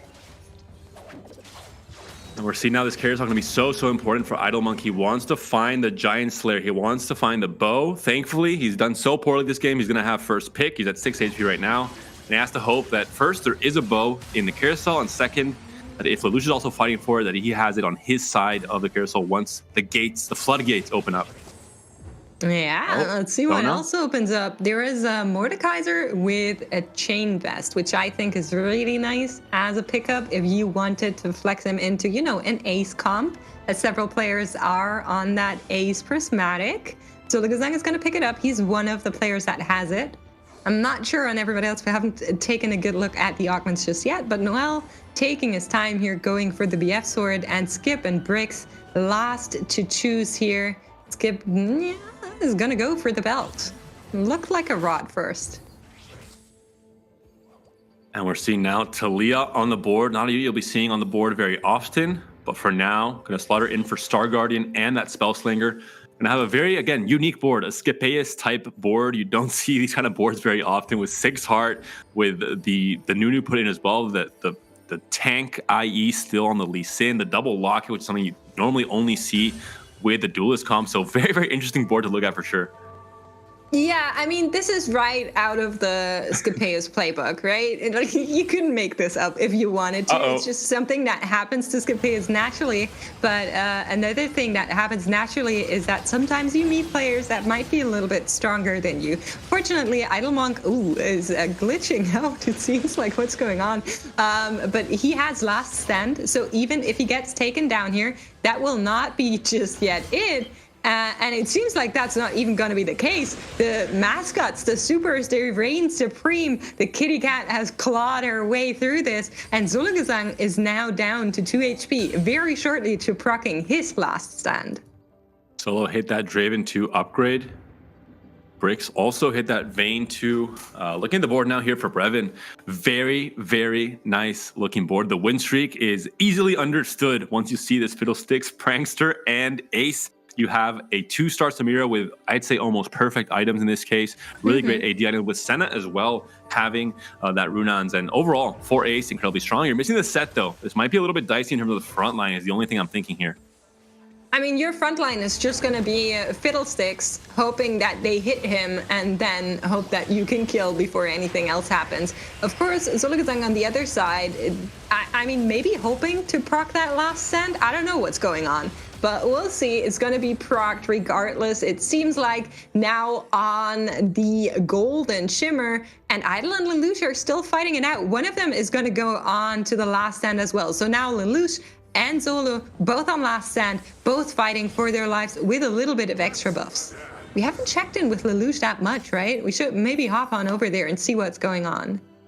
Yeah, Revan's game plan seems clear. Going to go 8 as soon as this fight finishes. I'm going to try and slot in some more frontline, like a Zac, for example. But looking at Lelouch now, Oxforce, Samira, Last Whisper, RFC, another very unique looking board. Viego, of course, is the main carry here, but Samira is slotted in because you're playing a Aphelios for Oxforce anyway. When you want to hit that 6 Oxforce cap, you want to slot in another great unit, and Samira is definitely that.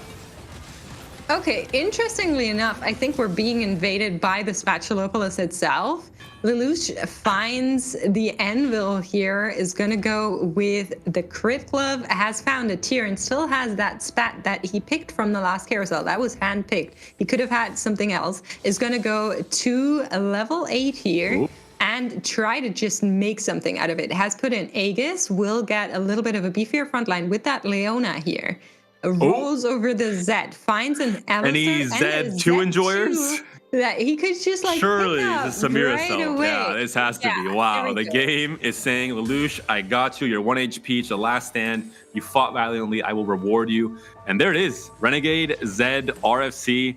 Oxforce emblem as well. What a shot. I really like that. That was a beautiful pivot. The 6 Renegades are active. He's fighting against Brank, and we'll see if that was enough. If the last stand can help him eke this one out. The Viego is in the top left corner, and he's the one that needs to carry this together with the Zed. They're both alive and well, just chewing through the entire enemy team, and Lelouch finds a win after this crazy good pivot.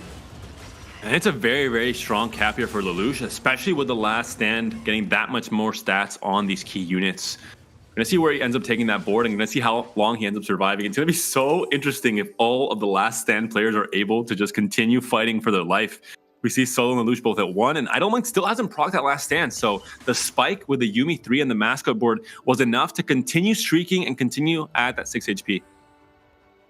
Yeah, now keep in mind, the other 2 players that are down there, Lelouch and Zolo, both have last stand procced.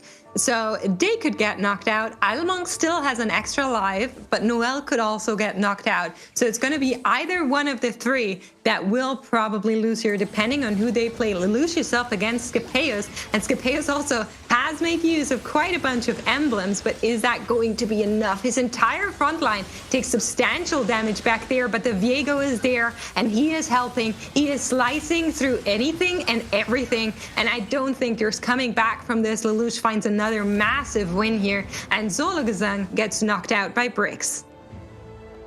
Love the change Lelouch made on his board there as well. Had the awkward 5 Ox Force chatting, and now has taken one of those Ox Forces out, slotted in that LeBlanc, and now has Hacker enabled for Zed to really function as a dual carry.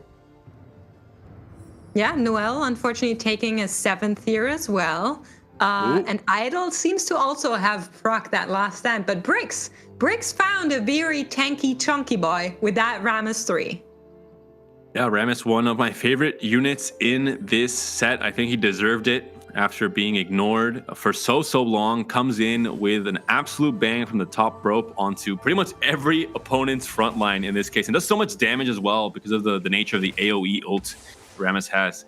We're going to see it here. He's going to completely pounce on the entirety of this front line. The Leona, with the true damage on her ult, could start reducing a lot of the HP on this Rammus very quickly, as long as she can survive. It looks like it will be the case, and Rammus, unfortunately, is going to disappear from the face of the earth, and Bricks takes a massive loss.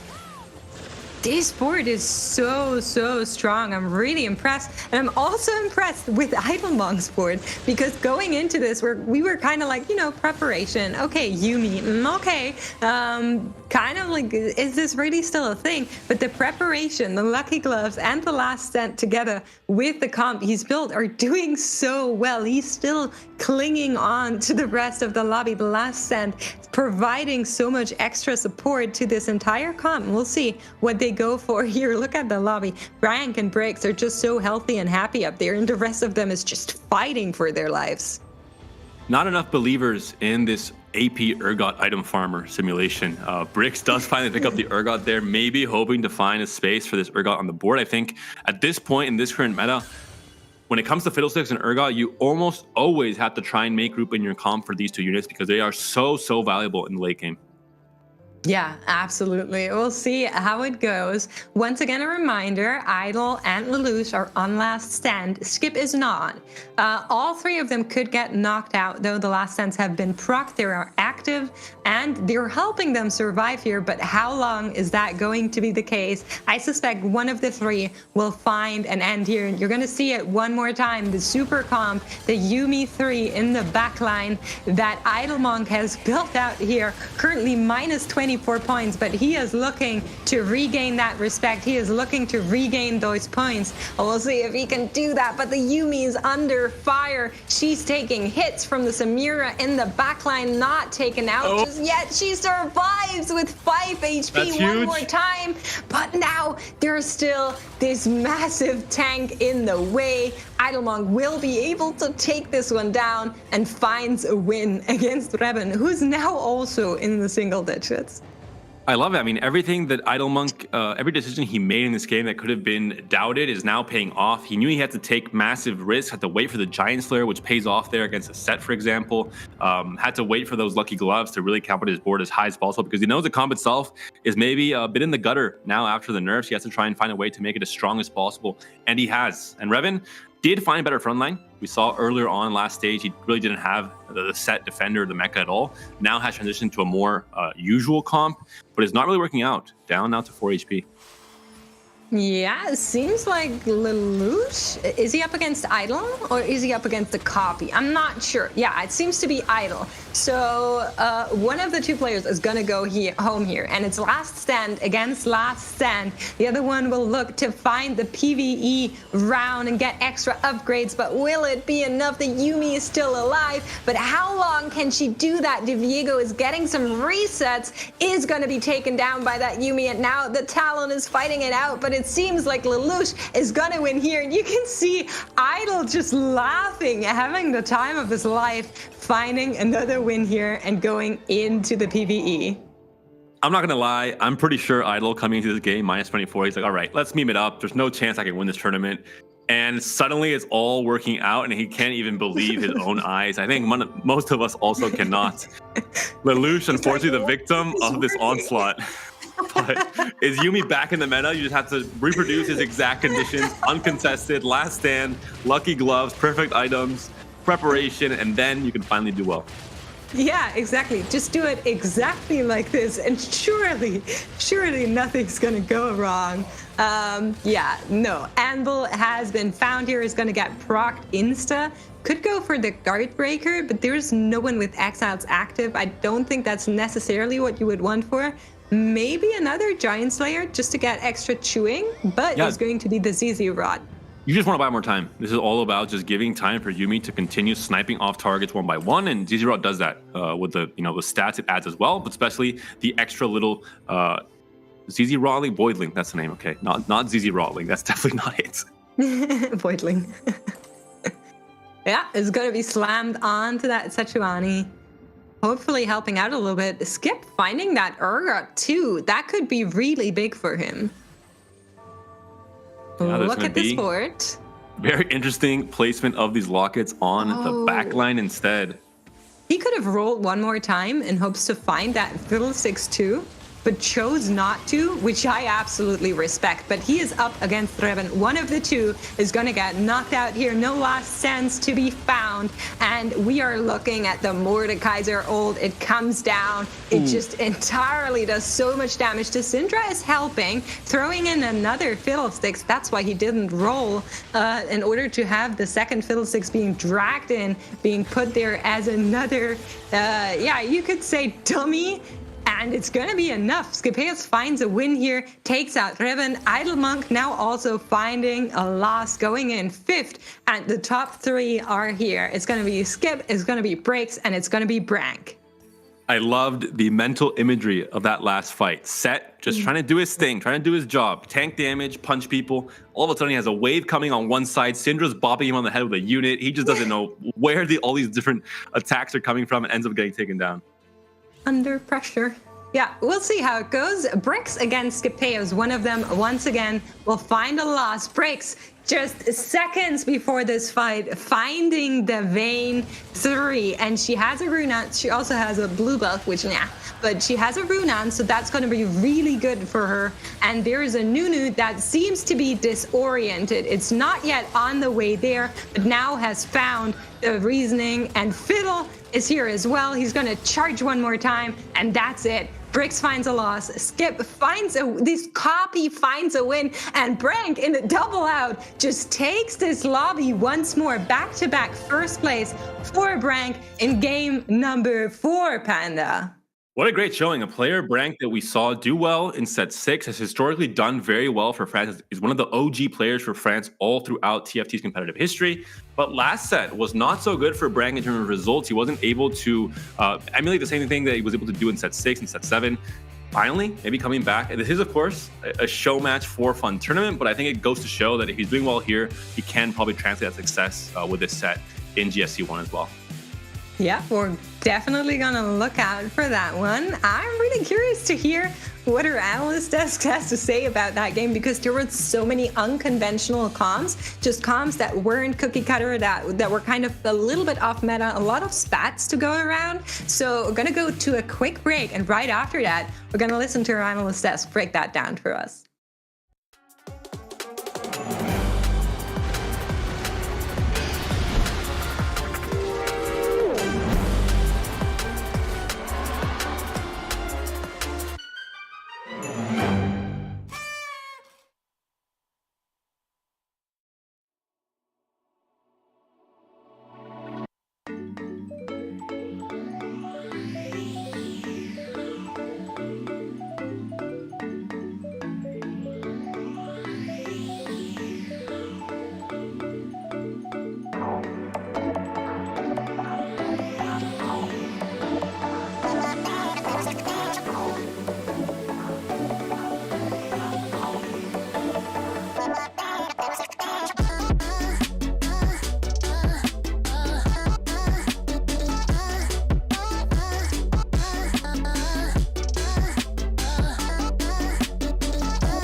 I'm at a loss for punchy statements, so I'm going to deliver this line as if it is one. Welcome back to the Analyst Desk. My name is Niberia, and I'm joined once again by Counterfeit and Wida.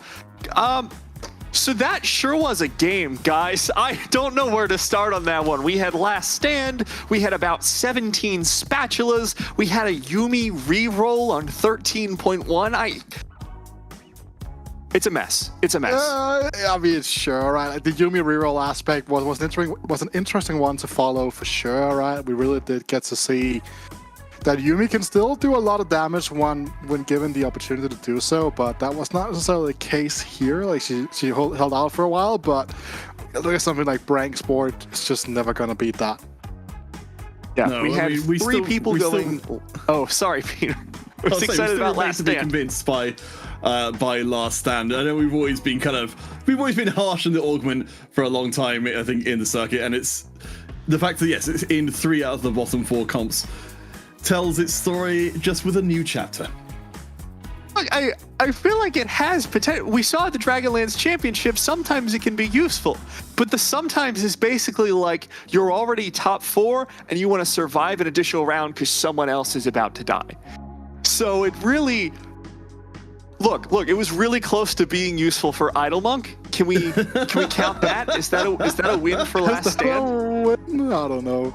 I mean, Idlemonk had a pretty interesting spot on 4-2 actually, right? Where instead of taking the windfall and rolling for the Yuumi, just decides to pick up the Band of Thieves 2 instead, right? And I think that was a big talking point, both on cast, but also just in chat, right? Because sure thing, next shop, he does end up getting a Yuumi, but if there's no Yuumi in that shop, I mean, the Band of Thieves really doesn't matter and doesn't make a difference. So it's one of those like minor things when it comes to optimizing your gameplay where like in the results-oriented POV, it looked good, but on average, it probably doesn't look good.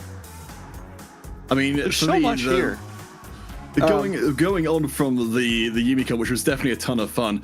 You know, I don't think we can go too much further without calling out Scapeus for 2 games in a row, giving us something we would have never expected to see. The double heart emblem, and just an entirely different approach to the game. It only got to 3rd this time round, but I can see potentially, you know, that kind of comp doing very, very well if you just with a little bit more refinement.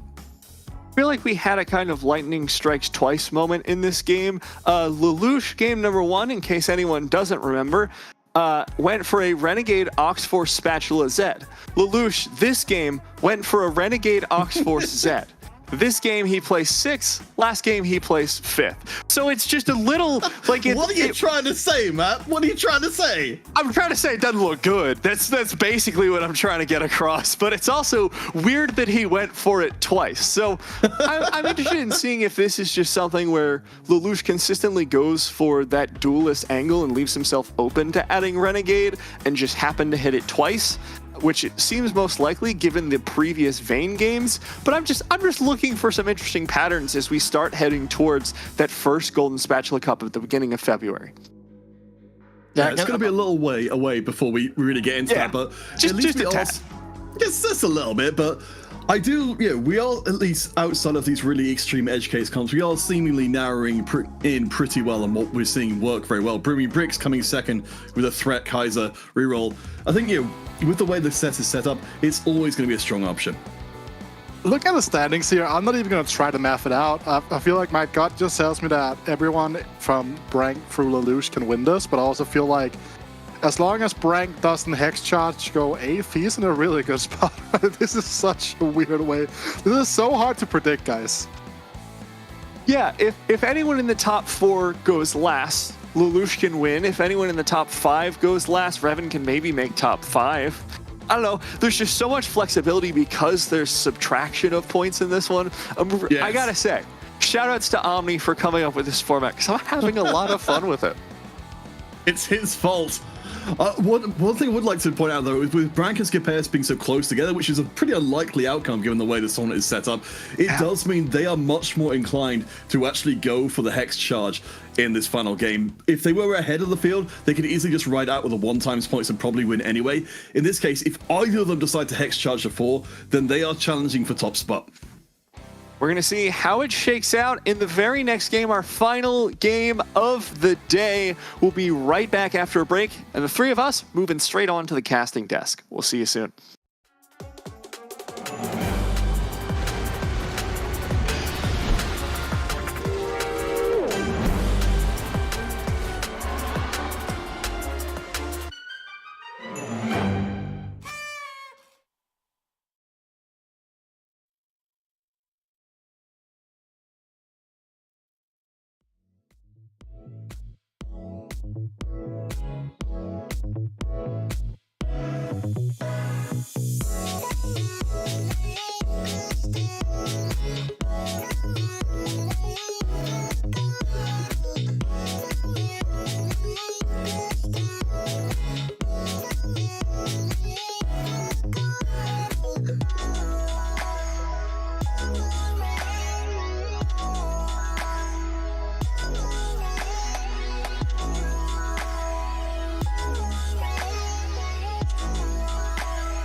Man, I don't know why, but that bumper gives me like Ratchet and Clank soundtrack vibes.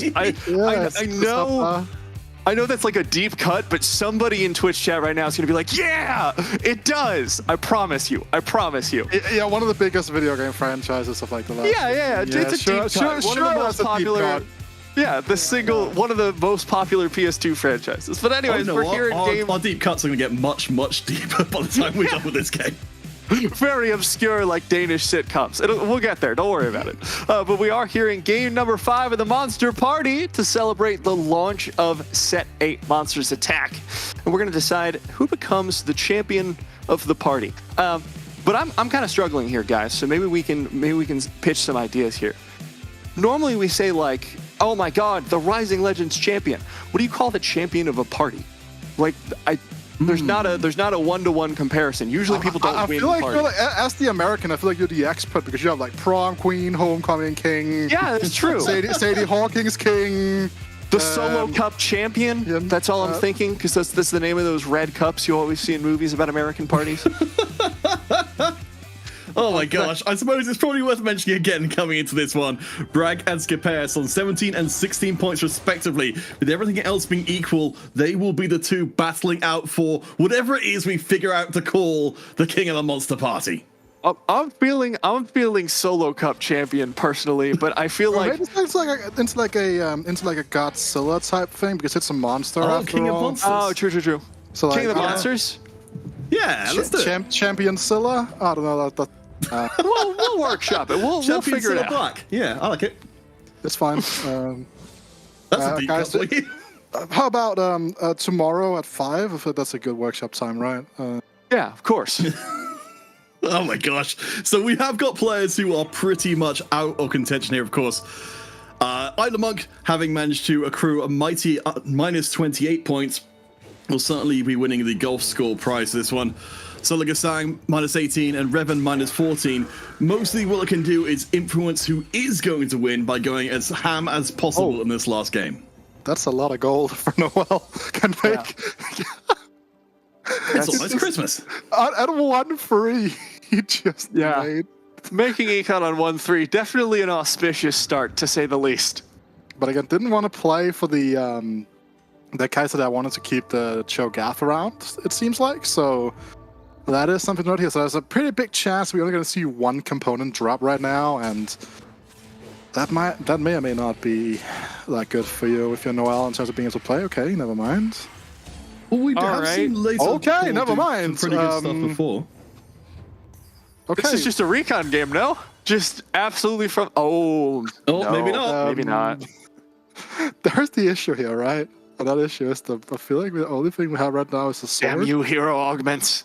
Like, what would you even roll for? Like, are you even, like, Ruthless Blades isn't even that good, right? Like, this is rough. It's okay.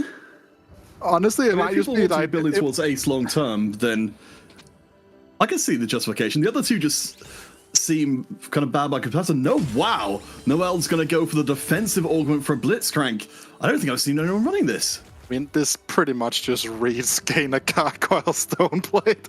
Like, I would be very surprised to see this Blitzcrank pay any real aspect. Like, I don't know, this Blitzcrank is like, it's like filler episode content. I don't know. Like, that's You know, like recon brawler from here.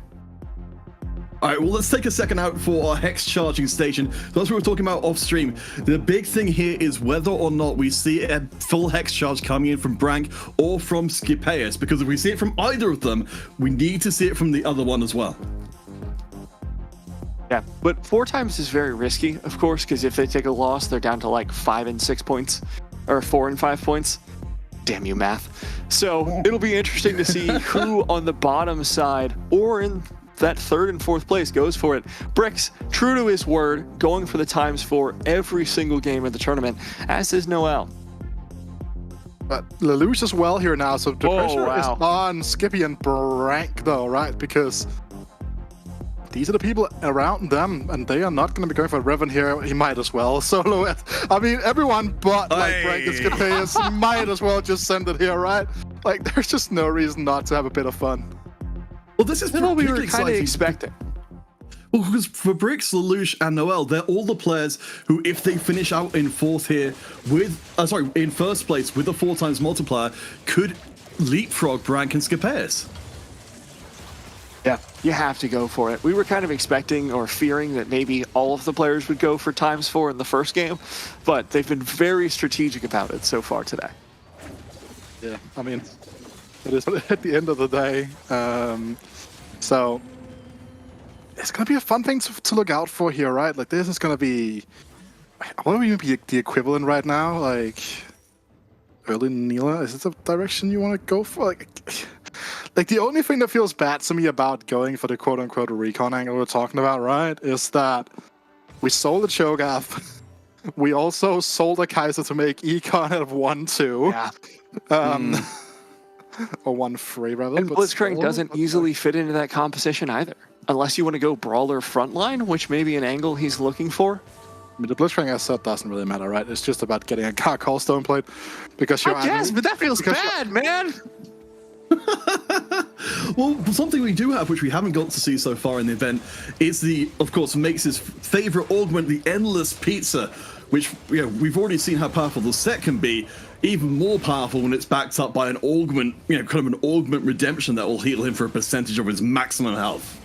Yeah, Endless Pizza is a really strong augment right now, especially considering it's just, as we're talking about, like, essentially it's just a team-wide redemption effect coming through. And Severus as well in the early game is a very strong unit that can hold her own quite a lot of the time. Doesn't need Sure Shot to really be relevant. The Civilian is a nice bonus to continue to get these casts through here. Can transition quite nicely into something like a Samira line here, and especially now you're going to be pairing it with that Underground here. A cheeky little level 5 coming through from Idlemonk as well. Just trying to get through this in the best way possible. I am really sad that we're not going to see Idlemonk go for another off-the-wall cup. Actually, it's too soon to say that. It's way too soon to say that. It's too soon. Well, what we might see, Matt, what we might see if we've been particularly good this year, is we might see Idlemonk actually stick with the Underground long enough to actually get a serious payout. Oh, that's true. We've also seen, at least briefly, according to Ramblin' Sheet, I never saw it in solo queue, but I'm also not a high challenger player.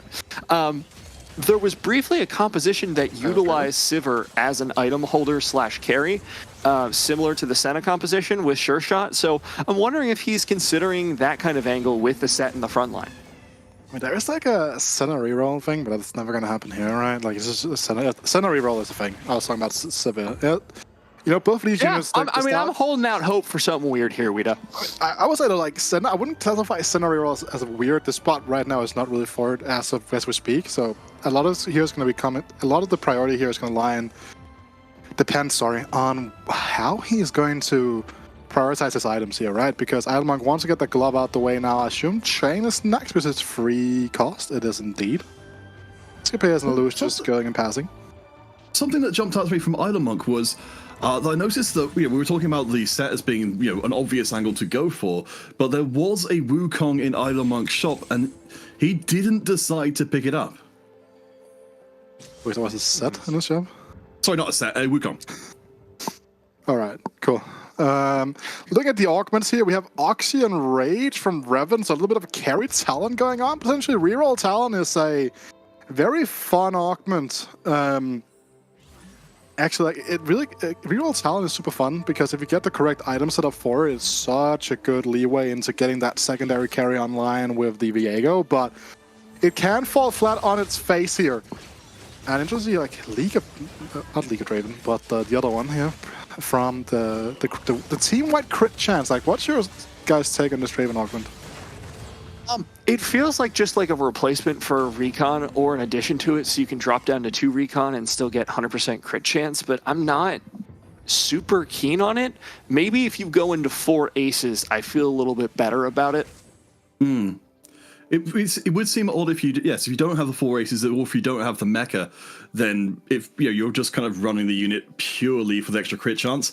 We have seen players pull off weirder things, though. We are at the point where there's maybe a few of these hero augments that are strong enough to justify purely taking a spot in the comp just to activate them. It's not Oxy Rage, it's Edgelord, which is also a great name. Yes! Oxy Rage is the one that gives team-wide damage when it drops below 50% HP. And the Talon here is going to be doing a serious amount of damage here right now. You can see he's at 72. This Sona should get one shot by the Talon, but you never quite know there's no spell, which I think is a big factor. Oh, ouch. Hey. Brutally short on that damage calculation. Unfortunately, that Sona, a little bit too beefy, does a ton of damage. And Revan already down to 62 HP coming into the PvE round. He is so far away here as well. Yeah, well, you're completely married into playing the Talon for the rest of the game, because it's not even the as you said, the support organ, which allows you to just play it as a placeholder. You have to be getting kills, and this board doesn't feel remotely strong enough to do that. This is a good shot though for Revan.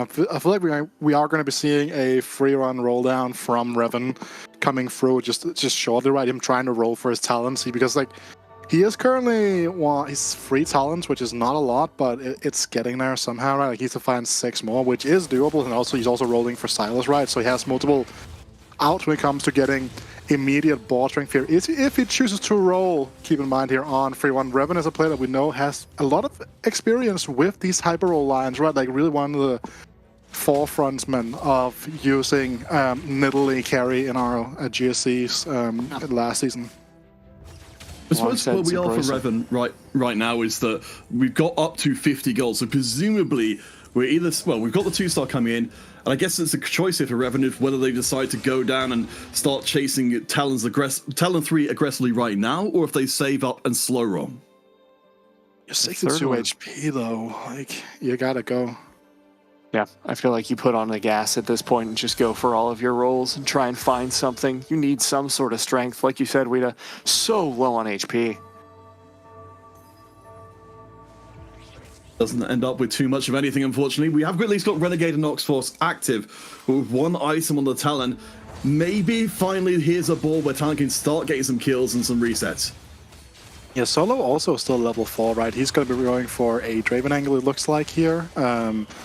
Which is also, at the end of the day, going to be enough for him potentially. That is going to be a Silas free found here. I like the fact that Revan continuously rolls down here. That's something I noticed when I was watching his perspective in the previous game as well, where like even if he was really dizzy, he would continuously roll during combat just to try to find outs. And I think also, starting with that admin pickup, we did check it is going to be the 25 AP on kill. So in addition to the Talon Augment, which isn't Oxygen Rage. I love that name, which is why I always forget the other one. He's got a really strong board, and with Thrill of the Hunt on the back of it, he's now got a source of healing for the Talon as well. One thing Revan doesn't have is the loss streak from before, now forced to, that's a huge amount of gold down the drain if Revan can't start to put together a win streak now. Edgelord is a great name. Is Edgelord better or worse than Oxygen Rage?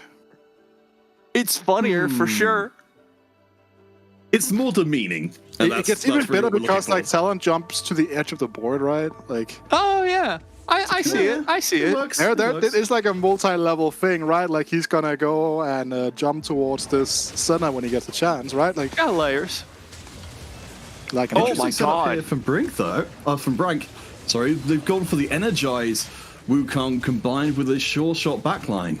Yeah, but it's nothing compared to the damage from that Silas. Were you seeing that? A single ult just taking out half the health of Brank's entire board because he has so many melees. Yeah, and as long as Revan is going to be staying stable for now, he can slow roll, but Talon free is not something that is going to spike you massively on 4-1 in the current state of the game, right? When people are rolling so aggressively to find those massive frontals here. Okay, everyone continues. We're going to be seeing 2 highs from him at some point right now in this game, and it's the return of a good old faithful. It is the last stand yet again. See, to be fair, I actually don't mind Last Stand as much here because that's going to mean another round of Underground if Monk is going to try and go for the ludicrously big cash out. If you're trying to cash out Underground while you're on Last Stand, are you like when you get your cash out, you'd say you can't run? Do you realize how dizzy you're going to be? It's going to be a very interesting thing to see whether or not that's going to work out here. It's going to be a hell of a turn. That's all we're saying. Bonk. Further to what you said, Matt, we can see the size with the Gargoyle Stone Plate doing really good work. The buff to the health as well, doing that maximum health damage. Is buying so much time for Talon to get the 1-2 kills in. That Thrill of the Hunt as well, which we mentioned before, is allowing Talon to stay up and alive. And this is only a 1.5 item Talon 2 right now. We don't even know how strong the Talon 3 is going to end up being. Revan first pick though. That is going to be a glove here. So it's only a 2-cost glove, though, so not ideal. I gotta say, though, he's in a pretty good position, all things considered. Oh. Going for the BF sword instead. Okay. So be a unit priority as well. Go ahead, Peter. From this point, I mean, you're imagining that none of us have got a direct experience with this, but what do you think is going to be the main concern if you're trying to try and make this Talon comp work? Well, you say none of us have experience with this. Oh, baby, do I have... you do? I have played this quite a bit, actually. No, like... Tell us all about it. It has some really interesting pressure points here, right? Like, another thing that's worth noting here as well, this sword is going to be going into an Edge of Night, for example, right? If he ends up whiffing, he could potentially end up going for just Viego carry instead, but... I don't think that's going to be the case. He's going to go for a gunblade, just get that team-wide healing going here. I would like to see him go a little bit deeper because he's free off, but as long as he's not losing any fights right now, it doesn't really have any specific reason to go deeper despite adding a little bit more damage to his board. Because again, when we look at a board like Noel's here, these very, very squishy backliners are just going to get... How does Noel have an Urgot? Because it's Noel. Good question. He's level 7, 0 gold and free 5, right? He is in a very desperate position, and he needs to catch up. Look at that continuous healing from the Thrill of the Hunt. Look at that healing! And the Gunblade. There's just so much healing going on here. Oh my Between Gunblade and Thrill of the Hunt, it's a full heal every single time this Talon gets a kill. I want to see like healing done after this fight. I think it would be hilarious metric to look at. Thank you. There we go. Perfect. Already there. 5,000 healing. How much damage was that though? I think over 7,000, nearly 8. Wow. That's amazing. All right. I'm starting to become a believer. All right. Yeah, I think Revan's got this. I genuinely cannot believe the composition in front of us. After all the Renegade comps so far, is the one I was least expecting this game. I believe Solo's composition, though, Matt. Well, he's got Draven 3. Isn't that the utility augment that he picked up earlier, though, for Draven? It is, but that's still, a massive amount of crit chance coming through here for Solo's Draven here. Look at the damage now. Like, look at this. Like this center and the backline. Granted, the Draven casts to right. This entire board is what's a half Brank even 70 HP right now. It's like his board is so squishy. Okay, I'm a believer in this composition. You see how pleased Sologasang is to have ended up going down this line. So, I think it was being talked about in previous games that, the combination of the Draven and the Supers is being less popular than it had been, but certainly pouring out a ton of damage. Idlemonk has got a chance to decide to cash out here. But no, we have been good this year, Matt. We're going to be seeing an underground train running all the way through this game. You got last stand. Look, this is my favorite position for a player to be in. Not interpersonally, I really feel for them, but Idlemonk is in a position where there's no way mathematically he wins this tournament. Rita, you know just as well as I do how fun these games can be when players just say, you know what? I'm going to take the smallest chance of winning possible, but if I win, I'm going to win in a hell of a fashion. You're thinking about Luffy's I'm thinking about the Azir 3. Thinking about Luffy's Azir 3 for back and Fates, which, we refer to that a lot, but that was a funky old situation going on here now. Idlemonk is rolling down a little bit, right? Sure, it's all fine and then that he wants to go for another cash out, right? That is totally fine, but he does need to find himself in a stable position before he can really start to commit to this. And a full one-star front line may or may not be where you want to be at here. The board from Scapeus also still lacking a little bit here. Skippy on that like richer plus here. So he's sitting and getting a lot of gold in the Scapeus way, trying to go level 8 and put together some really funky board. You remember, of course, Scapeus is one of our points leaders right now, so seemingly trying to maneuver themselves into a comfortable position coming into the beginning or to the end of the next round when the augments come in to potentially go for a 2x multiplier and secure themselves the win. Looking really surprisingly good on the front line here from Idlemonk, able to do a lot until the Sivert just gets bopped. Yeah, but a very good loss at the end of the day, right? Like close to perfect. Yeah. No, I mean, one-star frontline is fine if you're trying to lose anyways, and that Echo stalled for so long.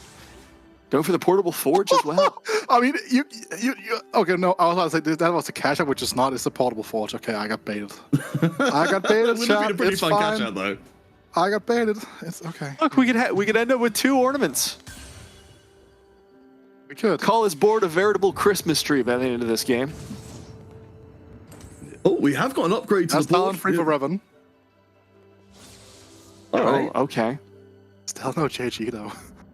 Yeah, hasn't really found a whole lot of anything on that roll down. Only one 3-star. He's 8 components after Crux, after Wolves, sorry.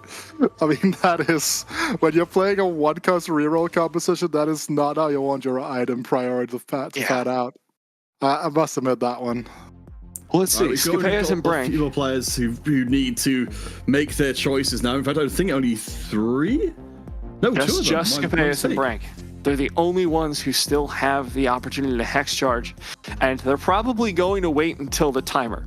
If I were prisoners dilemmaing this, you wait until like 1 second left, and you go for the 2x because you want to play chicken as long as you can with this. There's Scapeus. Right in there, he doesn't care. What about Brank? Now, Brank is towards the lower half of the lobby right now. He doesn't have the same cozy position that Scapeus has, to be completely honest, right? That's something that needs to be kept in mind here, where everything could crash and burn for Scapeus, right? That is still, yes, that is still something that could happen, but for Brank, he just needs to play it as safe as possible, just to at least guarantee himself a 2nd place finish. Yeah, he did opt out there onto that hex charge, and the board from Revan taking down Sologasang. Despite that Draven being absolutely massive, Oxforce was doing absolute numbers there for the Talon, keeping him alive long enough to barely miss the 1 shot on Draven. So, Vita, can you talk to us about where we're seeing this board extension now? We've got the Talons fully online, or maybe we'll come back to in a second actually, because we haven't spent as much time with Scapeus as maybe we should do. We've got a lot of very powerful units in the mix who are all getting energized by the Wukong. Yeah, this is the thing here. Looking at that 2-star Misfortune in combination with that Spear of Shodan here is going to be big. again, getting that second cast off is going to be really huge. Something I maybe would have liked to see here would have been, okay, so putting it onto the Syndra instead just get extra visions on the board, because at the end of the day, when you get the first cast, you're going to get the second cast more or less at the same time, so it's not that big of a speed up here, but getting extra visions on the board to buy more time is going to be preferential here for Escapades, it does seem, but the Talon is just about to one-shot. Oh my god. Just how is, and this is like why this Talon comp can be so very good, because matchups like these where like the MFs are in the meta, you just like get that initially and the opponents are not aware about the fact that they have to position away from the center, which is something that is not necessarily fantastic to do for Misfortune. Right? It's just such a punishing unit when it gets rolling. Yeah, that was absolutely brutal. It wasn't actually helpful for the Syndra to throw things in, it felt. It was just more meat for the grinder. So is that the big weak point then? It's why we wouldn't normally see the Talon comp coming in, that it's so dependent on the opponent not positioning specifically against it? Not necessarily, right? Like, it's just a strong comp overall. It's just that when you don't have those type of backline carries, it sometimes just doesn't really have anywhere to go and it can get stuck somewhere. But also, it's just the fact that it's a comp that has a very low floor and the ceiling is not necessarily super high, especially on previous patches where something like that Viego there we go. Was not super playable yet. But now it's time. Third cash out coming through here for Idle Monk. Still has that last stand to work with. Fiddlestick Parry's on level 7 still. I'm dizzy and I'm not even the one playing. Good lord. This is what I was hoping would happen, is that we've actually got the Fiddlesticks being the one that's being the main beneficiary from these items. We've got the sure shots in the backline and the Aegis front. I like what we got going on from Idle Monk. This is an Idle Monk set free by not having to worry about winning anymore. Composition has a potentially really high cap with the use of those legendaries. Running into Solo Gassan, though, who I suspect is going to one-shot the Samira as soon as that goes. A little fun thing here to note. Apparently Zodia's Paradox procced before Fiddlestick's Corrupted proc. Yeah. Oh no. It's not great. little bit of anti-synergy there. We've all learned something today. You win some, you lose some, right? This is how we gotta look at it at the end of the day, but... Idle Monk's smiling. He's feeling the same way. He's like, well... Idle Monk should have watched the filler episode where this mechanic was explained, right? Like, that's just where it is right now.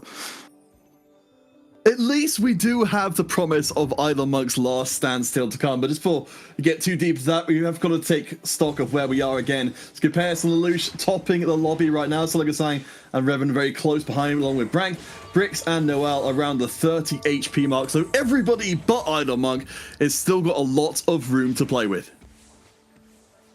4 aces in now. Before was just sitting on 3, just getting ready for this transition. So this is going to be a stronger place. The Zonia's Paradox stalling for the Mordekaiser may have been just what Idle Monk needed. Is that Urgot last one in the way of Idle Monk's first victory in 8 rounds. Wow.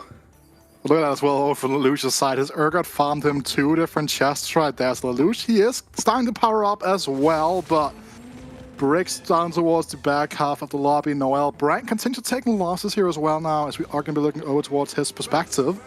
And this is center line we're looking for. Right now, he's been on this for a while now, but I mean, the front line is kind of all over the place. Sure shots all over the place. Like, he's trying to find a way to go level 8, not really getting there. Oh, he's looking at it. Okay, never mind. There are 7 centers on the bench. Why did I not clock that? You are allowed to stop me, guys. You know that, right? No, never would even dream of it. But Brank, again, for anyone who's coming in late, Brank we all know is I our can't current... count. Brank is our current points leader, but is on a 1x multiplier against Scapeus, who is just behind them. So unless Scapeus ends fairly low in the lobby, if Brank and Scapeus finish similarly, Scapeus will take the win, assuming nobody else is a massive leapfrog. Alright, we are sending it here. Center 3 is a massive power spike. I will add that much. It's like, from my experience playing center reroll. But it's rough out here right now for Brank, right? Like, he could be looking at potentially going 8th here, right? Again, which is not that big of a power points punish in of its own right. But since everyone else is all hex charging around him, it is going to end up punishing quite a bit at the end of the day here. But it is going to be Noel. Is there a Blitzcrank on the board? That's the big question. No Blitzcrank inside, so that Alchemist literally did just regain a Gargoyle Stoneblade. I mean, it's working really, pretty well really for just an absolute Sejuani. shame. I mean, it's good enough. I mean, we've got the Felios who's benefiting tremendously from that incredibly strong front line. Yikes! It all comes down to the gargoyle stone plate. Did he just take 17, by the way? Like, holy, that was a lot of damage being dealt right there to Brank now, who's down to effectively 1 life here. Bricks finding his upgrades left, right, and center. Monk has kicked in with the last stand. The 4 ace is in place and the 2-star Samira as well. Pretty much as strong as this board is going to get since Monk is completely out of cash. Yeah, needs 40 experience to hit level 8, and he has 5 gold. Not looking great economically, but maybe he's back into it. Come on, last stand, maybe has some value, fingers crossed. Could you imagine if we like implemented like results-based, like achievement-based XP gain? So like if you knocked out a player, you get extra XP. Like it was like home brewing it. Hope Riot's listening. That's a set 9 augment now. Prismatic. We're not crazy. Could you imagine? Look at this. Look at how sad this is with this talent, by the way. Like it's just jumping back and forth. Does survive. This healing is absolutely absurd, but worth remembering here that the Oxforce has been procced, so this Mordecai is the Paradox. Paradox stops the nonsense. Yeah. Breaks us down. He had like set 2 and all types of stuff here, but going 8th, this game is all over the place right now. But this board from Idleman, could you imagine like riffs a Mordecai to 2-shot? Fingers crossed. Bricks, I think, as well, down to like -4, if I remember correctly. I think he started at 5 points, so definitely more than that. He was doing pretty well. Was on a 4 times multiplier, so that's a -16, shoving them right out of this competitiveness for top. Again, we still got Lelouch and Noel, who are the 2 real challengers for the top spots, currently occupied by Brank and Scapeus. Lelouch really loving Zed this tournament so far. He's played it pretty much every single game in some capacity, and we're going to see that composition once more. Just absolutely outnumber Brank, and unfortunately, he's going to fall down into 7th place, which means there's a very likely possibility that Scapeus is going to be your winner. Yeah, and again, like Scapeus is still on that 4x, so technically speaking, if Scapeus goes 5th here, I mean, that is it. But as long as Scapeus just stays alive before Revan dies, then until Revan dies, sorry should I say, I feel like that is just going to be everything locked for him pretty much. But again, was it tied? Oh dear. Revan and Skippy tied, okay. Poor Revan. He was having such a good early game. There's just no 3rd item on the Talon, and he's just not doing enough damage anymore. It's also wild not having a JG, I feel like, at this point in time. Like, yeah. This game so far, but it can just happen sometimes, right? And that is just life at the end of the day. I'm a little bummed out that Revan is very close to being dead, considering that they're running one of the most entertaining comps. I guess we don't have, well, until right now, presumably, we don't have a 3rd item for Talon. We do have a Viego 2, however, and we do get the Edge of Night down, so we do have 3 items for Talon and a Viego 2. So maybe this board starts to do something here. Noel, at the end of the day, is still very far off, right? There's still a lot that needs to be caught up in that regard here. And you look at the matchup pool for Revan, he has Lelouch, Scapeus, and Solog saying no Noel in there, so can't even create that traditional 6-pointer, if you want to call it that here. Lelouch now, again, we said this one before, it's very strong.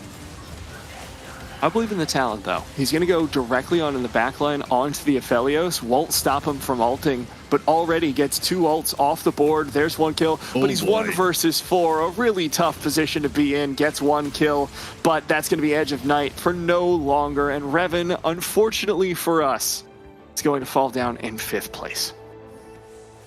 It's all about making an impression, though, isn't it? And that certainly was a memorable he certainly play. Succeeded there.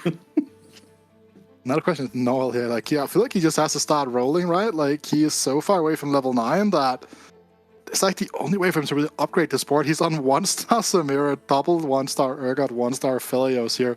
I realize he's not holding any pairs, but even then, like, he's at 5 HP. Yeah.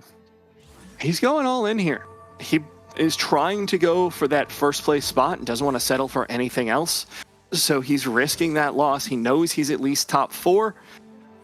So he has faith in this round, but unfortunately running into Lelouch's board, which we just saw how effective this is. Love that Fiddlesticks into the back line. Just makes such a mess of so many different Second setups. wind. Yeah, brutal. Oh, boy. Well, unfortunately, Risk did not pay off. Going to take the top 4 there as Sologasong's board gets wiped out by Scapeus's. And now that Scapeus is in that top 4, I am pretty sure he cinched that first place.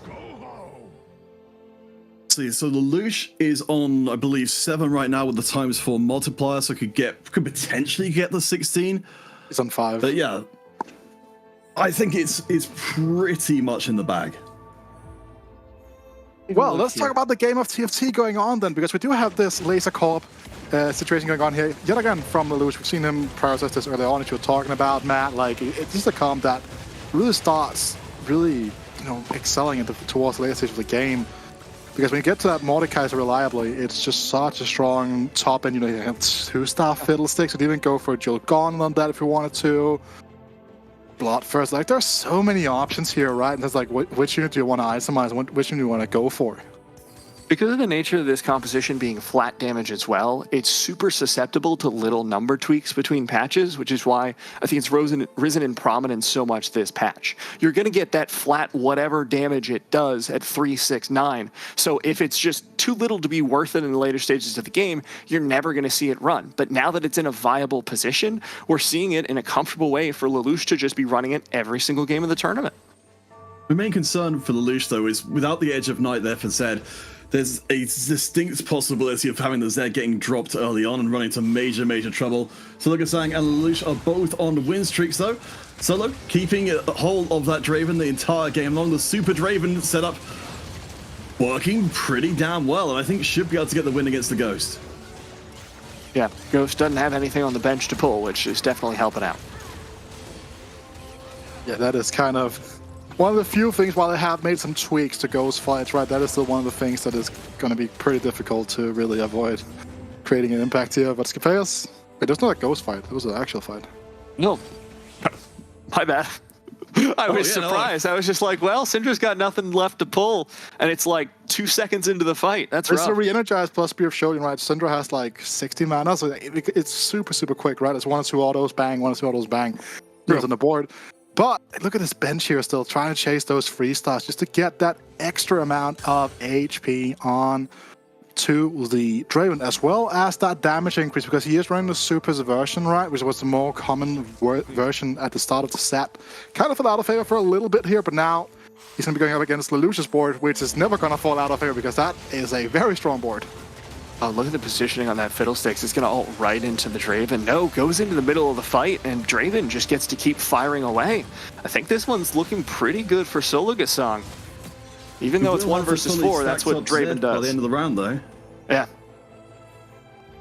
Draven doing a great job in that 1 versus 4 situation. You know, with the Mecha Prime, that's something that is much less scary than for other units. Scapeus does hit up to level 9, so they are going to have a little bit more in the tank to try and take the win here, along with the tournament win. Again, while this doesn't have any bearing on the tournament, the main tournament circuit overall, which will be starting just a little way down the way, this will be at least a token of pride for these players to go into the season with the very first win available. 16 HP left, so he is at risk of getting eliminated if he loses significantly. Now, Fiddlesticks about to ult into the backline. Zoe doing her best with all of those heart casts to keep it up. And there goes huge damage from Fiddle. I think this might be all she wrote, as Zoe all alone in the backline as Zed firing away, ripping through member after member of this team. And Lelouch will be doing a great job this game. We'll see if it's enough to take down Scapeus. And that Fiddlesticks, yes, newly buffed as of this patch. Scapeus, I think, just barely alive on 1 HP. Still has a chance to grab themselves a few more points. We'll get in on what will presumably be our last items of the game. Maybe just get 1 more carry up and doing more damage. Yeah, that Echo lasted ages. Is that Syndra 2 for Skippy, actually? That might be a bit of a difference. It's more sustainability and more... yeah. And a bit more HP on the Syndra itself, a bit more damage. So like I was saying here, takes a Zephyr, which is also a pretty nice tool here, right? Just for him to allow him to do some stuff, to move things around here. Lelouch feel like he needs that last Whisper to get through some of those bigger front lines here. Jax free found for Solo Gazang. So a free damage increase plus a massive amount of HP onto that Draven as well. So Leona is always interesting to be put onto the board, but probably not going to be the case here. Another Urgot. He's still looking for a Sejuani too. That is wild. It's 6-5. Yeah, bit of a rough spot for him, but Solgasang with that fresh upgrade will run directly into Scapeus, the current leader of points left alive.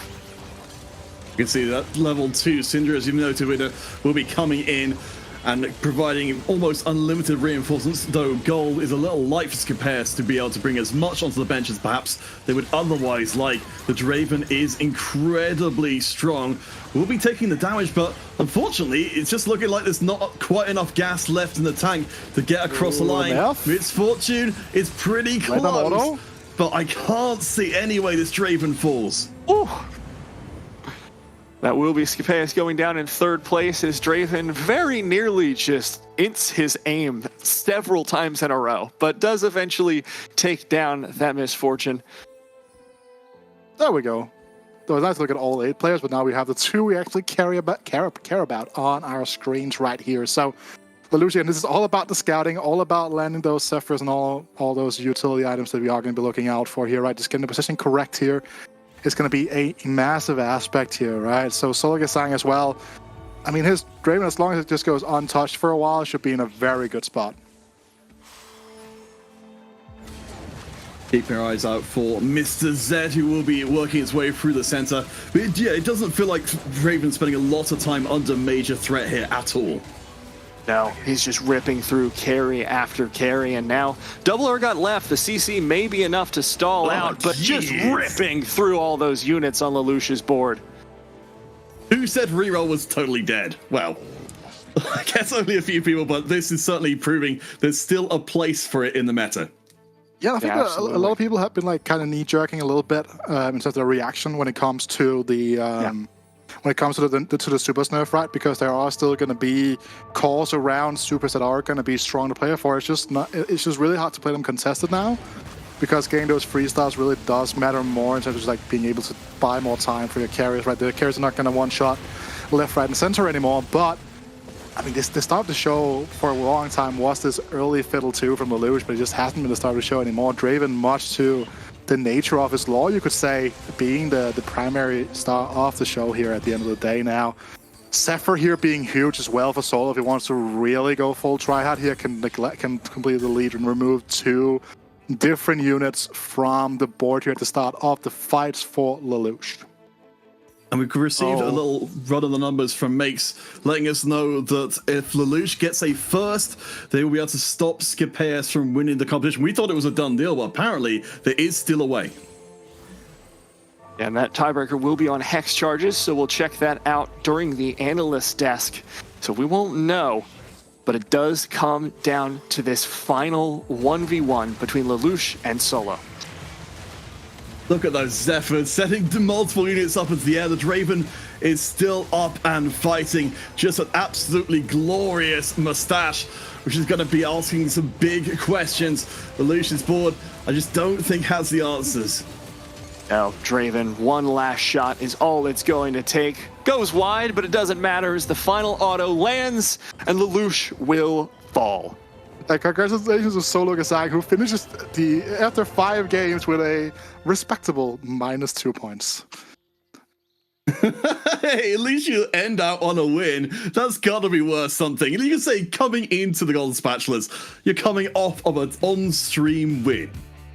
Yeah, Lelouch Solo Gazang had quite the arc this game because coming in, he was just like, I'm going to 4 times hex charge. It's going to go great. Took a massive L and was like, you know what? I'm never going to do that again. But we saw him coming into game 4 regain a little bit of that confidence, and by game 5, turned it into a 16-point win. So proud of his hero's journey this tournament.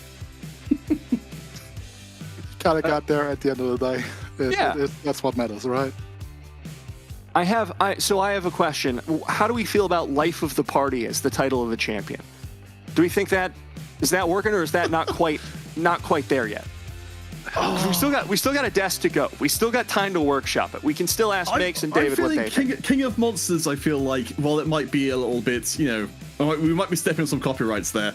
That's what I like, but Life of the Party is fun as well. That's more of an evergreen title. King of Parties could be, or King of the Monsters is definitely copyright, but we could do like Emperor of Monsters and kind of sidestep it that way. We'll figure it out. We do have a break coming up for you, and at the end, we're going to have a winner's interview plus our analyst desk to break it down. We hope you've enjoyed the party, but there's still the after party to come. We'll see you soon.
Welcome back to our analyst desk. And of course, we already have our winner, but we still want to talk about that final game because there was a lot in there, Panda. Yeah, we talked about wanting to see a few of these 1 or 2 cost units find their spot, find their place in the spotlight, to not repeat the spot there. But Draven, kind of a first or 8th moment. Solo popped off with it. Bricks, not so much, going 8th in this game. But Talon as well for Revan. Both of these units showing their potential if you're building around them, if you're fully investing with that, level 5 roll down in the case of Talon that Revan was able to hit thanks to that duplicator as well, and the orb he was saving until the very end. And solo with just the power of supers, and then Ascension on top of that, kind of this multiplicative scaling with the supers giving you bonus percent damage and Ascension going off that percent giving you even more damage. It made it so that Draven was essentially just the ultimate Giga Chad, throwing axes, one-shotting absolutely everything that went in his path. So it was a really cool game to see, and really nice to see Draven can actually really pop off as a carry. Yeah, and another thing that I think was really nice to see, and I think that's going to be something that you feel familiar about as well, Panda, the Talon reroll with the Edgelord augment from Revan. It was just so fun. I love Talon generally as a unit. I think he's super great. And if you get him on 3-star, he can do quite a lot of stuff. Unfortunately, it wasn't enough to actually bring him somewhere in this final game, but I just want to shout out to this augment, to this comp. I thought it was lovely.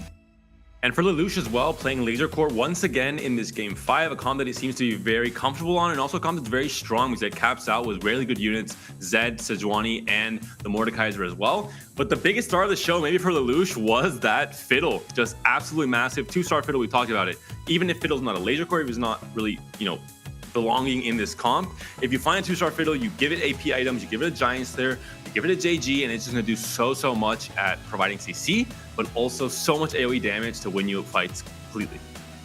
Yeah, absolutely. And one more time, Scape is actually coming through with a more AP-heavy comp than we would expect in 13-1. I think he's been showing throughout the entire day what is still possible within this patch and has a really good feeling on how he can get there. We're going to talk to him in just a little bit. But I really loved seeing these kind of Zoe, these Syndra, these even Yumi splash-ins. We had a Zona Zaraka.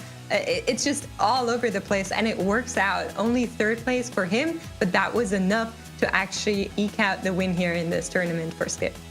And great use of the support augment from Wukong. It was, almost 100% Talia in the last patch. You get Wukong early. You have to kind of play a weird board because Wukong is still on your board, at stage 4 or stage 5 when you want to fit in 6 spell slingers. But that was really the way to play that augment in the last patch. Talia now has fallen off quite a bit, as have spell slingers. And Skip has found a way to still get a lot of benefit with MF, another really good unit that takes a long time to cast. That's where you get the most value from the Wukong, from the 60% replenishing of the mana there. And Syndra, the same exact case. So really knows how to read an augment and say, what works with this? What is the best thing that I can work towards? And then actually executing in the right way. Yeah, absolutely. And I think we're going to have a look at our standings in just a few seconds. And I just want to look at the people that went with the hex charging. Big shout out to Idlemonk starting at the bottom there, going all in every single round. Unfortunately, it went the wrong direction, minus 36 points. Of course, it's going to still get a little bit of revenue out of this tournament. Bricks also going for the quadruple hex charge every single game, placed him at the -8. Zolgazang with that final win was able to bring him close to the 0, and then the top 4 are all in the plus. Noel, Brank, Lelouch, and Skip leading the pack. Really nice. And Scapeus was so close to providing the absolute Giga Chad result here. If you would have gone ×4 on every single game and won the tournament, that would be some next level stuff. Unfortunately, I understand the reasoning. There is money on the line. There is a lot of glory. He stepped it down just a tiny notch in that last game, but still very impressive. And Idlemonk makes history. I think we'll never see a player finish with less points than this in a tournament in EMEA. So congrats to Idlemonk for making history in a very peculiar way, but history nonetheless.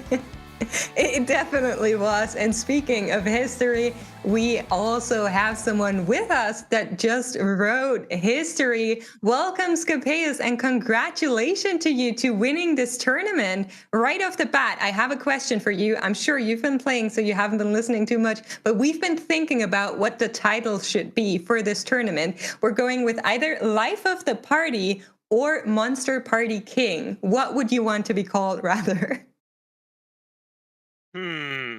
Monster Party King. I like the word monster. It describes me well. That's the one I'd go with. Okay, so congratulations for being our Monster Party King. You've shown great play today, and we really loved seeing you. Thank you. I didn't really feel like I played very well. I lost at least 4 placements to very trivial positioning mistakes. but I soon discovered that apparently not everyone knew you're supposed to hex charge at 2-1 every game. Yeah, they didn't get the memo, maybe.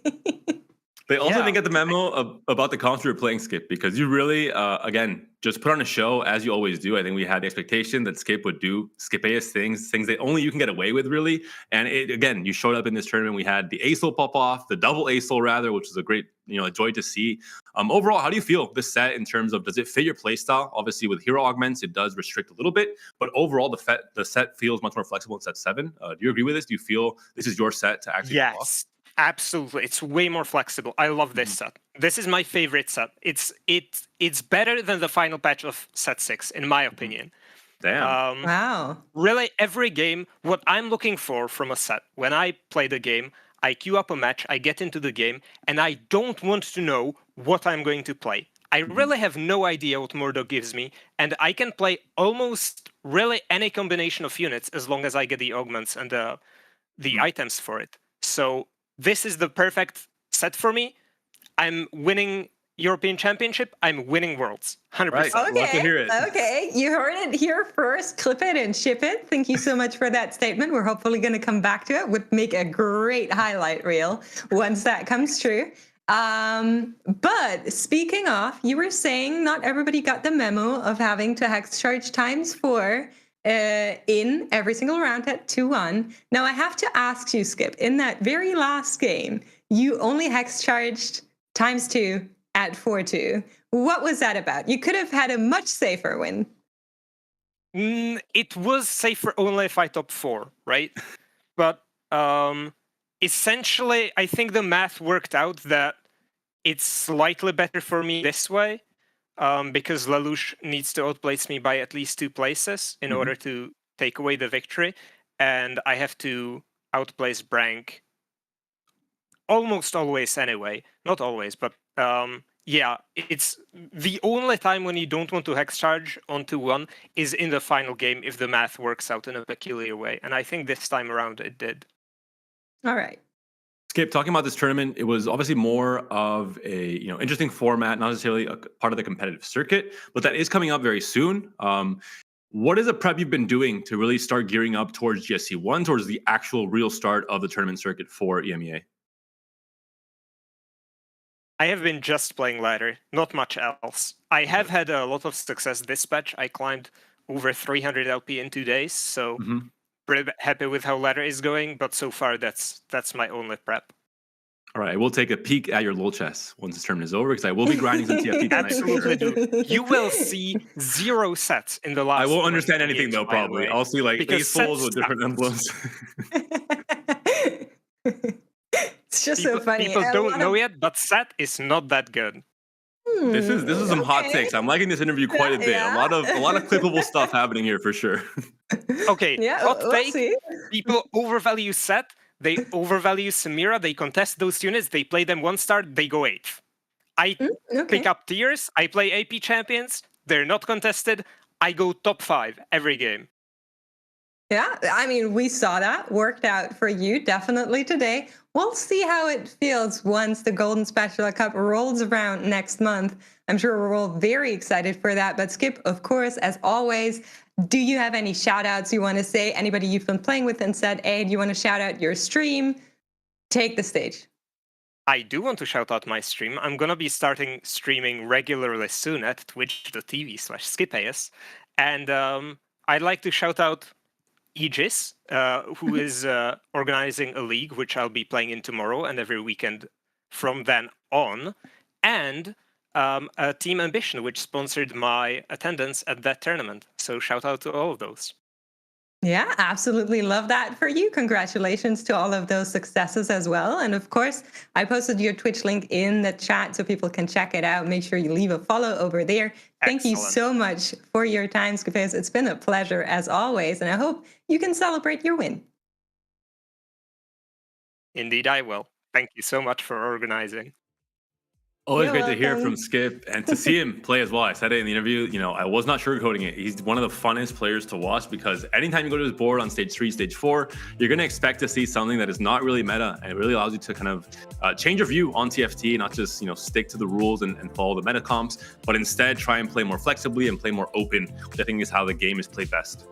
Yeah, I think it was Snooty who was saying like, oh, I want to play what Scripeus is playing, but even if I do exactly what he's doing, I go 8th. Like, it's just like, you leave that man be, and he's going to do Scripeus things, and it's going to work, but don't try to copy it. You're not going to get very far. At least that's what I've been feeling so far.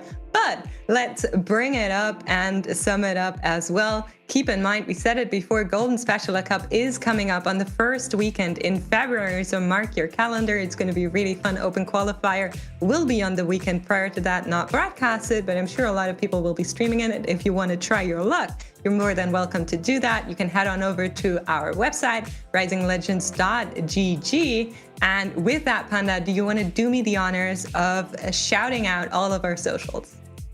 Yes, the honor or the difficult task, but TFT Esports EMEA is going to be our Twitter. We mentioned that on the top of show, and then just play TFT for every other social media site that we are on: Instagram, Facebook, and YouTube. We have it all. The YouTube is very important. You'll also find all of our live streams there, so you can watch them there. We have VODs there, and we have a lot of very interesting videos, same as the patch rundown. So go check that out if you haven't already, and leave what do you call them on YouTube? Follow, a sub? A like, a sub, a comment. Click the bell, do it all. Just do it all. Okay? Just do everything. Absolutely everything. That gives us the algorithm bonus for sure. But looking at the casters on the team as well, we have, of course, Makes _ on Twitter. We have myself and Petrus Panda. We have Niberia, just as it sounds and as it's written. Counterfeit Cast, and we have Weta Cast with an S at the end there as well. But that will be it from us, Makes. That's it for this Monster Party. I think it was super fun to try out a new format. I think some players probably come out of this liking it more than others. Idlemonk, maybe not so much. He likes more the traditional. I'm sure he had fun. System. He was smiling the whole way. Especially the Yumi game, that's for You cannot tell me he wasn't having fun. I think that's the biggest takeaway here. But like you were saying, thank you so much for watching, guys. Leave a follow here as well if you haven't. Make sure you follow our Twitter, and we're going to let you know the next time we roll around. It's going to be February, and that's it from us. Have a great day, celebrate, and we'll see you the next time.